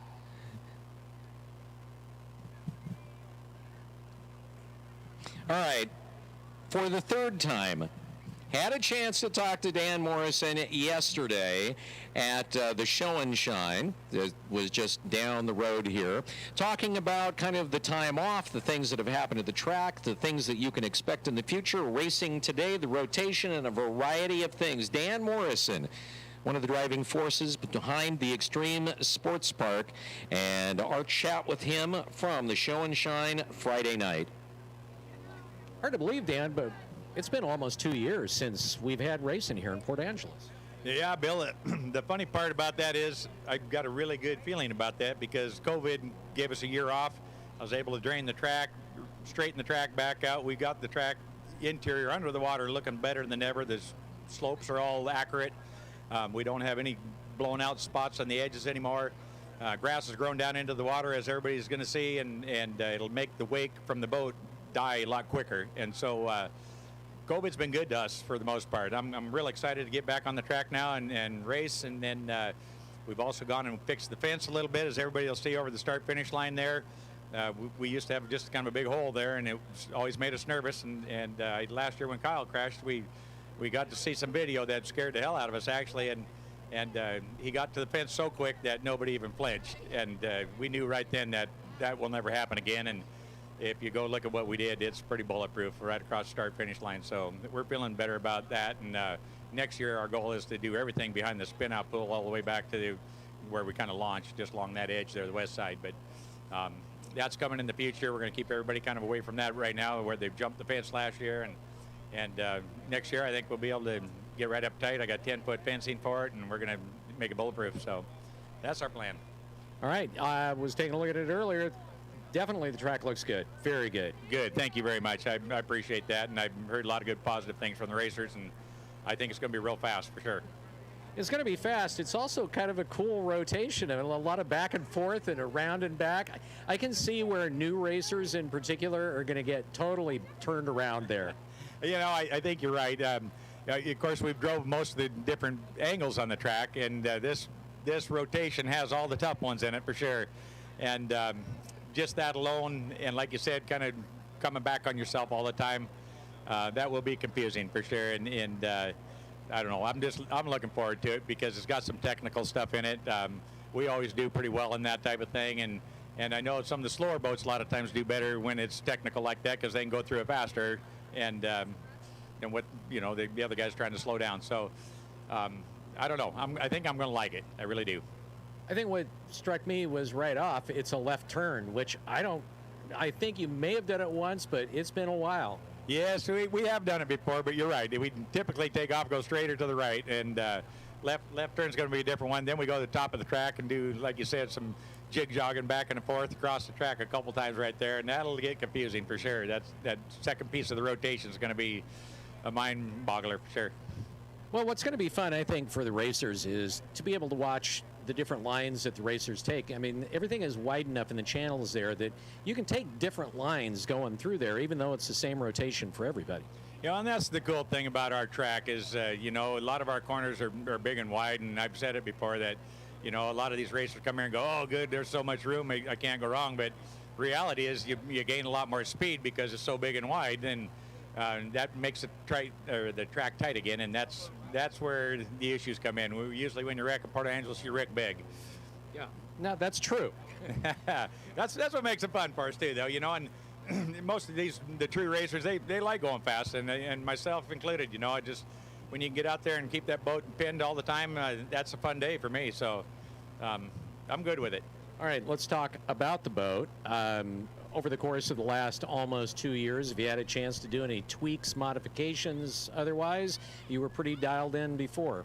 Yeah, we are still dialed in. What we ended up doing is it was the year that we wanted to refreshen the motor, and we went all through it. We could put bearings all the way from the bottom to the top, and new valve springs and lifters, just quite a few different things that we just had time on, and we wanted to freshen them before we blow them up. So even that, I'll tell everybody, we just spent $13,000 in parts putting this motor back together, and that's just to freshen it. Didn't blow nothing up, didn't hurt nothing, just trying to make it fresh. So it's a bunch of money to run these things, and you know, if you want to go fast, it's all about cubic dollars. So we're good to go.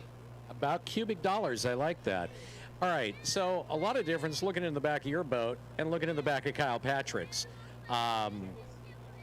Is there sometimes too much?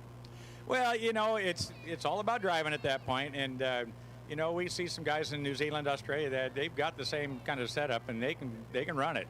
But I'm going to tell you, they are committing to stuff that I'm not so sure I even have. So we'll see what happens with that. And right at this point in time, the speed that we're running, it seems like the combination I have is probably easier to drive. Just as far as not having to get in and out the throttle so much. But yeah, you're right. When you see those high horsepower boats take off in the straightaways, you think they're going to beat me just from speed on the straightaway. But the reality is you still got to go through the corner quick and carry the speed. And that's what we've been good at, is just carrying speed in corners. Horsepower, what do you got? We're 900 horse right now on the dyno. And of course, that's at the crank. But there is no tranny or anything, no rear end in these boats. So it's pretty much 900 horse going to a 1 foot long drive line to a jet pump that starts moving as soon as you fire it. So yeah, we're 900 horse at that prop for the most part. I always love asking this question because you always know, and I'm going to do it since it's been a couple of years, how much water are you moving through that pump a minute? Well, they tell me, I did some of the math and I asked the questions and stuff, but they're telling me 700 gallons a second when our throttle's on the floor in an 8.5 inch pump. And it's hard to comprehend really, but you look at what little bit of water comes above the water grade, and that's up out of the water. You're losing thrust when that happens, but there's a lot of water that comes up, and most of it's in. And so you go, man, there's 300 feet of water in the air, and that must be 200-300 gallons, and yeah, well, 500's still in the water getting pushed. So it's impressive for sure to see these things thrust like they do, and I don't know, always impressed with the numbers myself, and like telling everybody that for sure. Well, that's a crazy amount of water. 700 gallons a second. It'll fill your swim pool up before you're ready. I'm sure you know. About 2-3 seconds, your hot tub swimming. So yeah, no doubt. Port Angeles has always been really supportive of sprint boat racing. I am willing to bet that people after COVID and everybody being in COVID prison, everybody's just waiting for a party. This town reached a new level in support for what we're doing, and we've diversified a little bit. We've had some weddings, graduation, different things like that, and it seems like everything we've been doing, we get really, really good support. We've been trying to run a first cabin show everywhere we go. That seems to help. But you're absolutely right. The COVID slowed everybody down and makes them all want to go. But here's what's happening, and I really wanted to say this to you so everybody can kind of hear it. But excuse me, my wife Kelly, about a week and a half ago, I was coming in and out of the house and just during work, and she stopped me one day and says, honey, you need to stop and listen to this. I just got off the phone with some town in California, and then right before that was a different town in California, and then another town in Arizona, and another town in Texas, and then Cincinnati, Ohio, and on and on. It was unreal how many out-of-town places that I'm hearing. And she says, and then there was one from the letters M-E, and she says, where's that? And I say, well, that's Maine. She says, well, we got one of those too. And almost every one of them is flying to Seattle. They want to know for sure they can get into our race by getting here. And anyhow, she assured them that nobody gets turned away and all that. But I just thought it was pretty interesting that the TV has touched that many people that far away from us, because I can guarantee you all I'm not advertising anything in Maine. And it sounds like somebody from Maine's coming here. So that's a pretty awesome thought in my mind. Is MAV TV going to be here this season? I'll tell you a quick deal about MAV TV is the COVID wiped them out as far as their crew. They couldn't go anywhere because there were no races, and so they laid everybody off, and they're totally in the rebuild mode at this point, trying to get geared back up to figure out what's going to happen next. So at this point, the answer was we don't have anybody. Not that we don't want to, but we just don't have them. And so when they get geared back up, we've been in close contact with them. Doug Hendrickson especially has, and just making sure we're there when it comes time. But as soon as we know anything like that, TV-wise, and when they're going to be able to gear up and come back, we'll let everybody know. But I'm quite confident that's going to happen. And they didn't go away from us at all. They just had to slow down because of the same thing we all slowed down for. Unfortunately. All right. Well, Dan, good luck. It's a great rotation. I'm really looking forward to seeing how this turns out. Have a great race. Thanks a lot, Bill. You're always awesome on the radio, and appreciate everything you do. And that is Dan Morrison, of course, from Port Angeles. And I have no idea who's up in the airplane, but they're doing some stunts up there.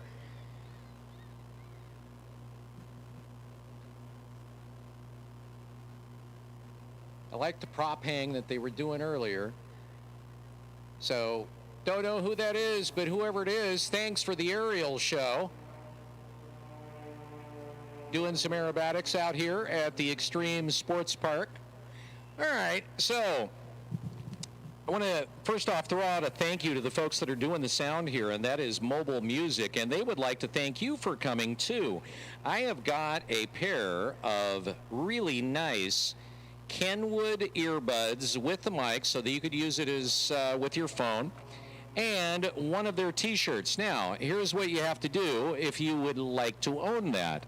You're going to have to bring me a set of keys with a Toyota logo and a lawn chair. First person over here with Toyota, some keys with a Toyota logo mark or something like that on it, and a lawn chair. I'm going to give you a pair of brand new Kenwood earbuds for your smart device and one of Mobile Music's t-shirts. So somebody, if you've got the chair and you've got the Toyota keys, I see a guy with a chair who is running, and this is somebody that doesn't look like they normally run. You gotta bring it up here because I can't see the keys from down here, bud. So yeah, now we're gonna make him go up the stairs, even better. Here he comes. Here he comes. All right, and there it is. Toyota, what's your name? Vernon. Vernon, where are you from? Squim. All right, so coming in from Squim, give it up for Vernon, who got his exercise this week. Here you go from Mobile Music. Thanks for coming out to the races, man. Appreciate it. We'll have more of those giveaway a little bit later, coming in for some low flying. Want to remind you, of course, we've got the vendors up there on top, the VIP booth. Thanks for the folks at the VIP booth because they are big supporters, of course, out here at the Extreme Sports Park. We've got another row of vendors that are down there as you head over towards the pits. You do not need a pit pass to get over there, but we have live wire racing out of Squim and Fear Not. Down there, they have their good stuff, and they have the giant wrench down there.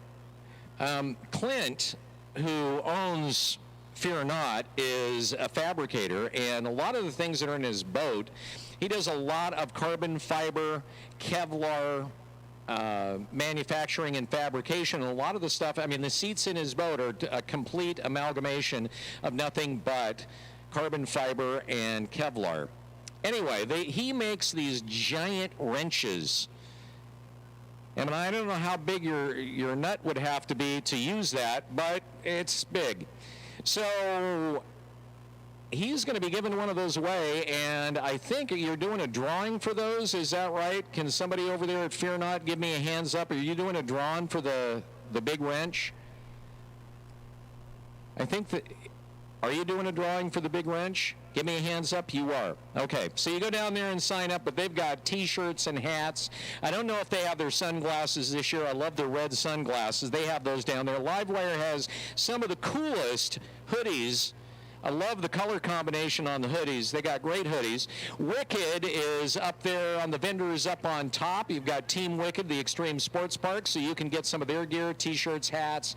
They used to have onesies. I don't know if they still do now or not, but that is available for you up there on that top booth. One of the other racers that we had a chance to talk to last night at the Show and Shine was Kyle Patrick. Now, Kyle has been running the fastest time, or did run the fastest time in the unlimited class today. Had a chance to talk to him yesterday to talk a little bit about the boat, about putting it together, and if you have a chance to go down and see it, that particular boat, the power plant in that thing is way crazy. This is a chat with Kyle Patrick from yesterday evening at the Show and Shine. Well, Kyle, last time that we saw you here at Port Angeles almost 2 years ago, you had a boat that was pretty much completely built south of the equator. Amazing engine in the thing, and now you're back with a completely different set of gear. What happened? Well, that motor we had, it was a temporary motor, so we got it going. It worked pretty good, but I ended up shipping it back to New Zealand after the I think we're calling it Kyle's Corner, and had the boat fixed. I shipped all of my new engine parts over there to HRE, and Glenn Head rebuilt this motor. I raced their entire season there with the temporary motor. Did pretty well. We took 4th overall, and then COVID shut us down in April, so I was supposed to run this engine for the last race and didn't get to. So I got the boat back a year ago, or last August, and we fired it up for the first time 2 weeks ago on a ski lake, and it's impressive. Okay, impressive. I know you told me a little bit earlier 1,500 horsepower, but torque? So we're running only 13 pounds of boost right now, and we're still at 1,200 foot-pounds of torque. That's a crazy amount of torque. It's crazy amount of torque coming out of a corner. It is unreal, the power this thing has of the shoot and go. I guess the thing here is, I mean, everybody's always said that the track's bigger, longer, wider, Australia, New Zealand. This track, obviously, you know, wider lanes, wider corners. How much is too much? Well, to give you an idea, Glenn Head, who is a past world champion who built this motor, he's running 1,800 horsepower. He ran this, and he said this thing, the way it's running right now, is really angry. And, you know, and the difference between the Althern boat and mine, not a lot of difference in motor. I mean, there's differences in the motor, but in the program, they're pretty similar. But this boat, we opted to turn the boost down.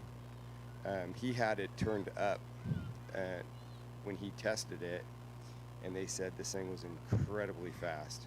So we turned it down because we don't need that speed here in the States, but we do need that torque.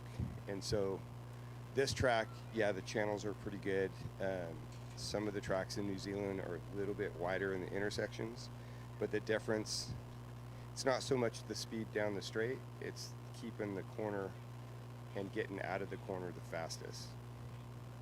A lot of corners in this particular rotation. There's a lot of corners in this. Yeah, so, you know, my goal is for this weekend, just learn this power plant, It's really complicated. We've moved everything to my steering wheel. So we're just going to take it easy and comfortable and keep it on the track and just kind of play. We're not really out here to win or anything.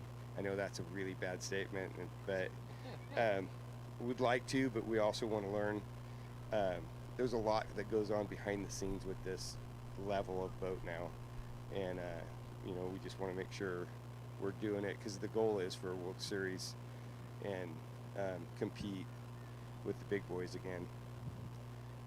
All right, well, Kyle, it is, if anybody has pit passes and has a chance to, stop by and see boat 151 if you want to see an amazing power plant. That's impressive, to say the least. Kyle, good luck. Thank you.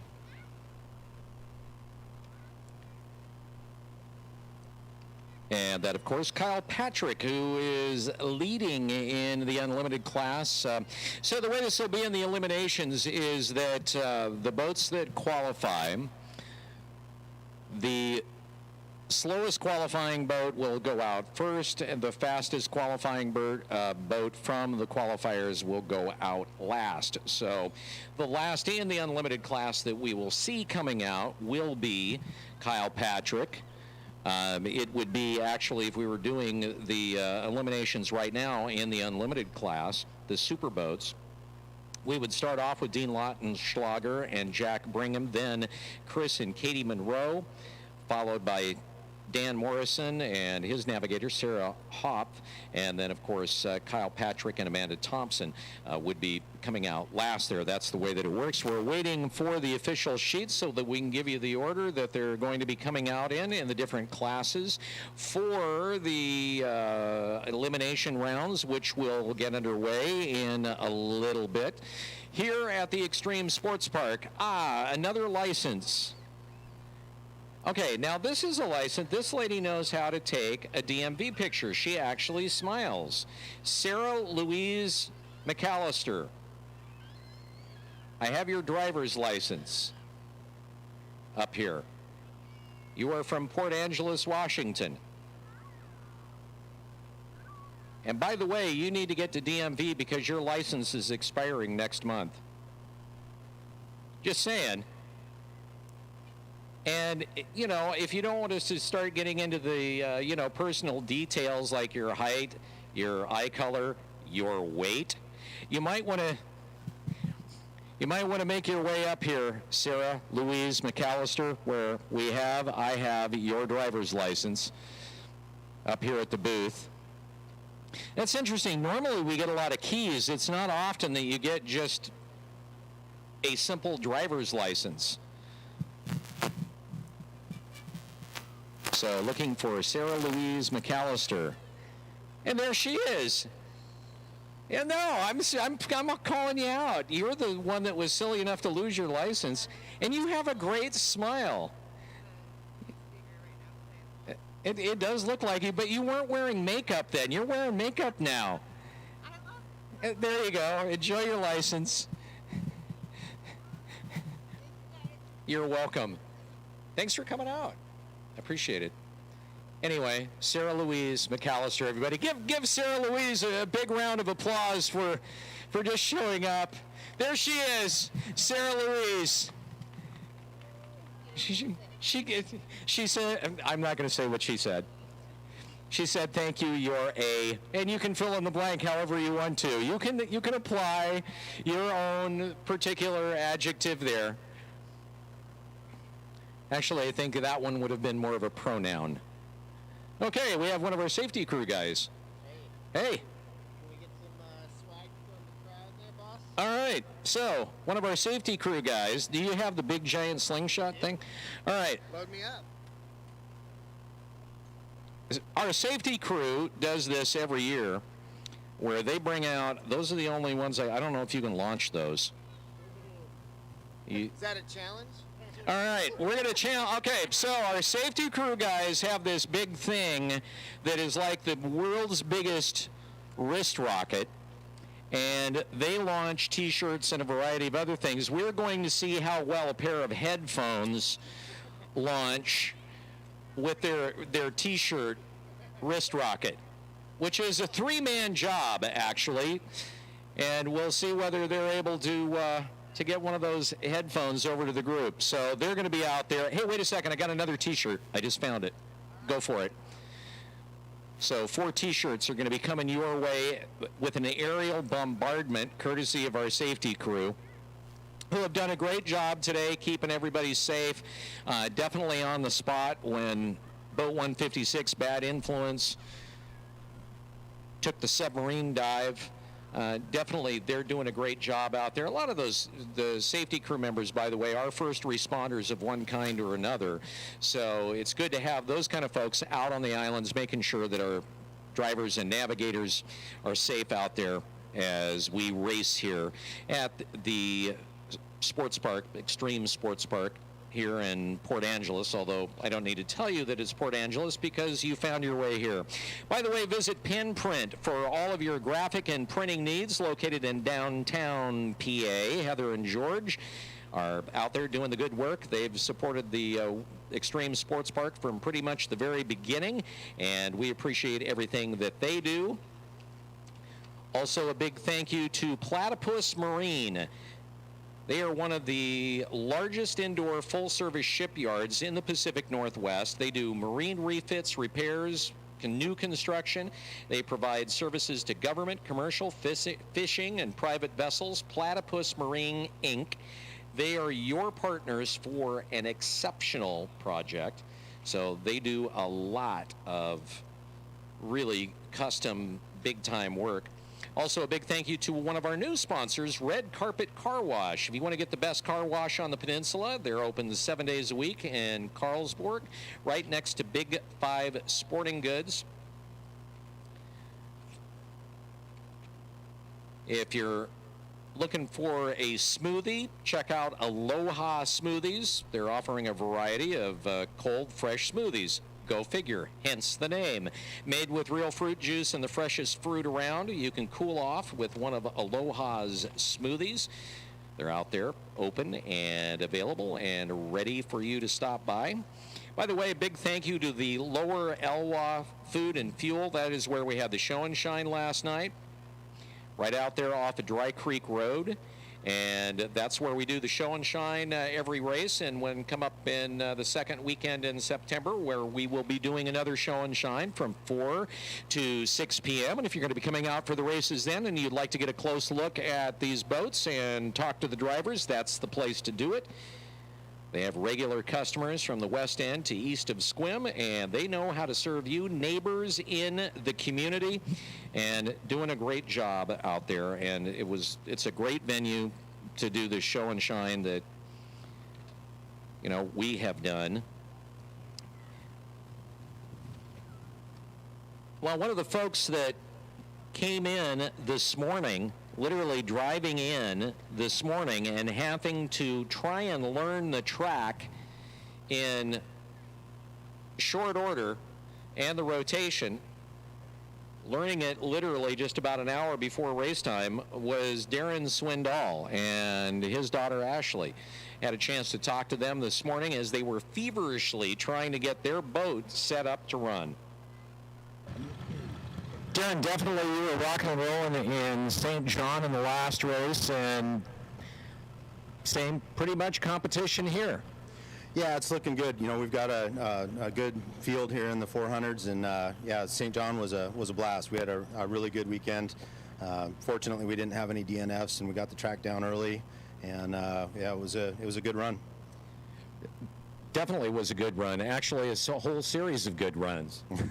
Yeah, we kept stepping it up each time. You know, we come out a little bit easy in usually Q1, and try and just keep wicking it up and just focus on our own times, not worry about the other guys. So a lot of people have asked, you know, what is he running in that thing? Talk a little bit about the engine. Well, we're running the A400 class, and our engine's 410 cubic inches. We're running around 650 horsepower on the dyno, and a two-stage Scott pump from New Zealand, and she's got a lot of torque. It's got a lot of pull. And definitely very smooth when you get it out on the water. You've had a chance to look at the rotation, and I should mention, you just got in here just a few hours ago. Yeah, it was a real short time to look at the track, but it's a real nice rotation. It's what we would call fluid, real smooth. It should be a good track for the boat and for my navigator Ash.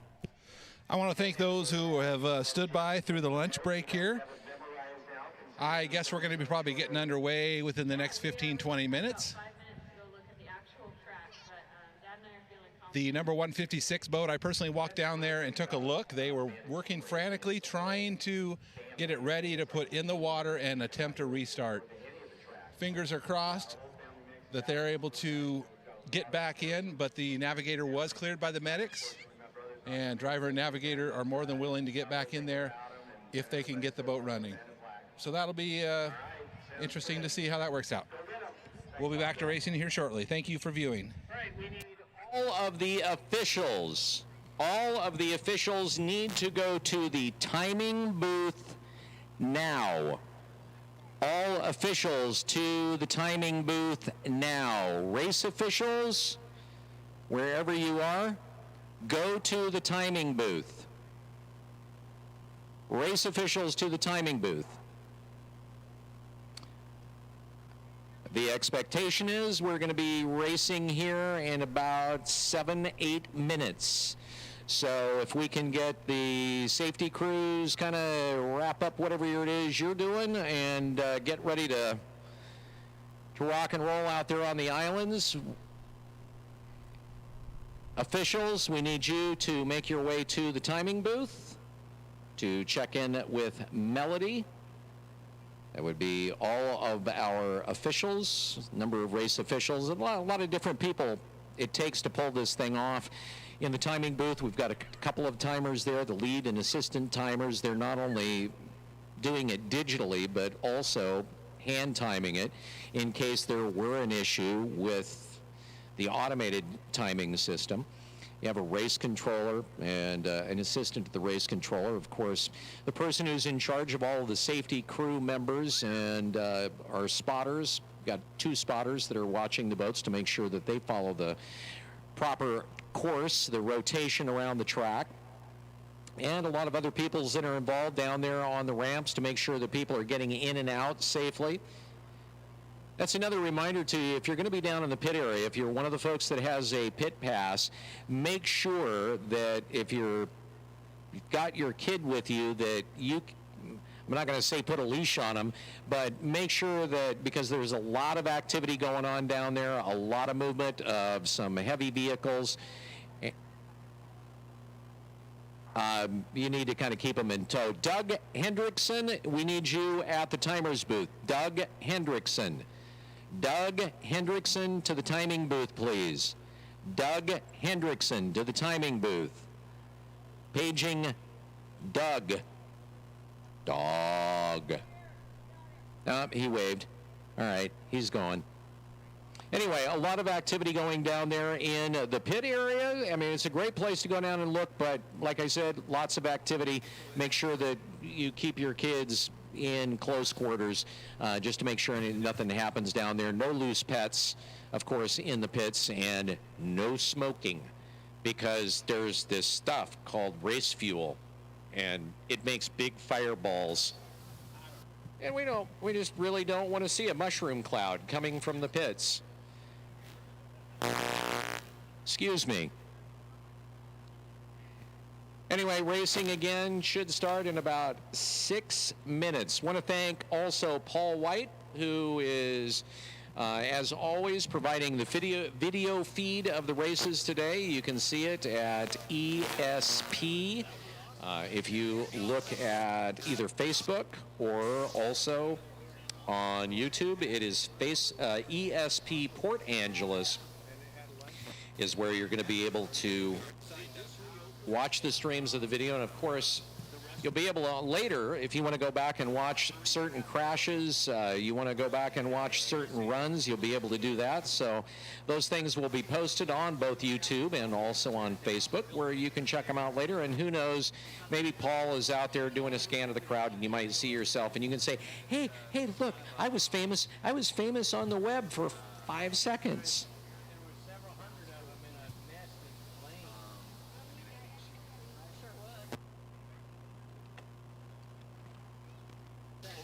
Lakeside Industries is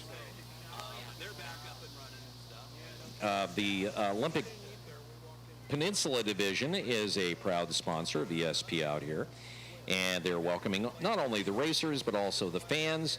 If you have paving needs, well, these are the folks you need to talk to. They are the pavers of the Olympic Peninsula. Also, a big thank you to all of the volunteers out here. You'll see them all wearing hot pink ESP shirts. Those are our volunteers volunteering their time to pull the races off to make sure that you're having a good time. By the way, if you're watching this, now a lot of times, a lot of these racers, you talk to them and you say, what got you involved and what made you think that you wanted to do sprint boat racing? And a lot of them will say, you know, I went to a race in wherever, Richland, or I went to a race over in St. John, or I was a race here at Port Angeles and I saw it and went, God, I need to do that. If you go over towards Vendor Road, down on the end, you will see a black hull that is over there. It's got the roll bar, it's got the seats, it's going to require a pump and an engine. It is an exact duplicate of Clint Birch's hull, design, setup, and the like from Fear Not, who, if you watched, he had the fastest run in the modifieds today. It's an exact replica of his hull, except that it is in matte black. There's information there how you can contact him if you want to purchase a hull that you've seen in action, that you know the hull is solid. The hull. Well, it's over there and is up for sale. Also, the trailer is included with it. And it is right down there. You can go over and kind of take a look at it and get an idea of whether that is something you really want to do or not.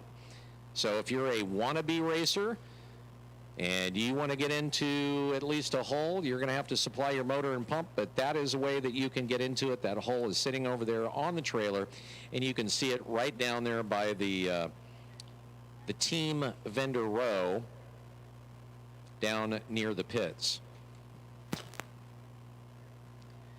Definitely a family sport, a lot of families involved in it. You know, we've talked to the Swindalls, Kyle Patrick, his son Cole is racing in the 400 class.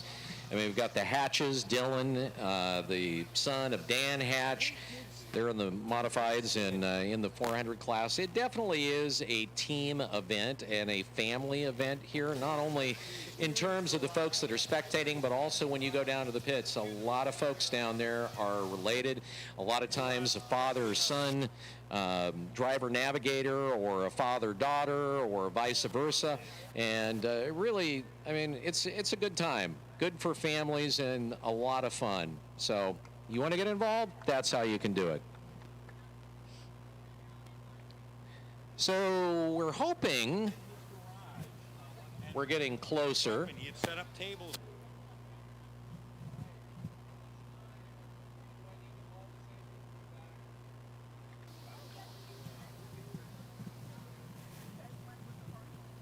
Right now, waiting word from our officials on when to call our safety crew back. I would assume that's going to be pretty soon. Getting very close to what we refer to as the money rounds, where it's simply go fast or go home. This is where you can't just get a feel from the track. If you want to progress, you're going to have to go fast and let it all hang out.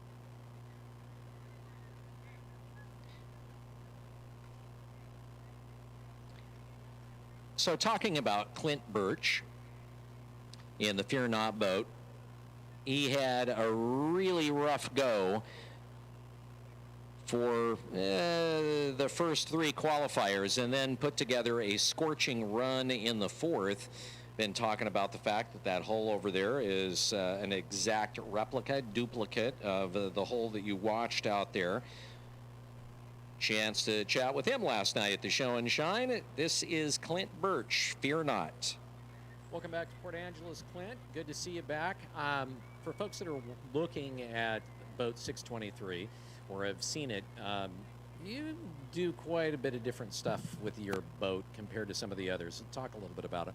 Well, we did, when we were building this, we wanted to build one of the lightest boats out there, so we did a lot of carbon fiber. The seats are Kevlar and carbon fiber. Driveline covers, all Kevlar.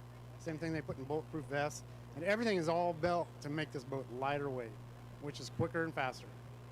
So, total, what do you think the boat weighs? That's classified. Oh, come on. Well, we're one of the lightest boats. We're within 5 pounds of the other lightest boat out there. Within 5 pounds? Yeah. And, all right, it's taken you a while to put this thing together. Of course, we had everything came to a screeching halt because of COVID. Your first race was a few weeks ago. How do you feel about the way that it handles, how it works? We're still working out the bugs on it. We had it dialed in at the end of the 2019 season, and then we went and put a bunch more horsepower in it, lighter heads, so we lost a lot of weight. So that put 80 pounds less weight in the boat. So now we're trying to still tune the hull and get it dialed in, and we're really close now. So we're a little nose heavy in there at St. John. And anyway, we're working on it. We've made a bunch of changes, so we should be faster and get her done. So is the next thing you're going on a diet? Well, no. I'll find something else to lose on the boat. So talk a little bit about the power plant. This is a super modified boat, so talk a little bit about it. Yeah, it's 360 cubic inches.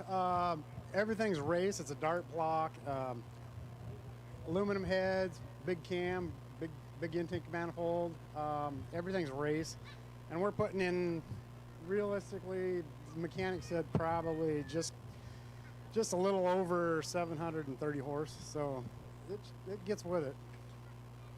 What about as far as the handling goes? It handles like a dream. I mean, you just point where you want to go and go. And what the problem is sometimes I think about my old boat that used to slide, and that's what happened there in St. John. I just turned too quick, and it's hit the island, and we crashed. So definitely more on a rail than your previous hull. Yeah, oh, by far. I mean, this one does not slide at all. You just steer it where you want it to go, and it goes. So we should be doing pretty good tomorrow. Nice big wide track. Should do okay. So. Well, taking a look at the rotation, it's interesting. It looks like it's going to be fast, but a little bit squirrely. Yeah, I'm not worried about it. I mean, you know, this track's a lot wider and get bigger intersections, so we'll do really well, I think. All right. Well, Clint, good luck. All right. Thanks, Bill. All right. So I'm assuming, are going to get things going here pretty soon. I think we've still got John over at the KISM booth, 92.9 KISM Classic Rock. John, you and Brad still over there, bud? We're hanging out over here. How's everybody doing? You guys having fun? You want to see some more racing? Yeah. All right, so we got last call over here for you to sign up for the 92 Days of Summer. Brad will tell you more about that. Dead battery. There we go. All right, we freshened them up. Yeah, last call here for a sign up for the 92 Days of Summer. So please come see us here in the next few minutes while there's no action out there. And one of the things you get, one of the qualifying prizes for the 92 Days of Summer when you qualify is tickets to racing, sprint boat racing in September back here again. So that's going to be great. And you can always check out what's in the 92 Days of Summer at KISM.com. It's been a great afternoon. Let's enjoy some more racing. Hey, by the way, John, you guys did a great job. Thanks for being down there in the pit for us after we had the accident with 156 and just cruising the crowd. You guys did a great job. Thank you so much for being here. Thank you, Bill. Yep, everybody's good back there. Good to hear. All right, always good to see you guys out at the track. Give it up, John and Brad in the morning on KI. Sorry about that, folks. We're trying to get things positioned on the lift here, and my camera fell over. All right, we're going to get racing underway here shortly. So, safety crews, you are going to have to make it back to your posts out on the islands as we get ready to get things underway and ready to rock and roll again.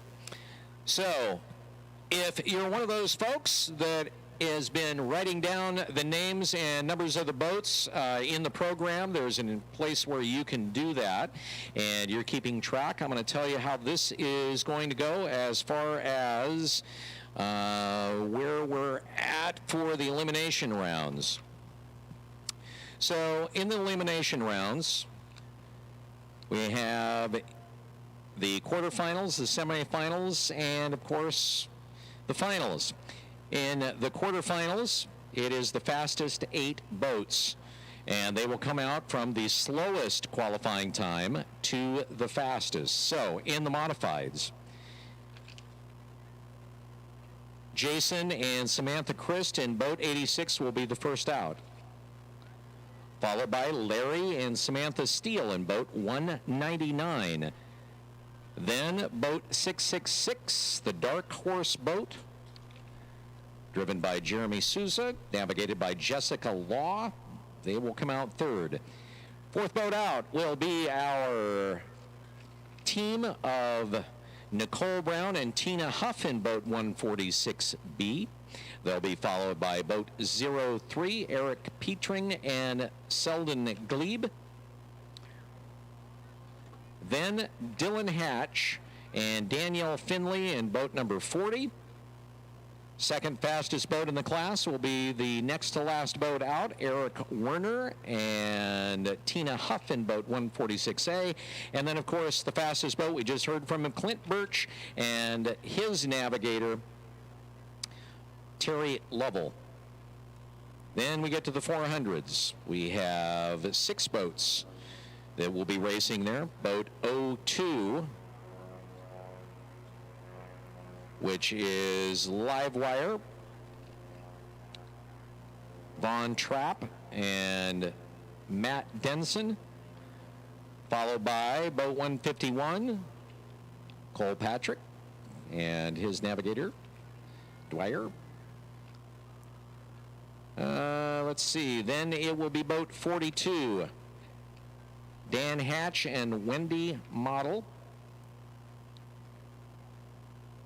Then boat number 5, Kelly Stevenson and Dennis Robertson, followed by boat 47, Darren and Ashley Swindoll. And now the fastest boat in the class was boat 156, which was Stephen Church and Lisa Bowman. And are they...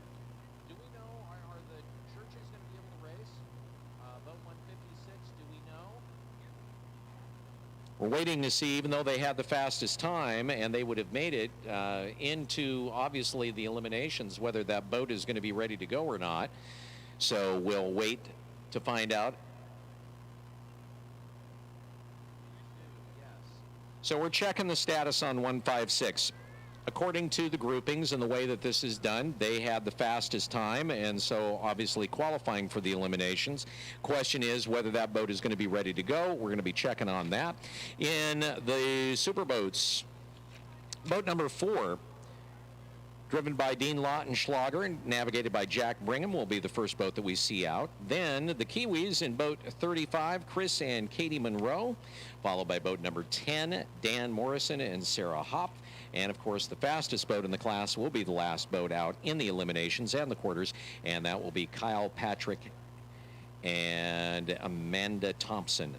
So that's the way that things are going to be rolling out. So, again, just kind of going through the numbers and the boat numbers. Again, for the super modifieds, they will come out in this order. Boat number 86, 199, boat 666, 146B, boat 03A. Looks like we're going to be launching some T-shirts. Boat 40, 146A, and boat 623. You guys going to launch some shirts there? Did we already launch some? All right, here it comes, the giant G-string, the launcher of goods. Oh, nice. And it's a scrum.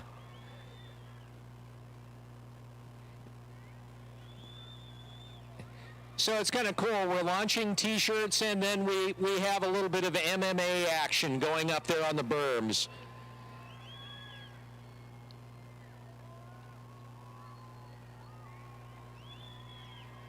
You want them to launch one over here on the side? You better let them know.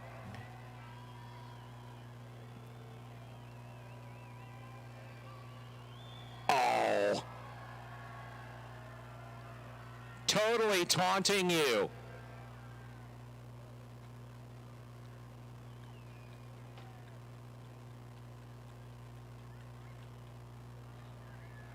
And he got it over the fence. It looks like somebody in a red shirt picked that one up. All right, so here's the word on boat 156, Bad Influence. That was the boat that we watched sink. They've been working on it. They're going to try. So boat 156, they're going to try to get her going. So we may actually see them coming out in the 400s. Do we have any more T-shirts over there you guys are going to be launching?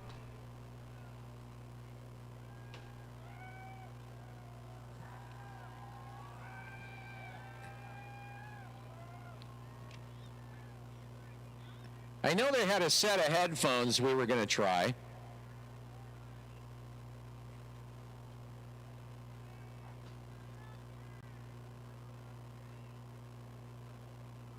So what's he bringing out? Is it going to be the T-shirt or is it going to be the headphones?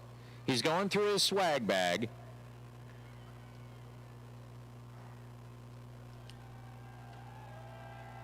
You're going to have to make some noise if you want stuff coming your direction.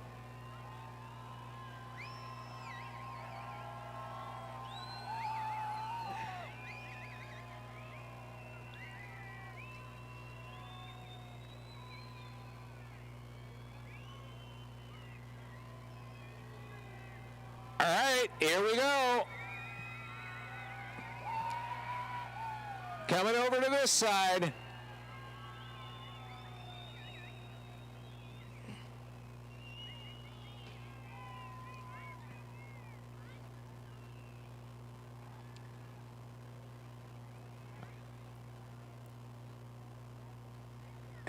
Apparently they need to put their heads together to figure out just exactly what their shot placement is going to be. Shot placement is everything. Here we go.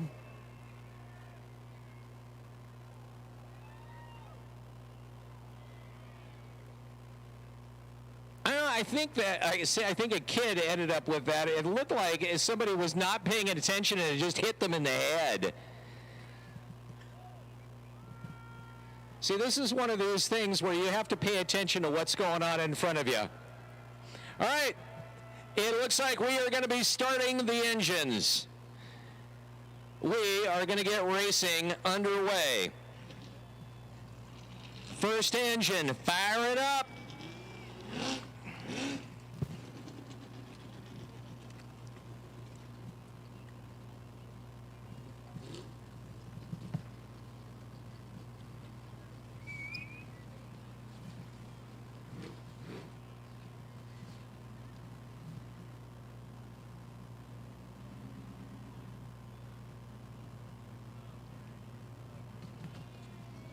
All right, heads up, everybody. Racing is starting. Boat 86, Jason and Samantha Christ.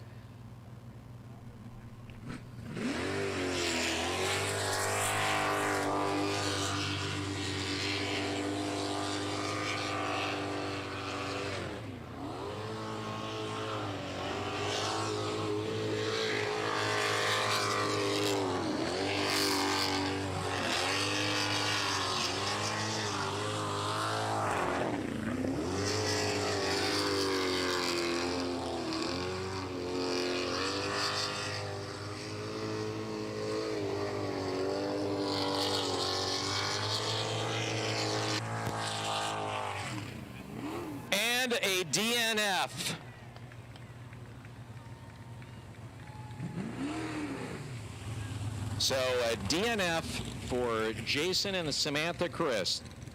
So self-elimination.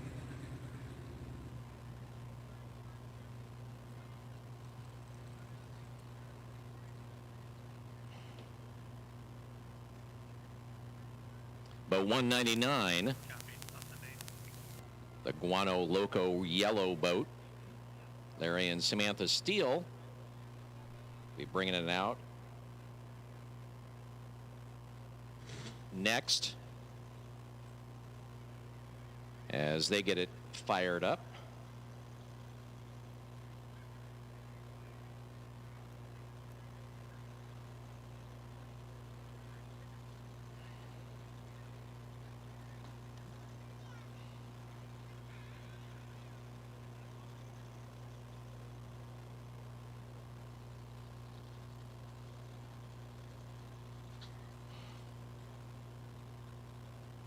Okay, and now we're finding out that well,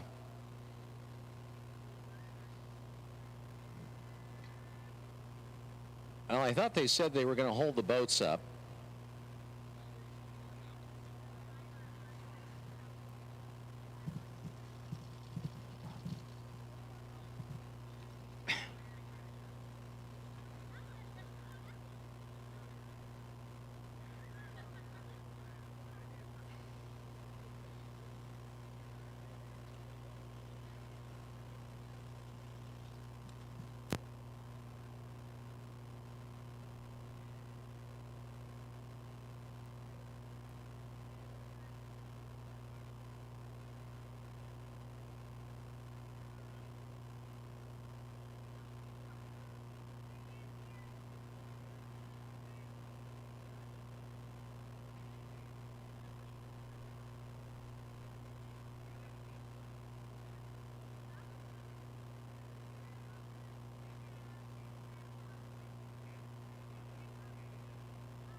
Waiting to hear what if officially is going on here. It looks like timing crew or race officials are holding it up a little bit.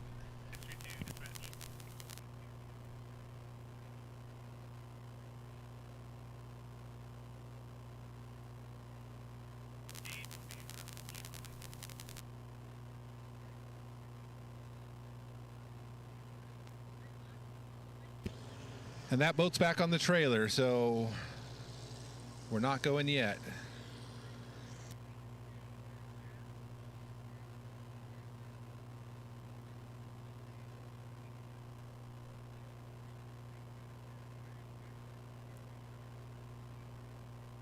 What is not happening now is we have an issue apparently with the electronic eye that is over in the spin out pool section, and so we've got a tech that is going to run out there, and apparently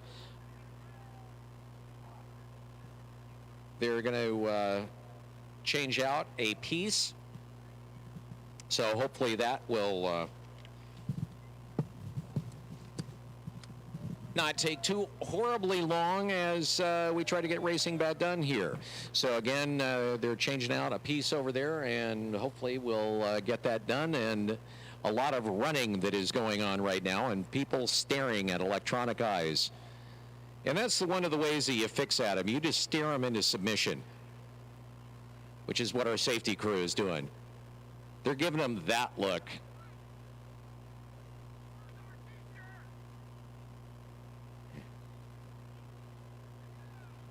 And that's always a good idea when you're trying to fix a laser, is to just look directly into it, like he was doing.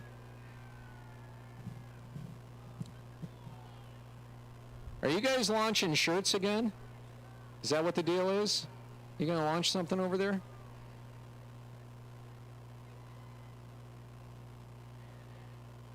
Yeah, it looks like so. After, of course, the lead is over there scratching himself. All right, you're going to give me a hands up. Are you going to launch something or not?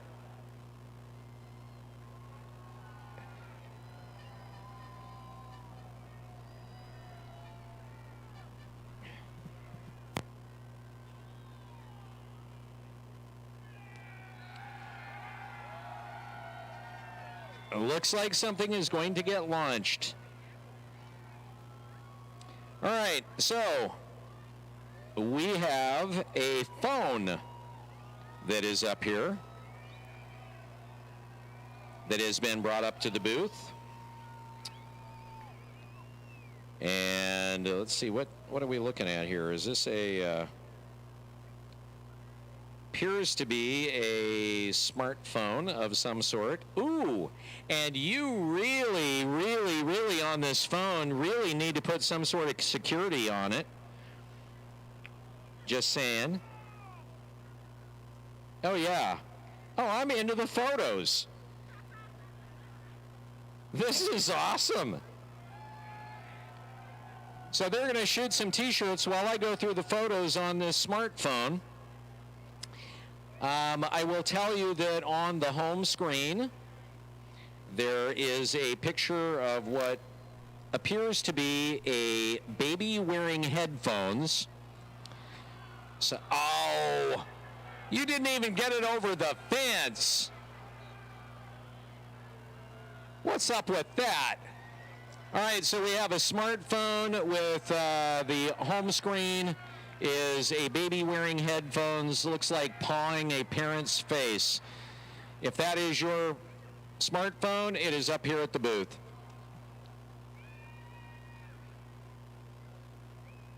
Okay, so he's going to try to redeem himself. I think they're trying to launch the headphones right now. Oh, bounced off the fence. Ooh. Launchus interruptus.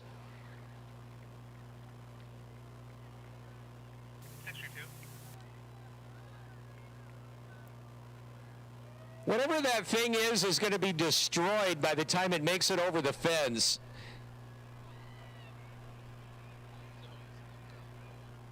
And whatever it is now it's completely soaked. Was it the headphones?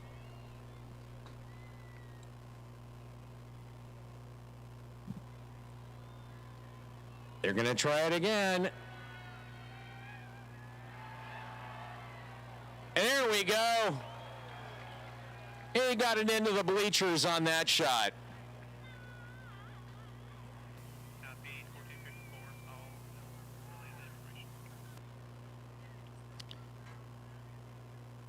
And work still going on the electronic eye. You guys have more stuff to launch over there?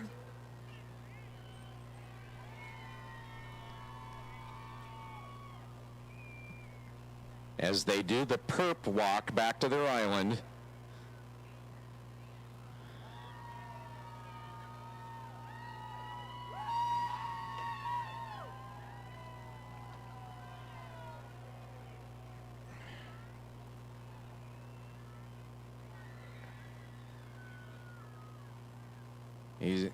He looked in the bag of magic tricks. Yeah, I think that's going to be it for launching right now. All right, give it up for our safety crew guys, a crowd favorite with the t-shirt launcher.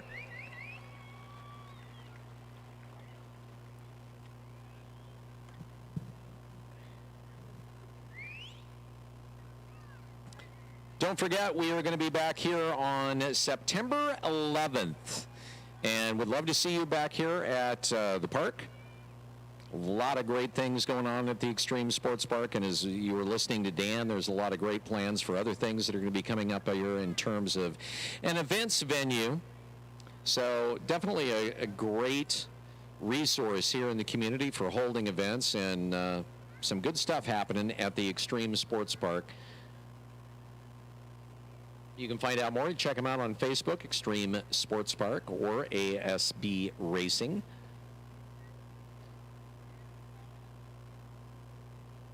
Another race coming up in St. John, Washington, which is going to be the weekend just before the Labor Day weekend in late August.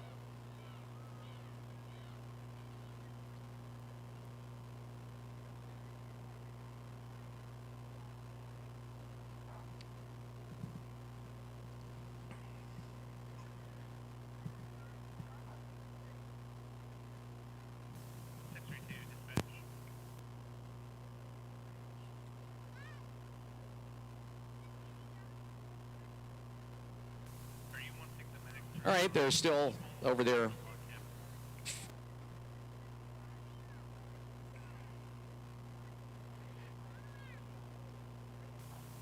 So they're back over there working on the eyes yet again. You know, what happened to the old days when you just had people that were just standing there? You've got more T-shirts?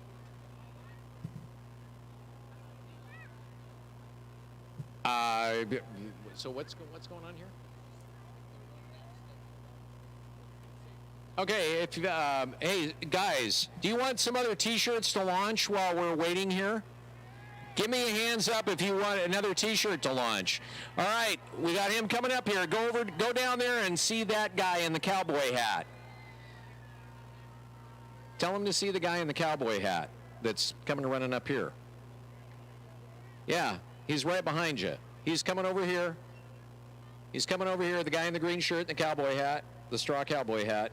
Hand him T-shirts. We're reloading on T-shirts. We had to go back to the T-shirt armory to get more ammo for the T-shirt cannon.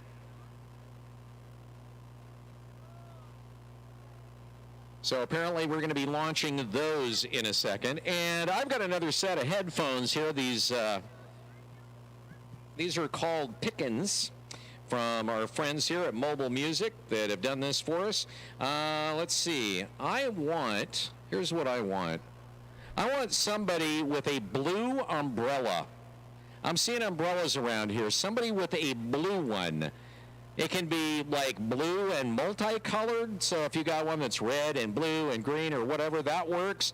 But you got to bring it over. I'm not coming over to you. You want it bad enough, you got to come get it. There's somebody that's over there sitting and they're kind of waving the umbrella at me like, I'm going to come over to you. Sorry, not happening. And you've got somebody hot on your tail. If you want this, you'd better run. You better motivate yourself if you want these. And you're going to have to come up the stairs. I'm not coming down. You want it bad enough. All right, let's show me the blue. There you go. What do you think, everybody? Is that blue enough? Okay. What's your name? Dorothy. Dorothy, where are you from? Eatonville. Where? Eatonville. Where's that at? I don't... Near Mount Rainier? Is this your first sprint boat race? No, it's my second one. Your second one? What do you think of sprint boat racing? It's fun. Would you like to do this yourself? Yeah. Yeah. All right. But and her little sister is over here. Yeah. Yeah. Oh, you're her friend? But you're both willing to do it. All right. Well, thanks for coming up here. Here is your prize. Thanks for joining us. Thanks for running over here with your umbrella. All right, give it up for these two young ladies, the future of sprint boat racing going down the stairs right now. Good job, ladies. Thanks for coming out to the Extreme Sports Park. They didn't come out with their parents, they hitchhiked. So. Oh, I'm seeing swag. I'm seeing swag. Okay, those are Guano Loco T-shirts. So, Guano Loco, which has been waiting over here to race. They were in the water. They were waved off to make you happy, have supplied some of their T-shirts so that you can be happy. So, give it up for Guano Loco waiting over here patiently to run. Bringing over some T-shirts that can be launched to you. So they're going to...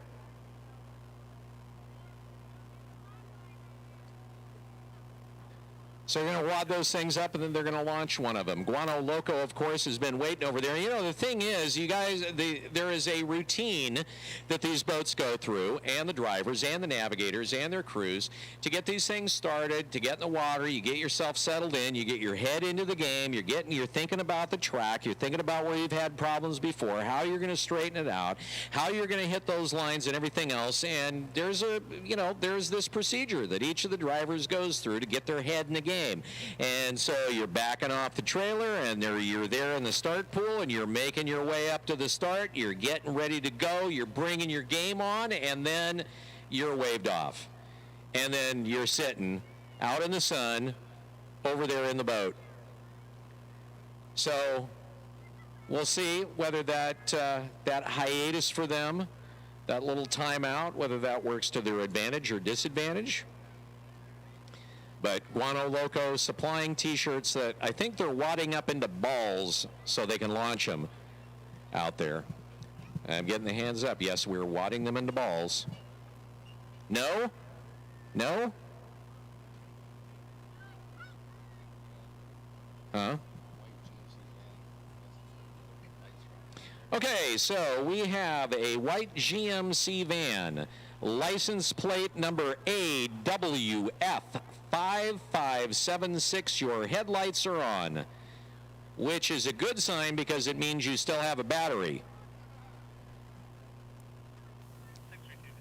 But if they get left on, you won't. So, we apparently have our timing issue worked out. And Guano Loco, boat 199, backing into the pond. Oh, I hear the sweet sound of an internal combustion engine.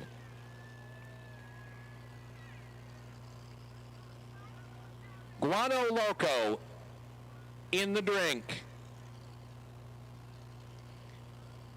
Boat 199 in the water. Safety crew, heads up. Boat's going to be coming out.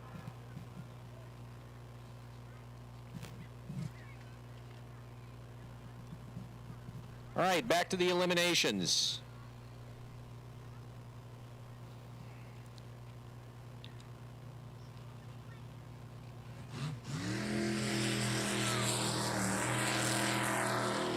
Their best run was a 63.36.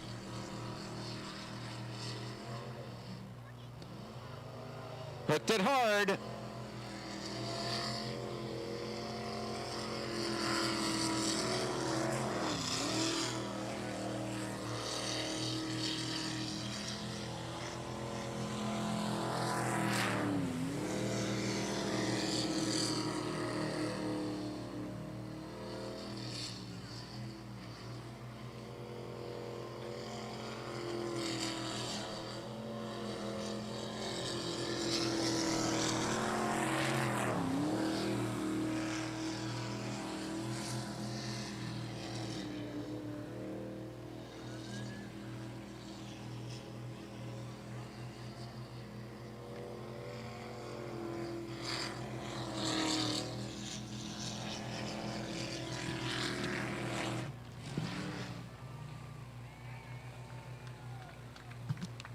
And the run is clean. So,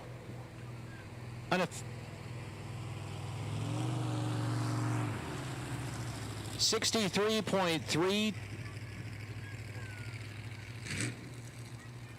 Okay, 64.326 for boat 199. So, taking a look back at their previous runs. Their best was a 63.369, so that was a 64.326. With boat 666, Jeremy Sousa and Jessica Law. This is the Dark Horse boat. Their best run was a 63.018 in the fourth qualifier.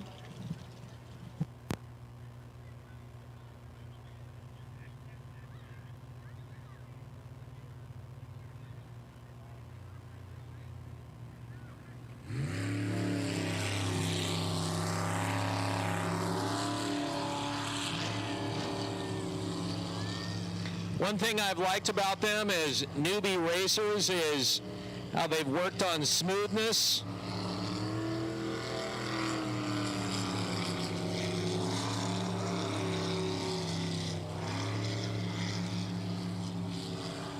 The question is, can they bring on the speed?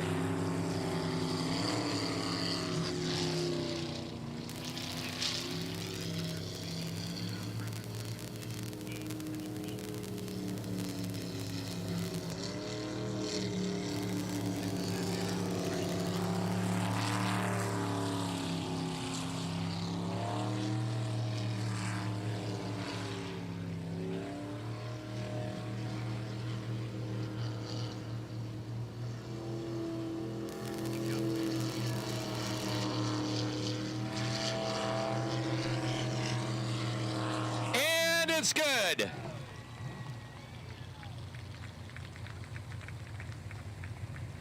$64.247. And that will be bringing us to boat 146B, part of the Jolly Rogers team, with Port Angeles local Nicole Brown taking on Tina and navigator Tina Huff.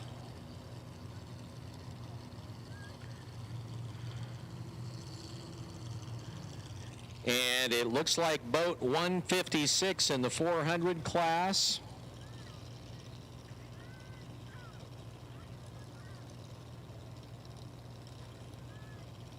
May actually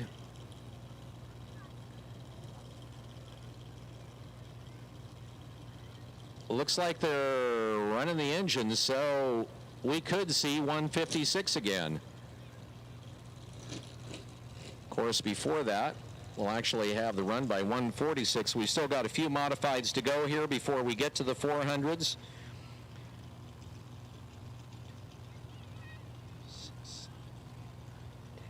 Ten runs to go before 156 would be up to run, so they've still got some time. And boat 146B, Nicole and Tina.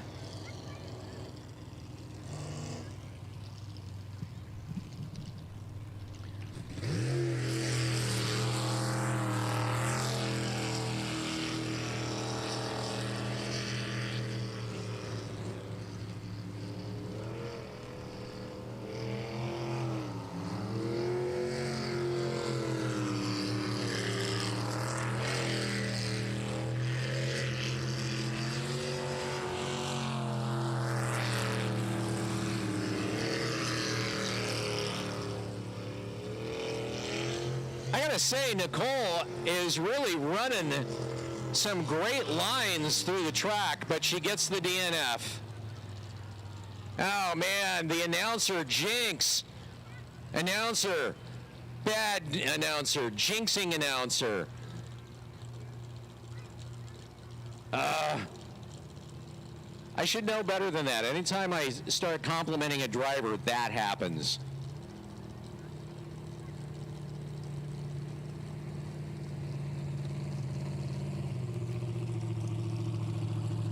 Bad man.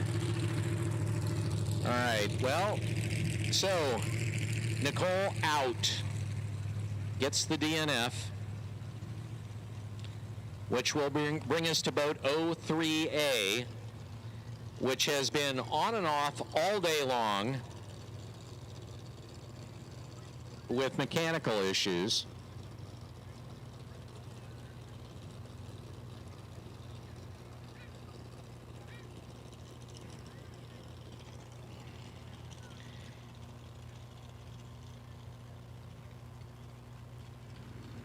So 03A in the water.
Clean run.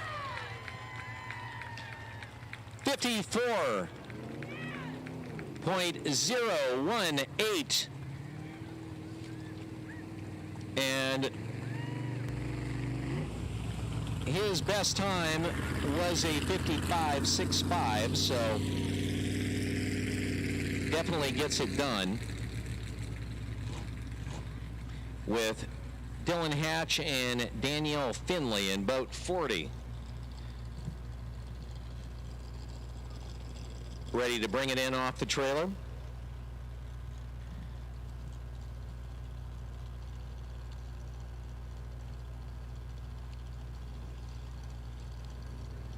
Dylan's best time was a 51.9 back in the second qualifier. Part of the Hatch family. Dan Hatch in the 400 class, the dad, Dylan the son.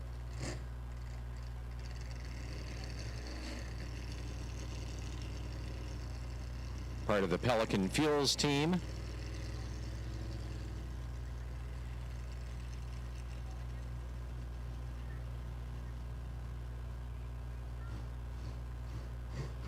So boat 40 in the water. Coming up the start channel. Green flag is up.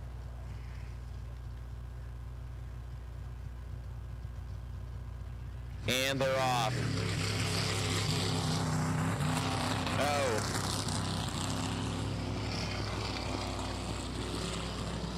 So, stating the obvious, that doesn't sound like a winning boat.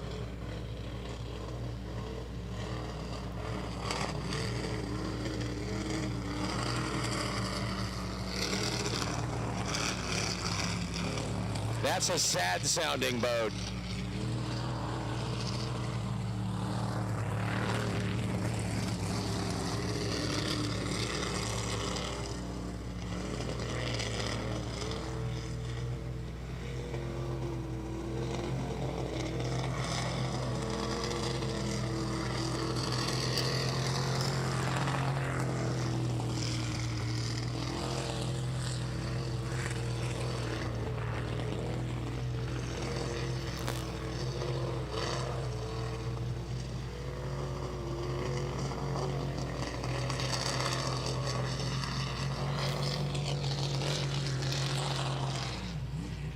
Well, the run is clean.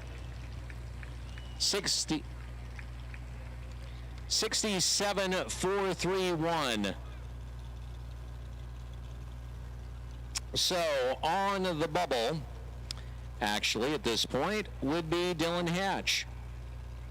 So of the boats that have gone out so far, he has the slowest time of the bunch. And so if Eric Werner and Tina Huff can beat a 67.431, then Dylan is eliminated.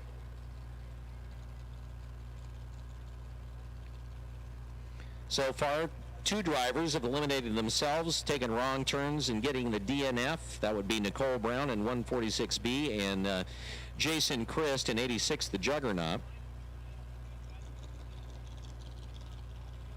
So the boat, 146, being tag teamed with Nicole driving one time and Eric another.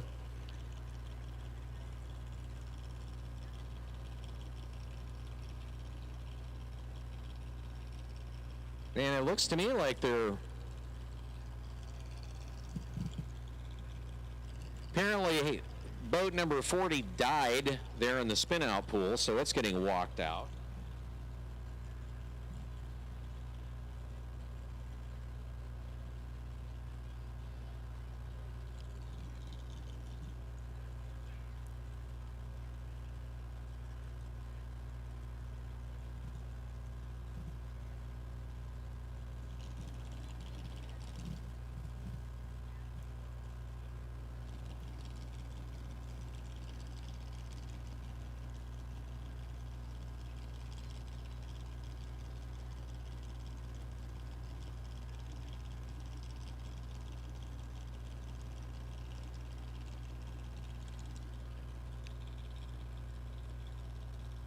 Blue Bayou now up on the trailer, and we should be getting the okay for 146 to enter the start pool. Boat 623, fear not.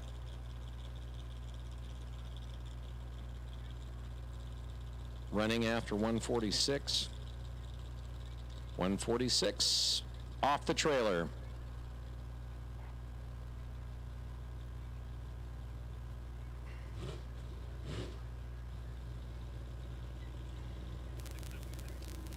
Eric Werner, a former naval aviator, flying off of carriers.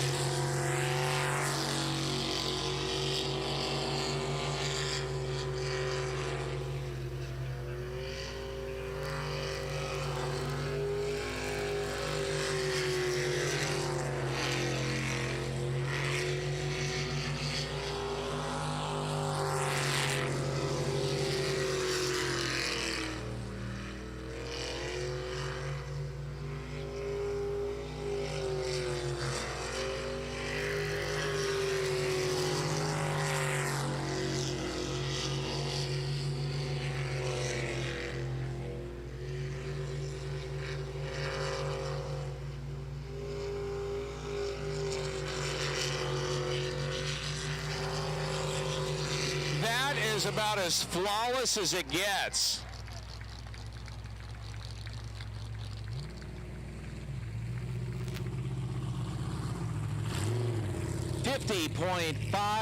.558.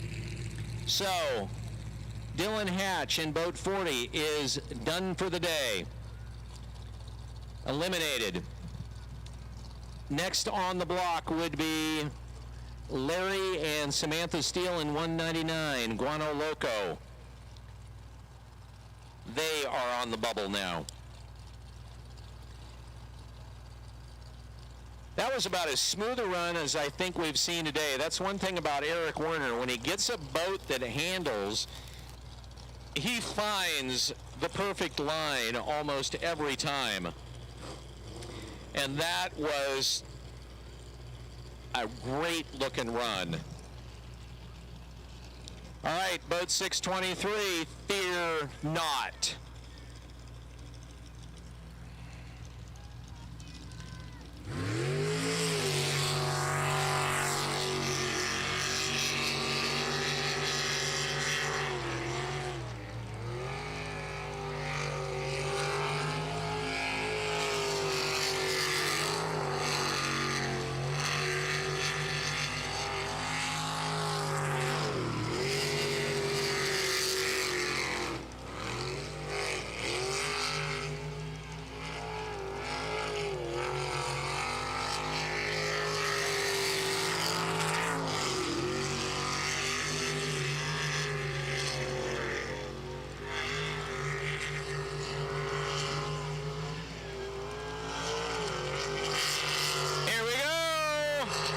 Here we go! Yeah!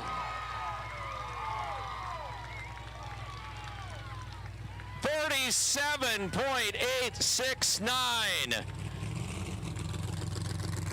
Wow. Yeah.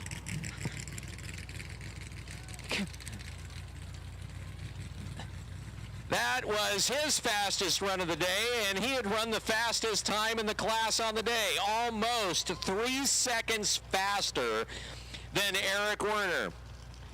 So, boat 1 in 99 is out of it. In the semifinals, it'll be boat 666, boat 03A, 146A, and then boat 623 that we just saw. Now getting into the 400 class, boat 2 on the way out.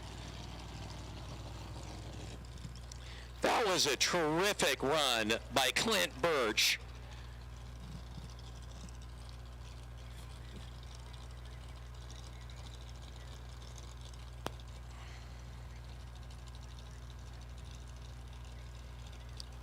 Definitely, that thing's is just a rocket.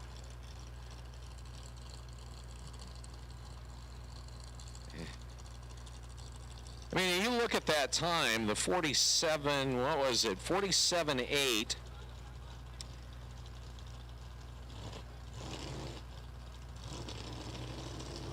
That actually, if he would have, that's actually faster than one of the super boats.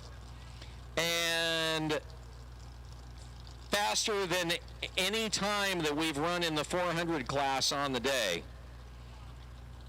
So that run would have beaten any 400 class boat on the day.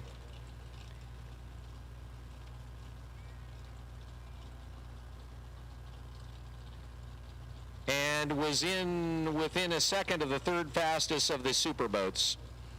So that boat's got some juice. All right, boat 2 in the 400s. Von Trapp.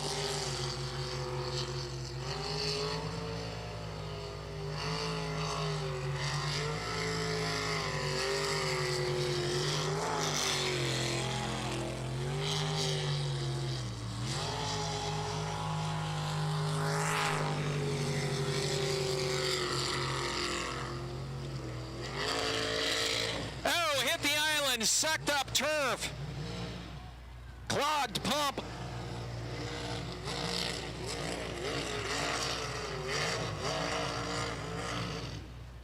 Clogged pump.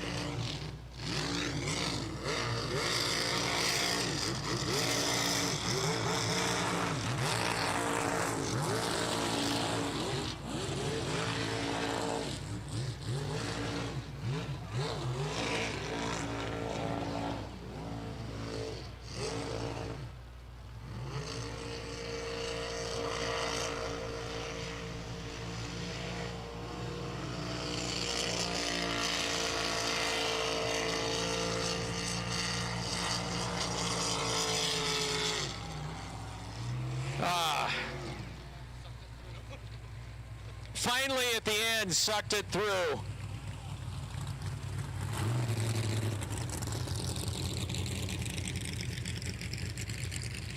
$79,048.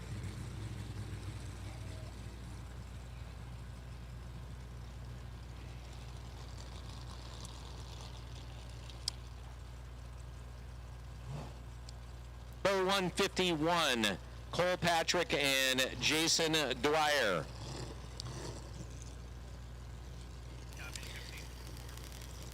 In the start pool.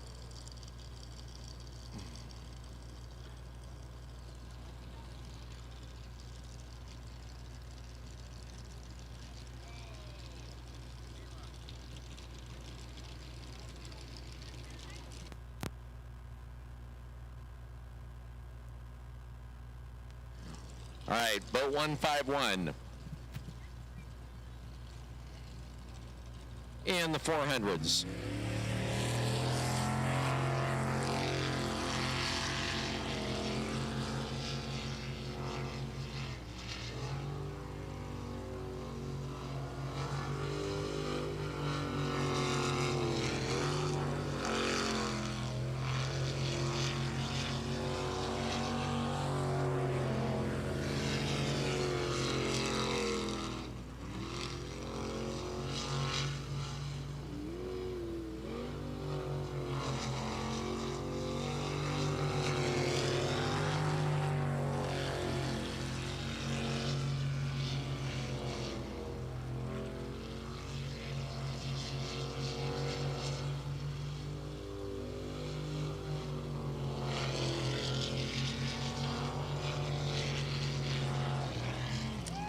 It's good.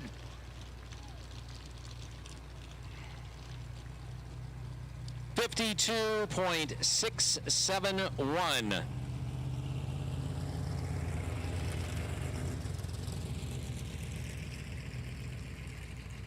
Not quite as good as his final qualifying run of a 52.184. But the run is good with Dan Hatch and Wendy Model in boat 42 coming out. Dan is the day's Mr. Excitement.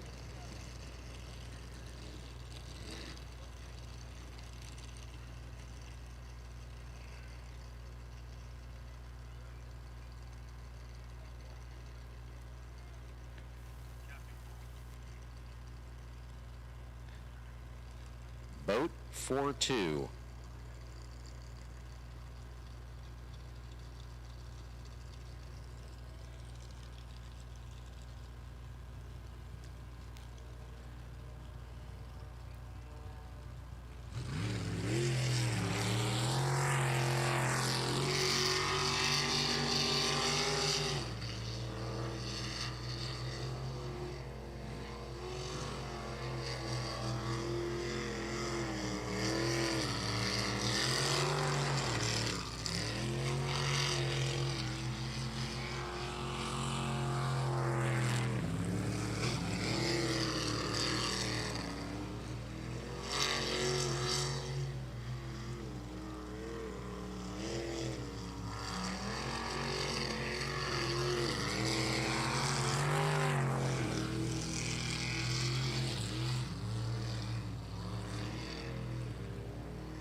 56.047.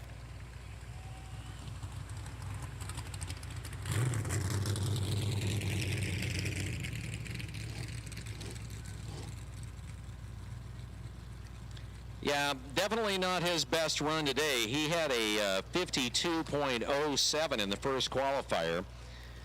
And boat number 5 has been a problem child all day long. That is the boat Black Magic, Kelly Stevenson, the driver, with Dennis Robertson as the navigator. An all-new setup for him. New hull, new engine, and up until yesterday, it had only been the boat, or the engine had only been started once before.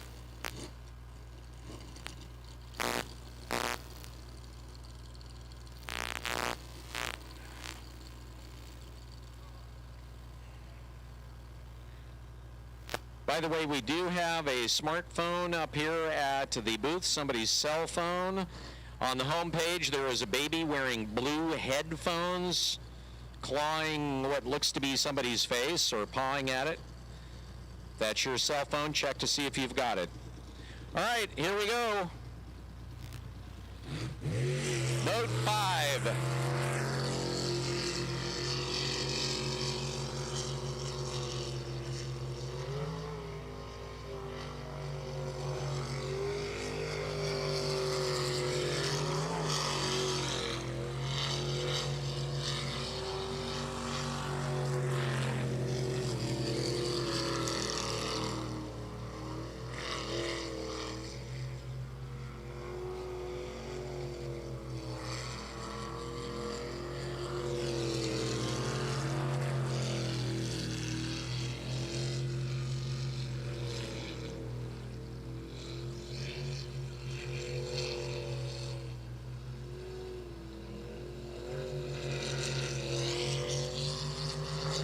This is going to be a good run.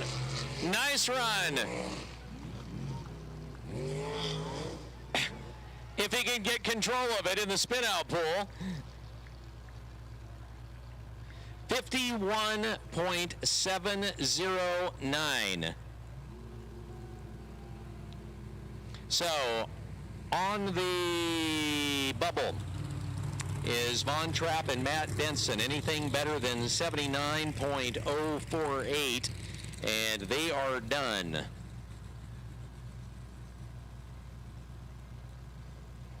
With Darren and Ashley Swindoll on boat 47 on the way. Looks like boat 156, they're going to give it a go after that really scary sinking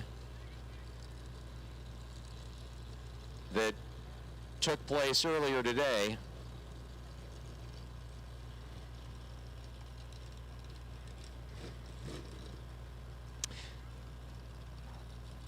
So, Team Swindoll.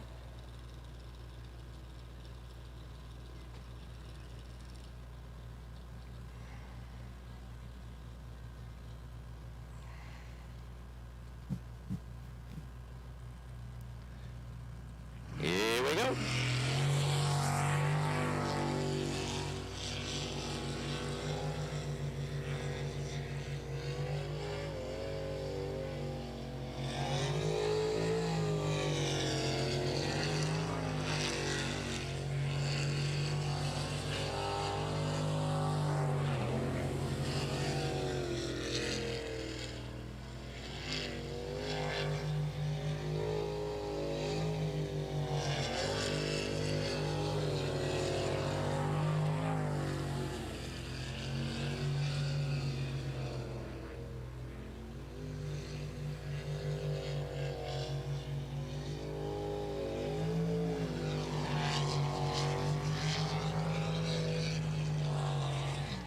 It's good.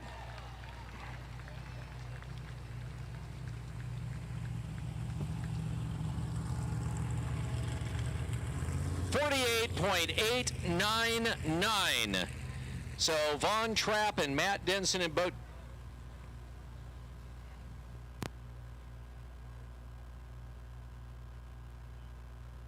48.891. Bad announcer boy. 48.891. And boat 156 is going to be baking it out. So let's see, 48.891. And looking back at their best time, they had a 48.64 was their best.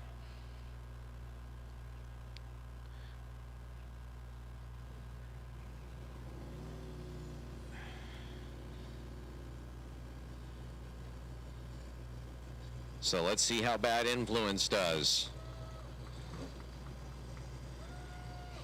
Boat 156.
He's got it good. He's got it.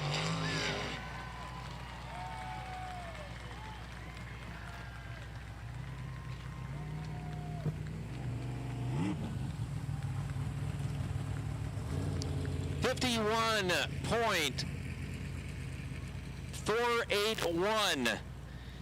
They got it done, and that will eliminate Dan Hatch and Wendy Model with a 56. The one thing I noticed when it was out there, though, that it was not handling the same way that it had handled in the past. And I don't think it was an issue with the driver as much as it was probably when they wrecked back there. I noticed that the pump had hit that island pretty hard. They may have tweaked the back end a little bit, but it didn't seem that his handling was as smooth and as crisp as it was in previous runs. I could be wrong on that, but that is the way that it looked to me. And I noticed that in some of the corners, it just wasn't quite as smooth as it's been in the past. So the fact of the matter is, still a great run after the craziness that happened earlier in the day. So good job on them. So boat 151, when we get into the semis, will be the first one out on the 400s, followed by boat 5, Kelly Stevenson, then the Bowmans in 156, Sturch and Bowman in 156, and then boat 47 will be the last one out, putting down the fastest time. We now move into the Unlimiteds, the super boats. Dean Lawton, Schlager, Jack Brigham, boat number 4, coming out first. His last run was his best. It was a 48.485. 2 DNFs in the qualifiers.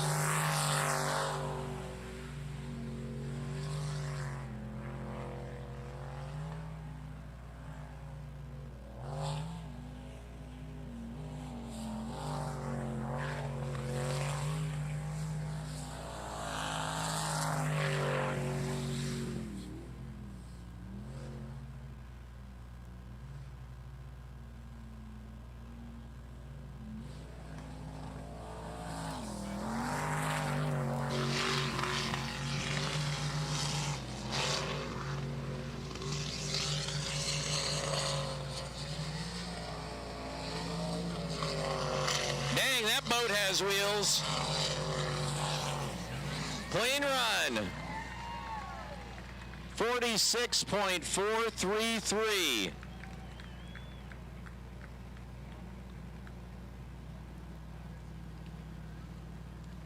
And that is his best run of the day by about almost exactly 2 seconds. 2 and 5/100 seconds. And that brings us to the Kiwis.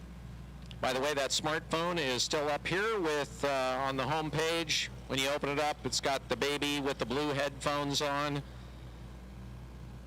being held by what appears to be a guy. The baby looks happy. The guy looks like he's kind of being poked in the eye.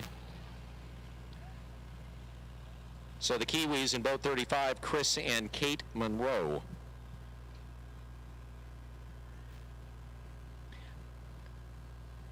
From a personal standpoint, I love just the polished metal on the boat. I had one driver say, though, that they had done that for a time and didn't like it because of the glare that reflected off of it, but I do like that polished aluminum look.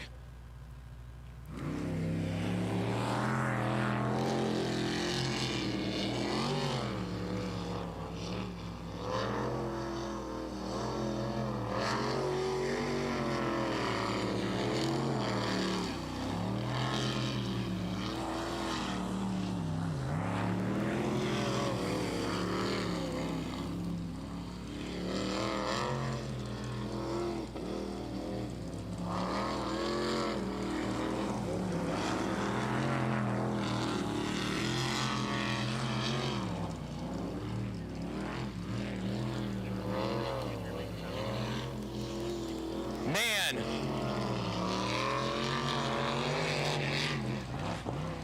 Clean run. 45.378. His fastest time today.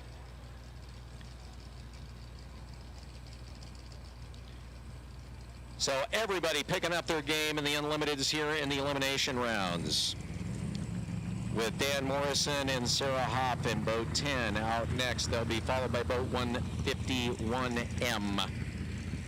Kyle Patrick, part of Psycho Team Racing.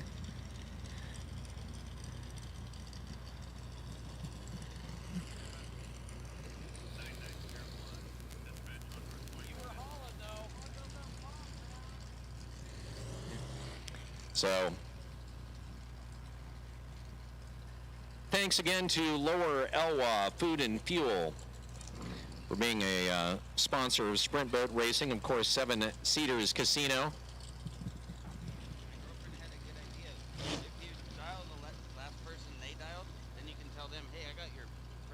Okay, thanks.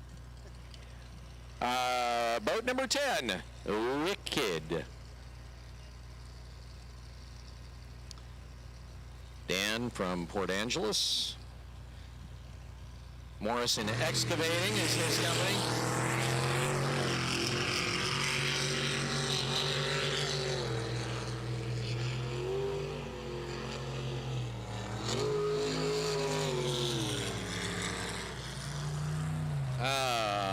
DNF.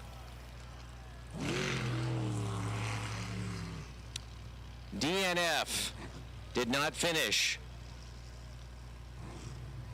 Done for the day.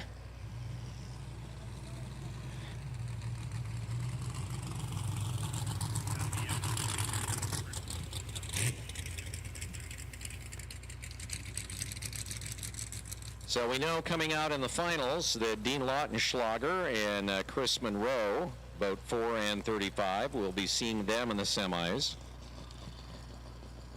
Depending on what happens, we will or won't be seeing boat 151, which is on the trailer, soon to be off the trailer.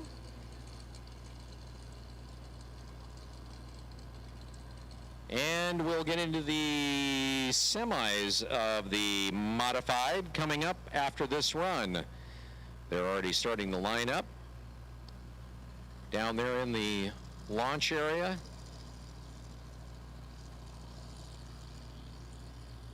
I love the way this boat sounds at idle.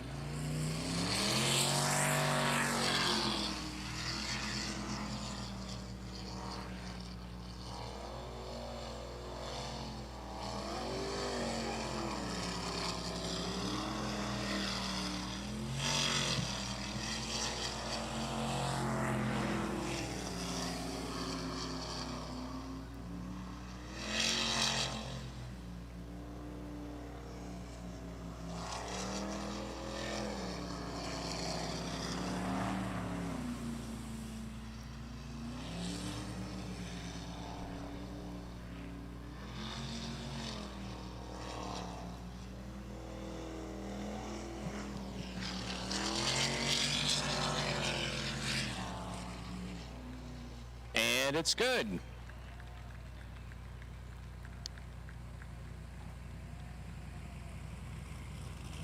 So at that point, he put down what was,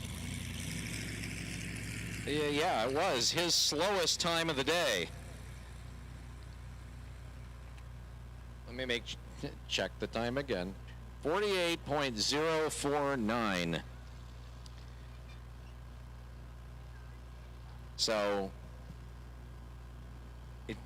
listening to it, it didn't sound like there was a mechanical issue.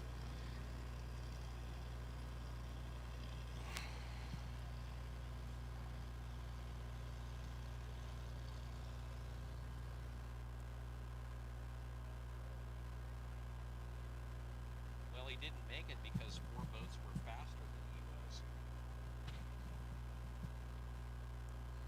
That's kind of the way that it works.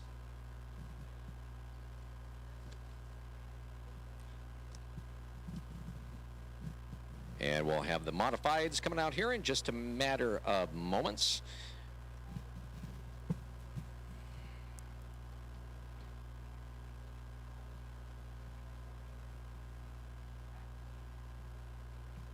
So when we get into the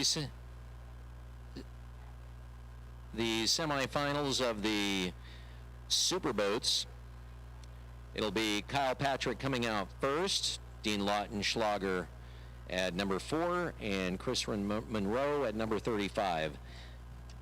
I wonder if maybe Kyle was holding back a little bit there, so that when he comes out, and he will be the first out in the semis, he can push them, the other boats following him, and potentially force them into making a mistake. We'll see. That said, when we get the modifieds underway, boat 666 Dark Horse, Jeremy Souza and Jessica Law firing up.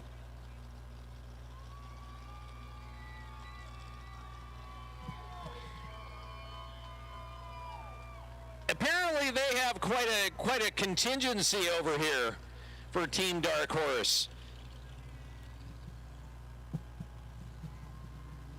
A lot of cheering going on for Dark Horse over by the announcer booth. And they're off.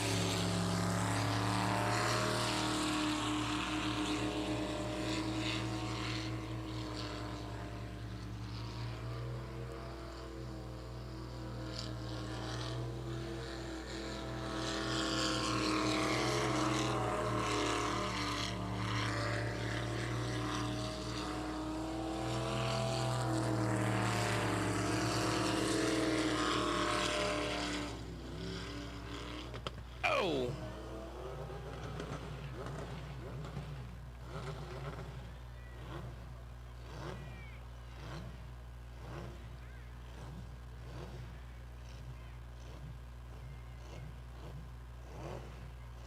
Yeah, I think this is the end of their 3-hour tour.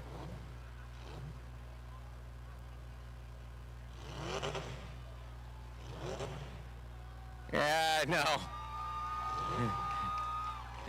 I give them credit for trying, but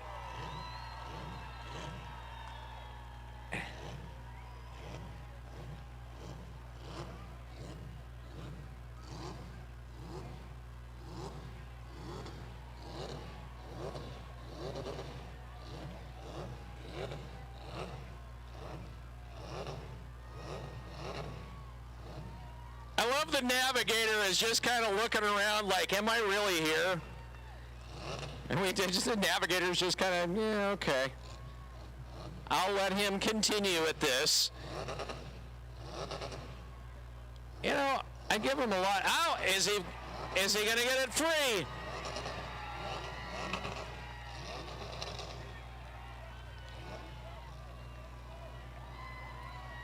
What I question is, does he have enough fuel at this point to finish? They only take out enough fuel, and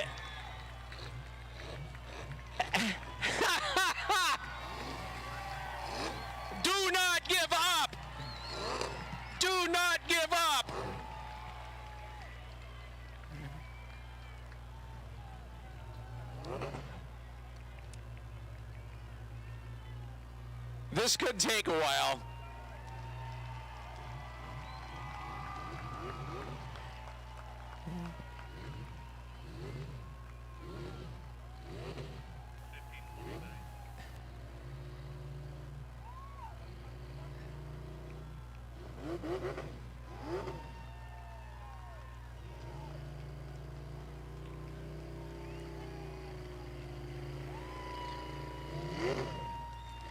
So, clogged jet, actually intake. Okay, so, do they need to take? So are they getting? I'll be honest, I lost track where they're at. Is that a DNF? Okay, they missed it. Well, it is a DNF, unfortunately. But total street cred on that.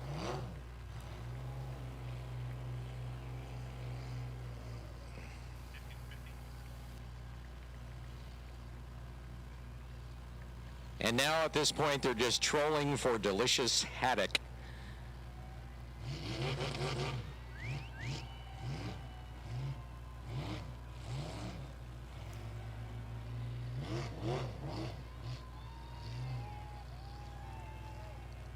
Even though that was a DNF, that was a 97-second run.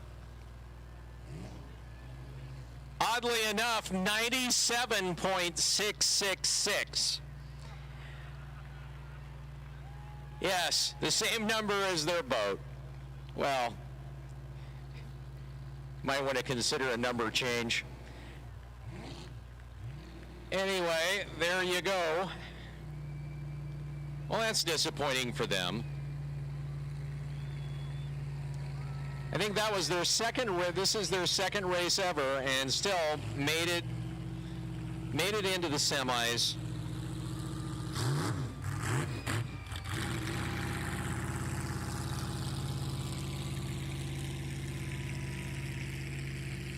Huh? Oh, really? They've still been. Were they on the 5-minute clock?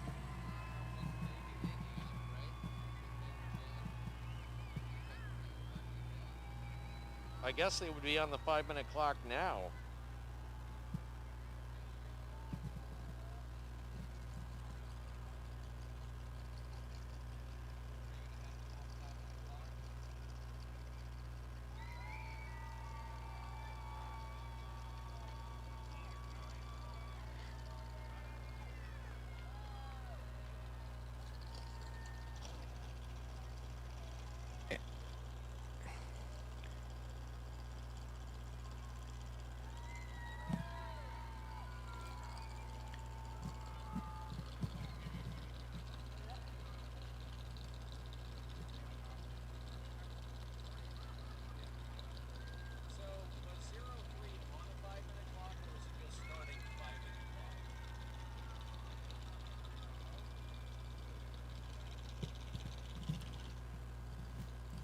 So I know this is going to shock you, but boat 03 is on the 5-minute clock, which has been something that I think it's been on the 5-minute clock at least 3 times, if not more, today.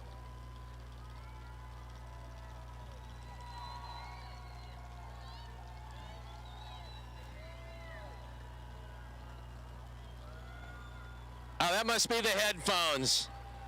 Yeah, he's got the headphones.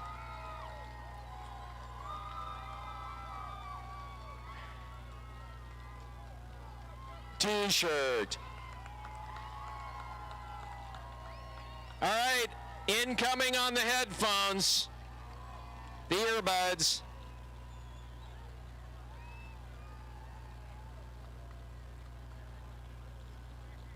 Nice steal on the headphones. Nice steal. Nice steal.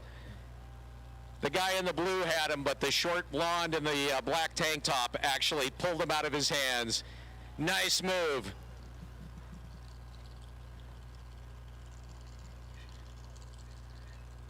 Hi. So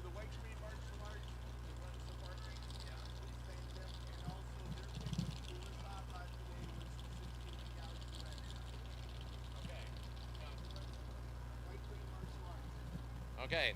So White Crane Martial Arts runs the parking lot out there, and what was the cool car that won? The 61 Galaxy Ragtop won the car show out there. All right, here we go. Boat 146.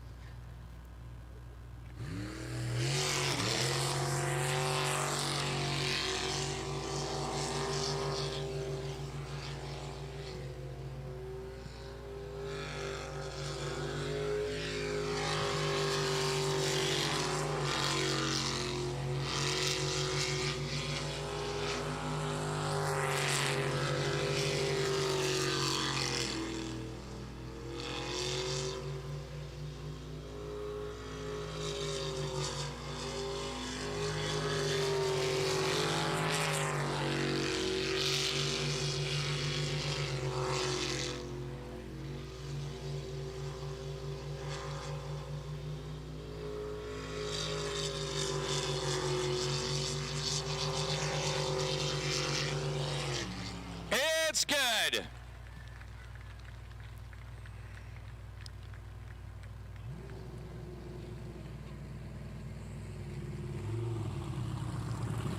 $49.723.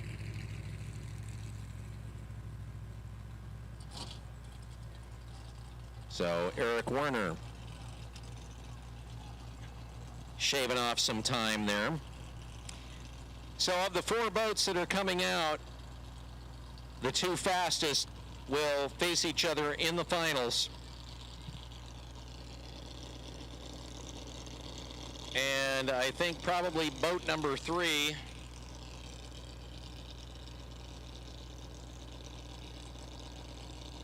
is done.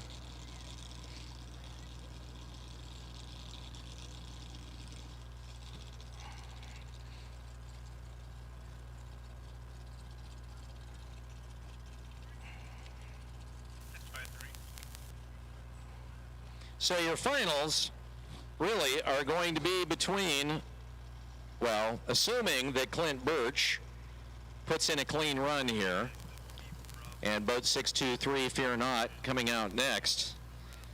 They will be squaring off against each other in the finals. If Clint were to biff it here, Eric wins.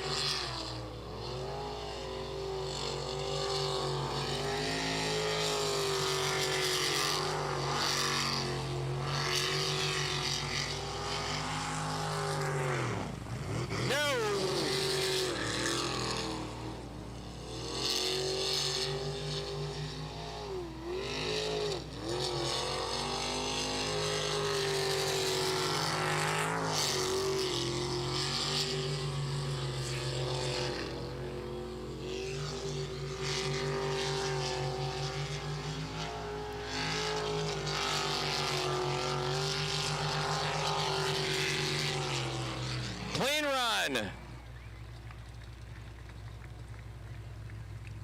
48.926. So we will see boat 146 and boat 623 one more time as they square off in the finals. Boat 666 have the DNF, and boat 03 unable to start here in the semis. All right.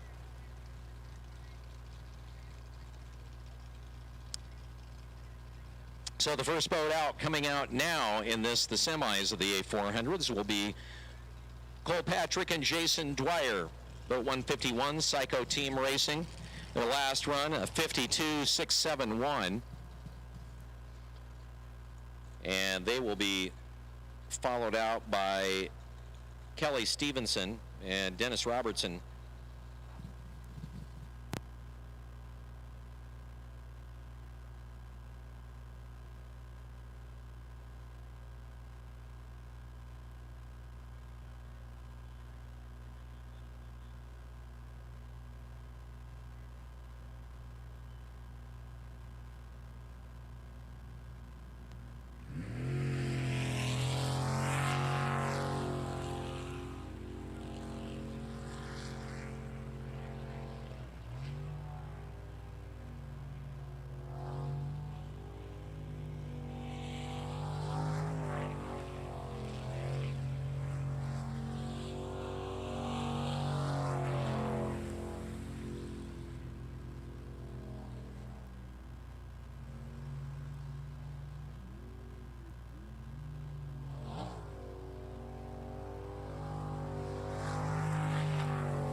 It's good.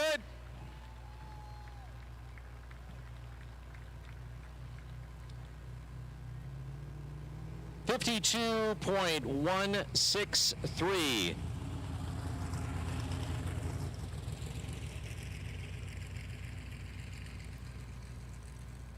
Our next boat out, boat number 5.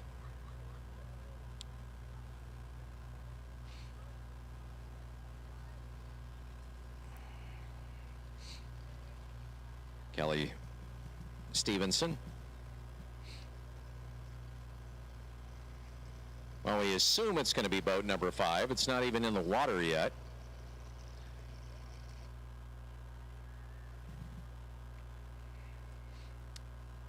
Well, our semifinals brought to you by Seven Cedars, where they invite you to experience the Olympic Peninsula like never before. You can choose your experience, outdoor adventure, gaming, dining, award-winning golf, and custom hotel packages. Seven Cedars has it all. You can book now by going online, 7cedars.com. That's the number 7, cedars.com.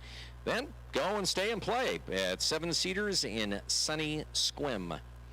You can also take advantage of their special package deals, Sunday through Thursday specials and the like. Book your room right now, and looks like boat 5 is going to run. It's just started it.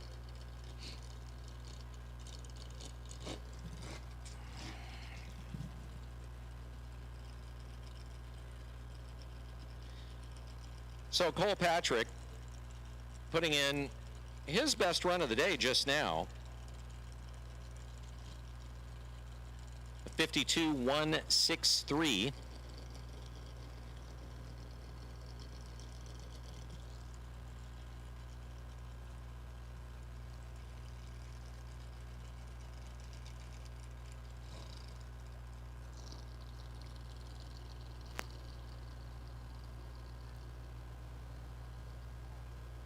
And boat 5, Black Magic.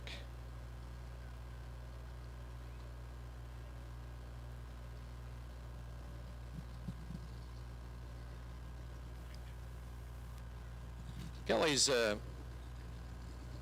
pretty decent driver, another navigator starting off, or another individual starting off as a navigator, then ending up with their own boat.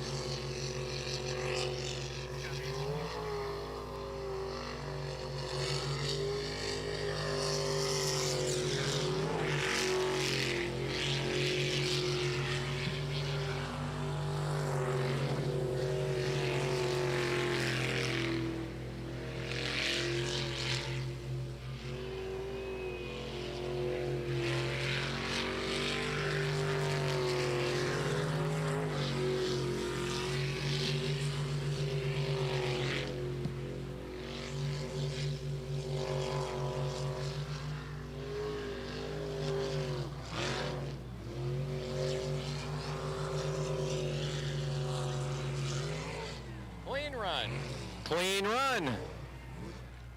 50.105.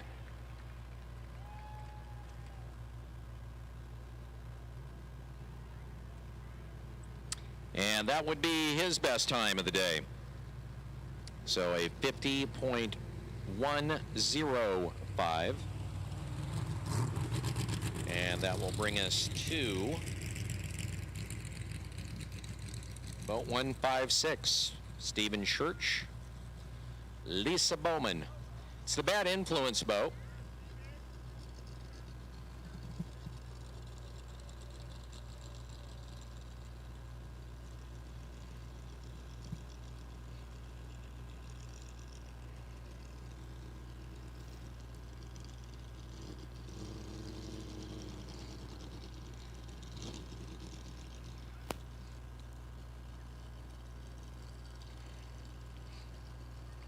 So I'm interested to see and to watch 156 again out here. If you'd watched it in the previous runs, and I, of course, have the advantage of having seen it about 5 weeks ago, running on another track, that last run was, the boat just didn't seem to handle and act the way that it had in the past. And I think Stephen was having to adjust for the boat. And while you would think that sinking wouldn't have anything to do with it, it hit on the back end pretty hard and may have tweaked the jet. The jet's where all the steering comes from.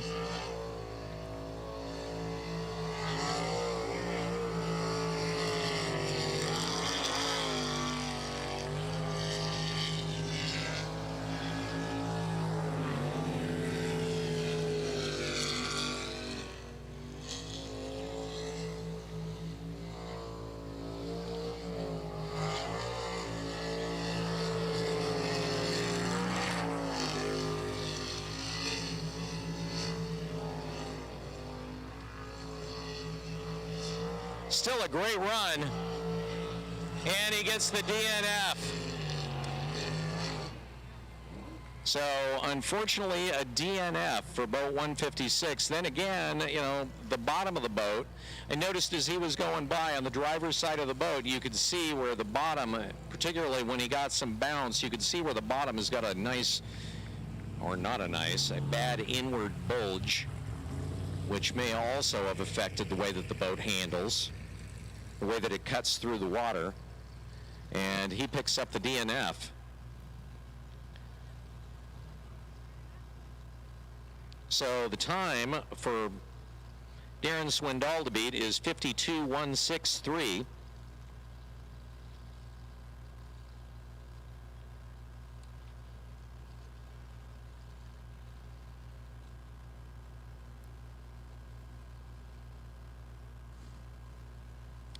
As Darren and Ashley Swindoll come out in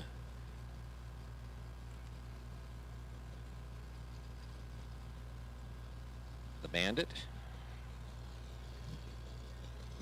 Gold,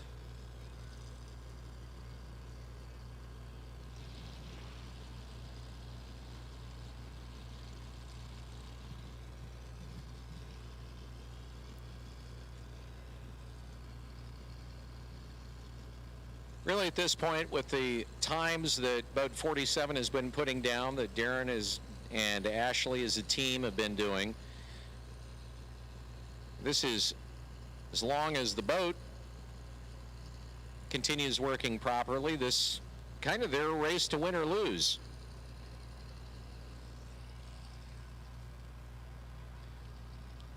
Consistently running at times under 50 seconds. Generally a couple of seconds under 50. And now their main competition, self-eliminated.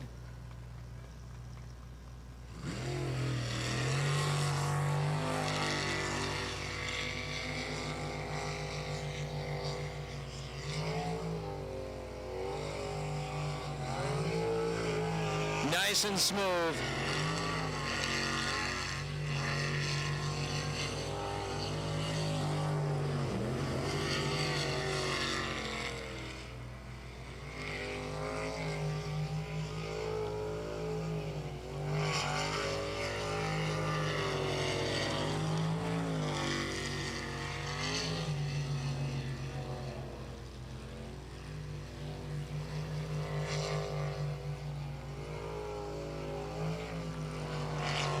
Man, it doesn't get any smoother than that.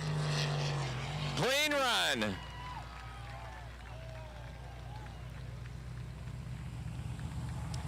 $47.982.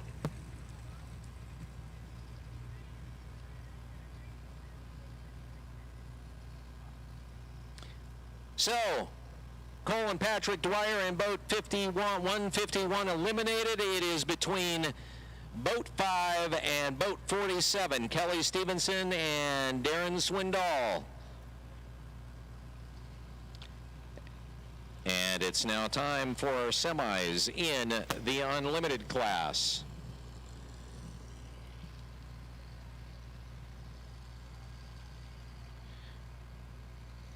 So other than the first run in the qualifier number 1 for Darren Swindoll, when He DNF'd it with a wrong turn. He's really just been on game today, and in particular the last 3 or 4 runs, just a machine.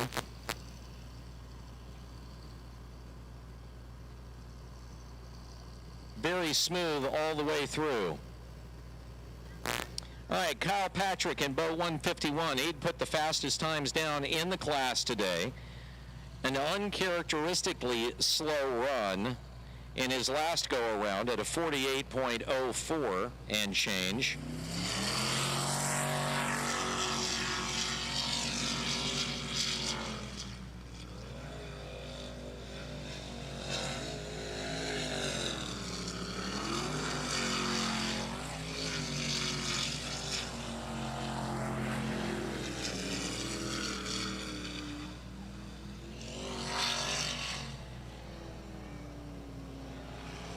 And he gets a DNF. He's out.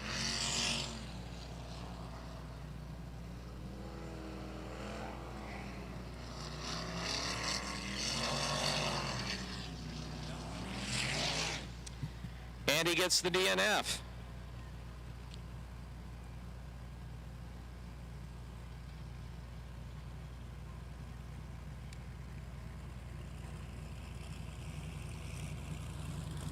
Now our race between boat 35 and boat 4. Dean Lautenschlager coming up next.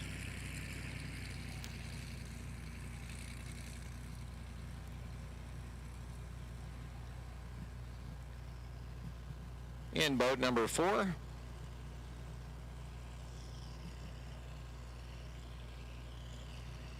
So the semis, the end of the day for Psycho Team Racing in the 400 and the Unlimited class in the super boats.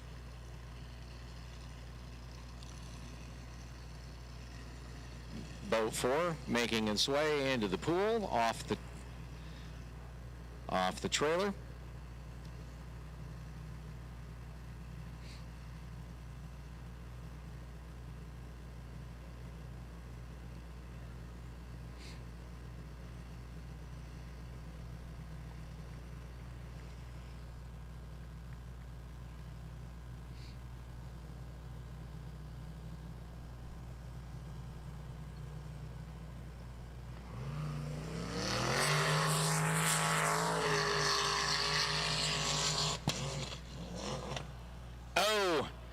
Engine failure and a DNF.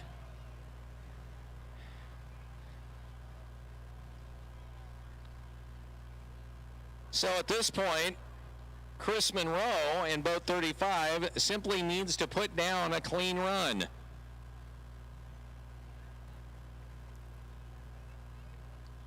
To win it.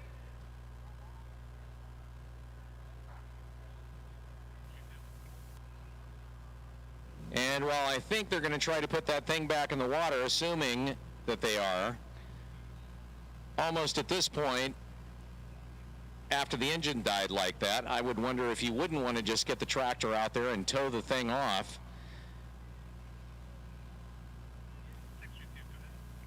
There may be, and it looks like they're giving some hand signals over there, so we may see, yep. Give it up for Tractor Boy. Tractor Boy, we need you.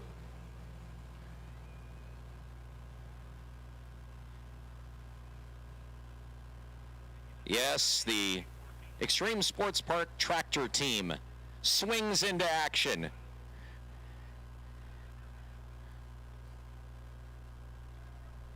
A paragon of speed and efficiency.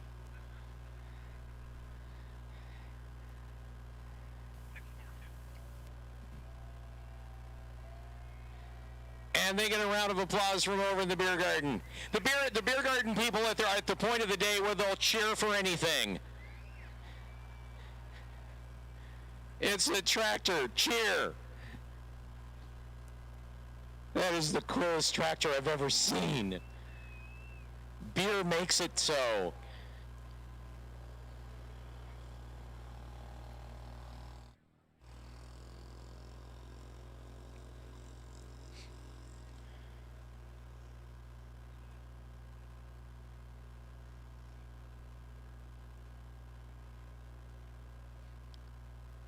Well, definitely a weird day for the unlimited class once we got out of the qualifiers.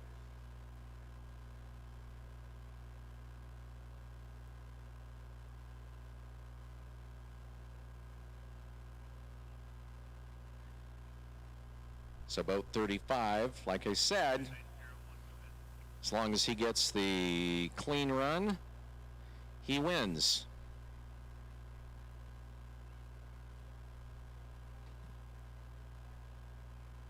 We still have a final to go, a couple of them, of course, with in the modifieds, boat 146A, Eric Werner and Tina Huff, versus boat 623, Clint Birch and Terry Lovell. In their last run, 0.8 of a second, almost exactly separating them in times.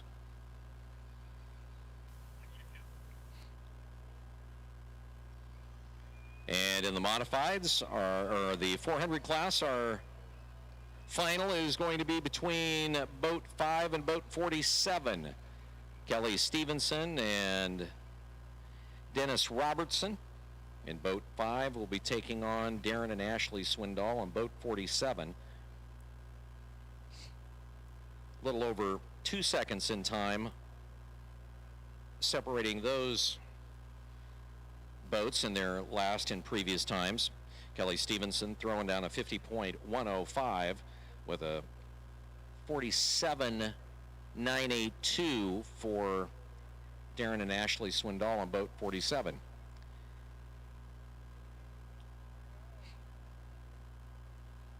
And by the way, if you're going to be over in the beer garden, make sure that you have a designated driver to get you out here, because I'm assuming that probably you're going to have some Washington State's finest out there on the highways and roadways just looking for somebody that looks suspicious, I'm guessing.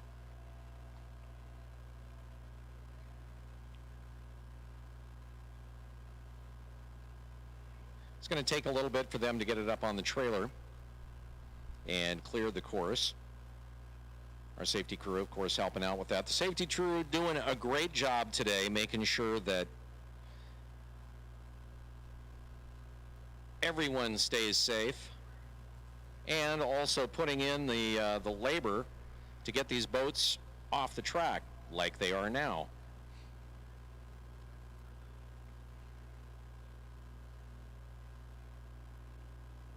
And I like how our EMTs are just kind of doing a drive-by at this point. Give it up for them. Hey guys, you're doing a great job.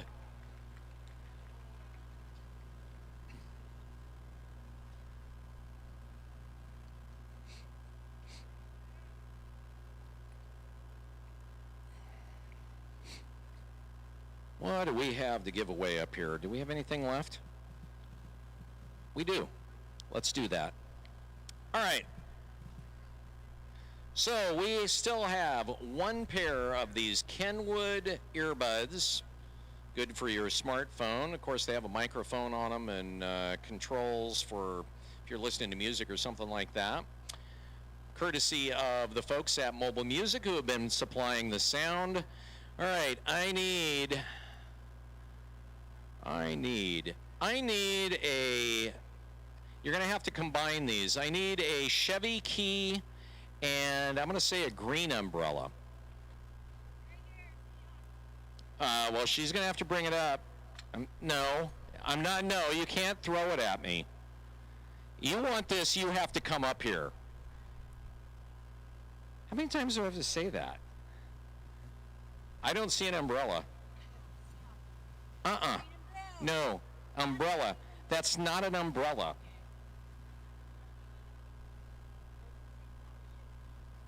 Okay, she's angry because it's not an umbrella. Oh, Fogtown has $2 ice cream.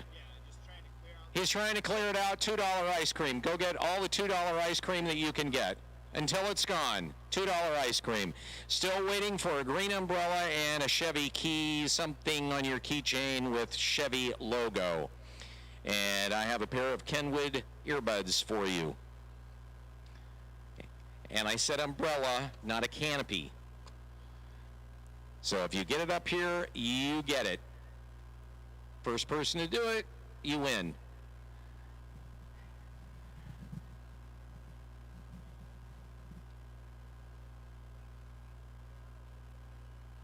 Oh, I see a green umbrella.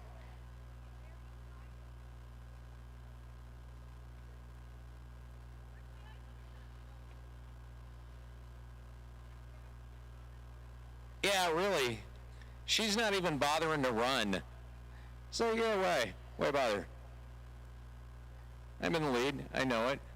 See, now it would be really fun to see like about a 6 or a 7-year-old just go blowing by her.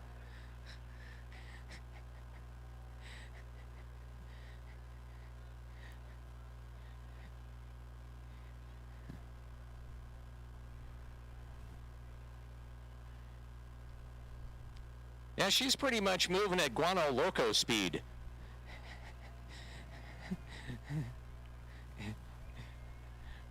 Hi there. Come on up.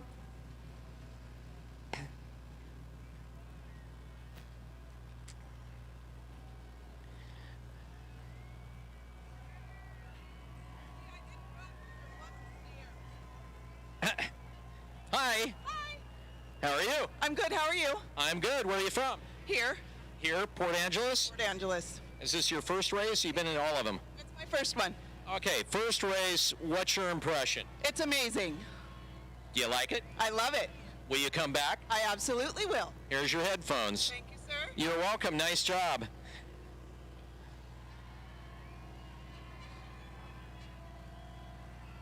So, what do you think? So in case you're wondering why the boat didn't go on the trailer, the boat was too wide. Dean, your boat needs to lose some weight. That's really harsh to say that you were just too big for the trailer.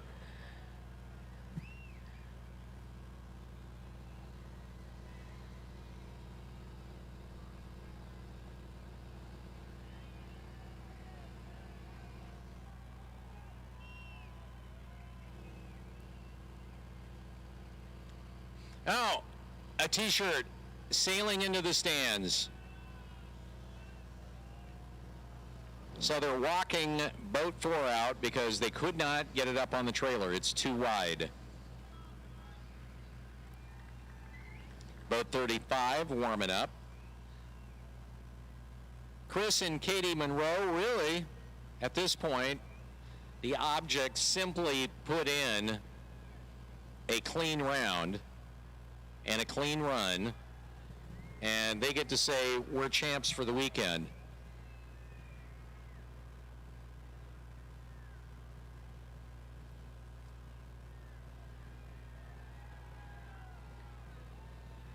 Should they not put in the clean run, it goes back to, I believe, times throughout the eliminations, at which point it would be Kyle Patrick.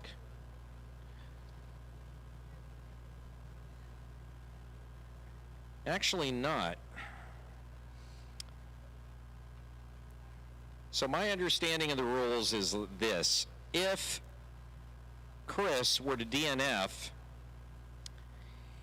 he would still win because Kyle Patrick in the quarterfinals in the first run only had a 48.049. It would look at he being Chris Monroe, boat 35's time in the quarterfinal, that first run, was a 45.378.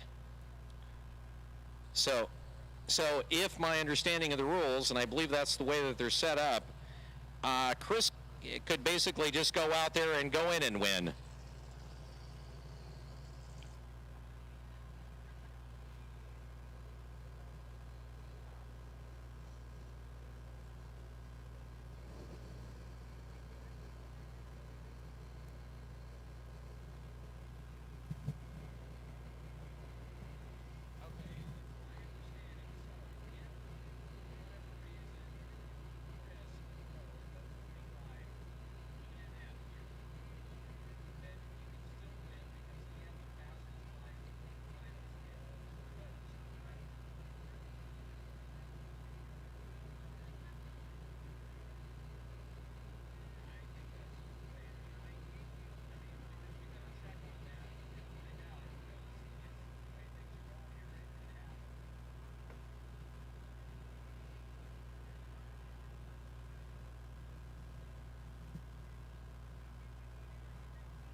Boat 3-5 is in the water.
It's good. 48.226.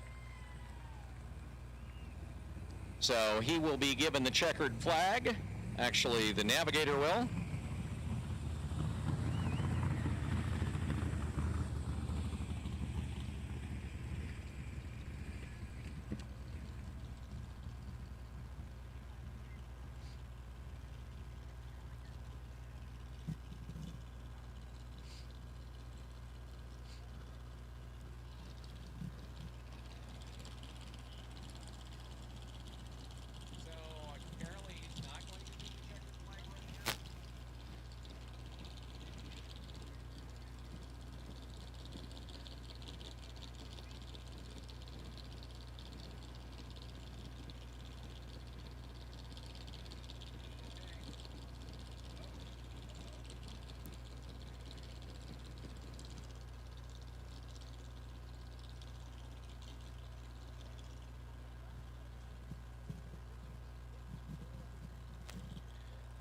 All right.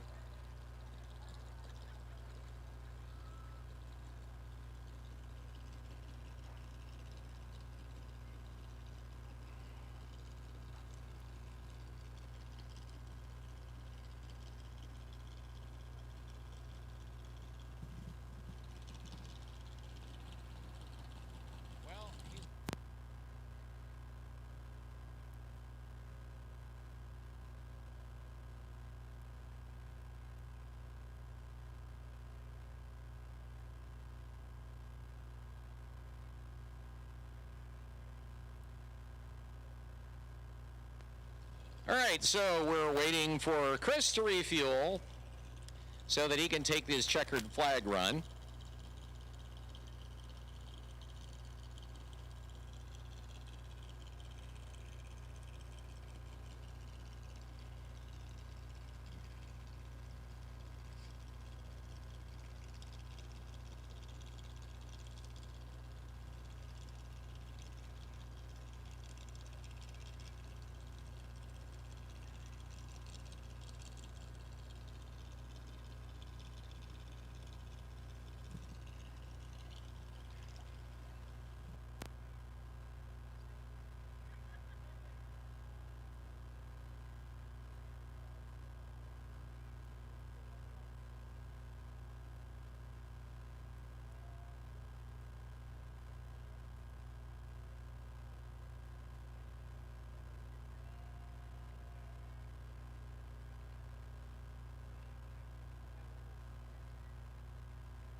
He takes the checkered flag ride. Of course,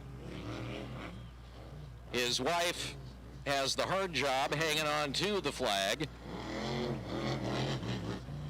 Nicely done, and a good day of racing for the Monroes, our Kiwis. Kiwi 35.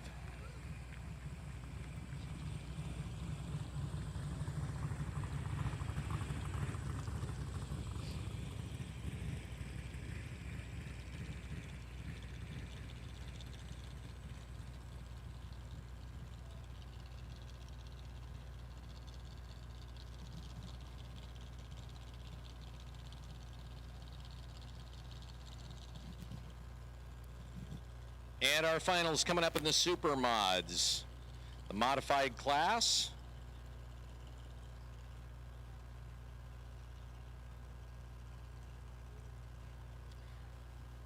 Eight-tenths of a second in the last run separating these two boats. 146A with Eric Werner at the wheel, Tina Huff in the co-pilot seat.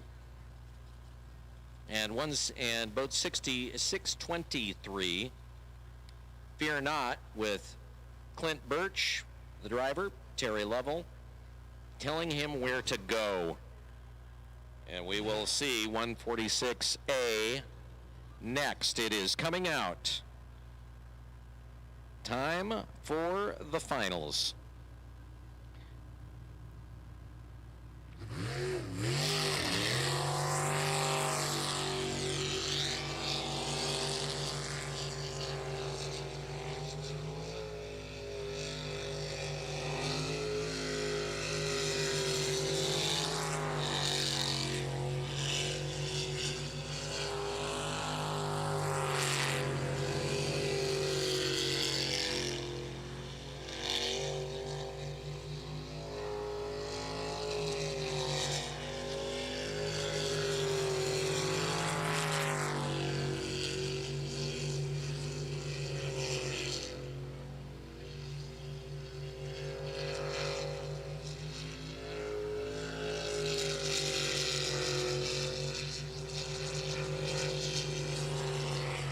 It's good.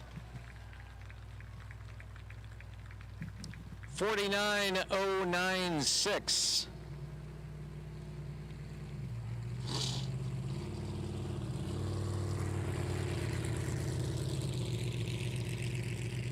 So he shaved off about 6/10. And that brings us to Clint Birch, Terry Lovell. They had a 47.86 in their quarter run and a 48.926 in their semifinal run.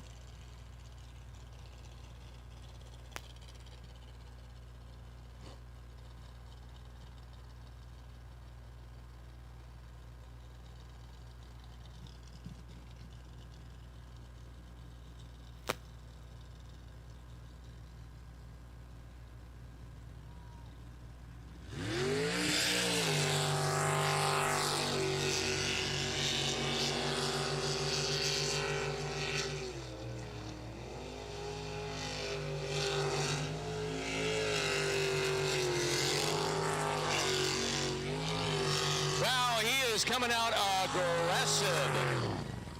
Oh, come on.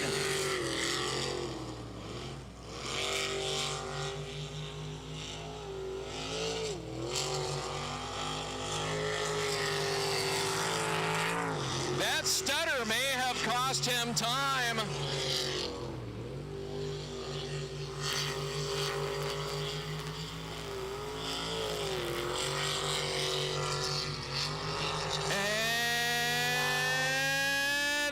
It 48.352.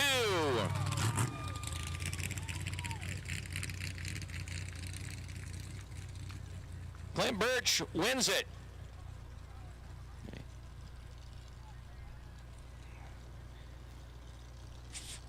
$48.352.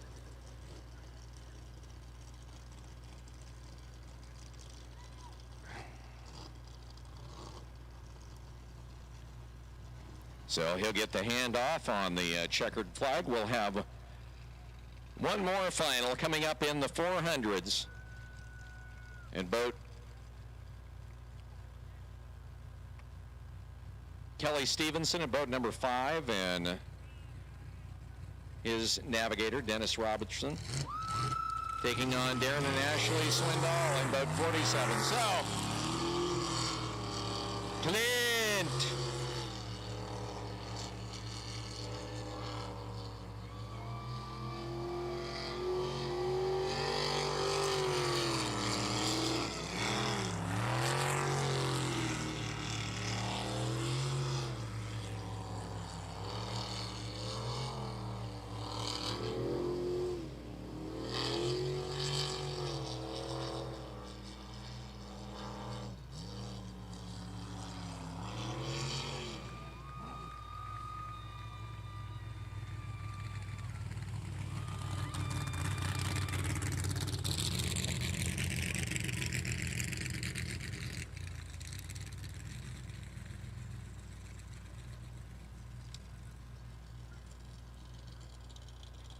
One more race to go. The A400s.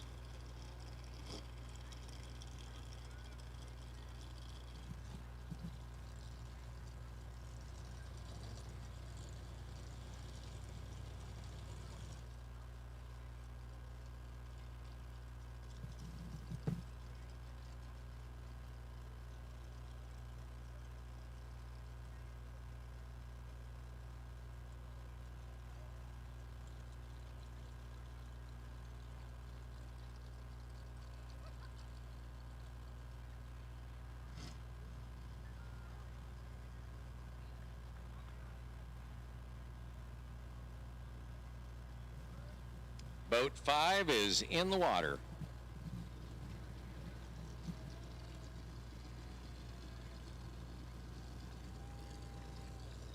Plenty of engine trials and tribulations getting this boat here over the last couple of weeks.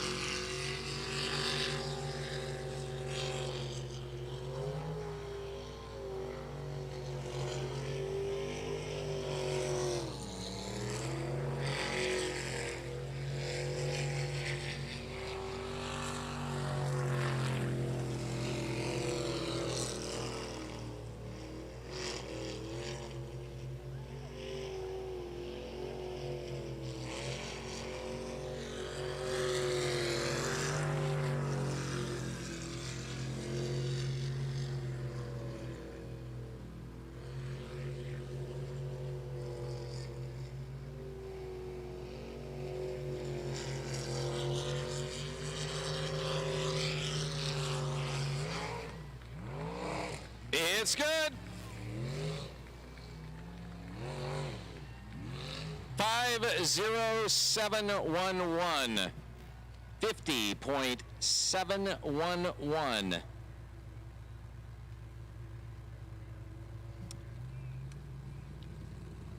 And it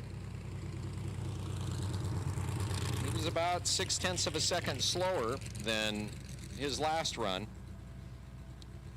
And that leaves us with boat 47.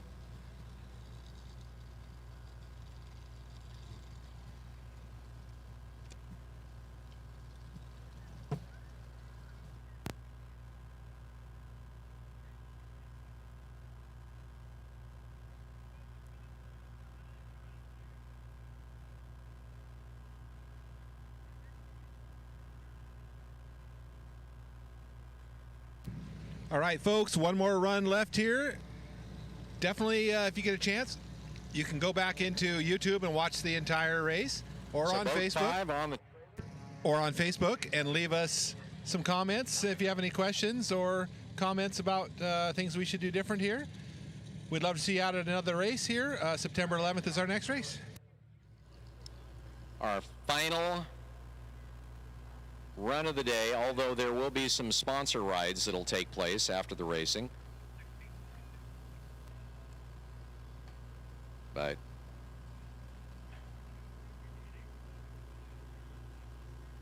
our final of the day.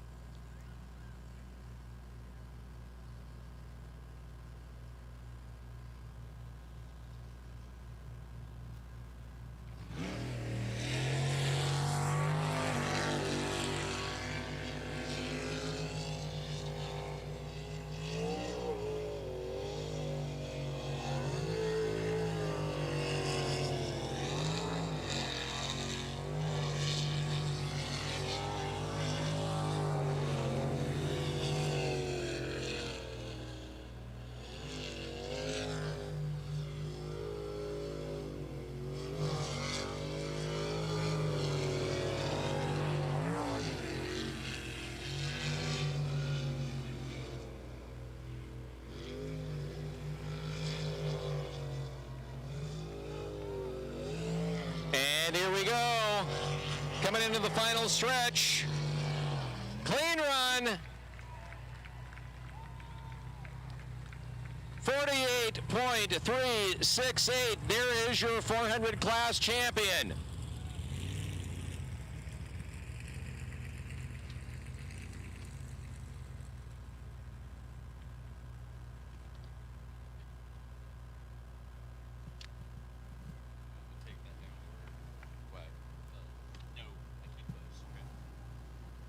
So congratulations going out to Team Swindoll, rushing in after an emergency. They didn't even know they were going to make it. Managed to get here just a couple of hours before the race. Only had about an hour before the race a chance to go out and look at the track, and after that first DNF in the first qualifier, they have just been, Darren and daughter Ashley, spot on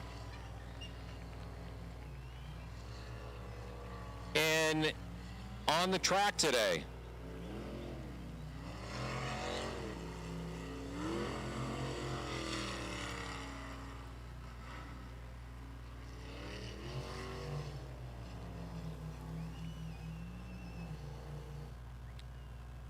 And congratulations going out to Team Bandit.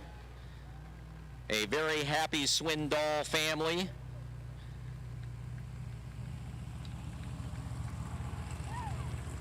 And the second straight first place win for the Swindolls. And Darren in particular, we're going to have a sponsor ride coming up.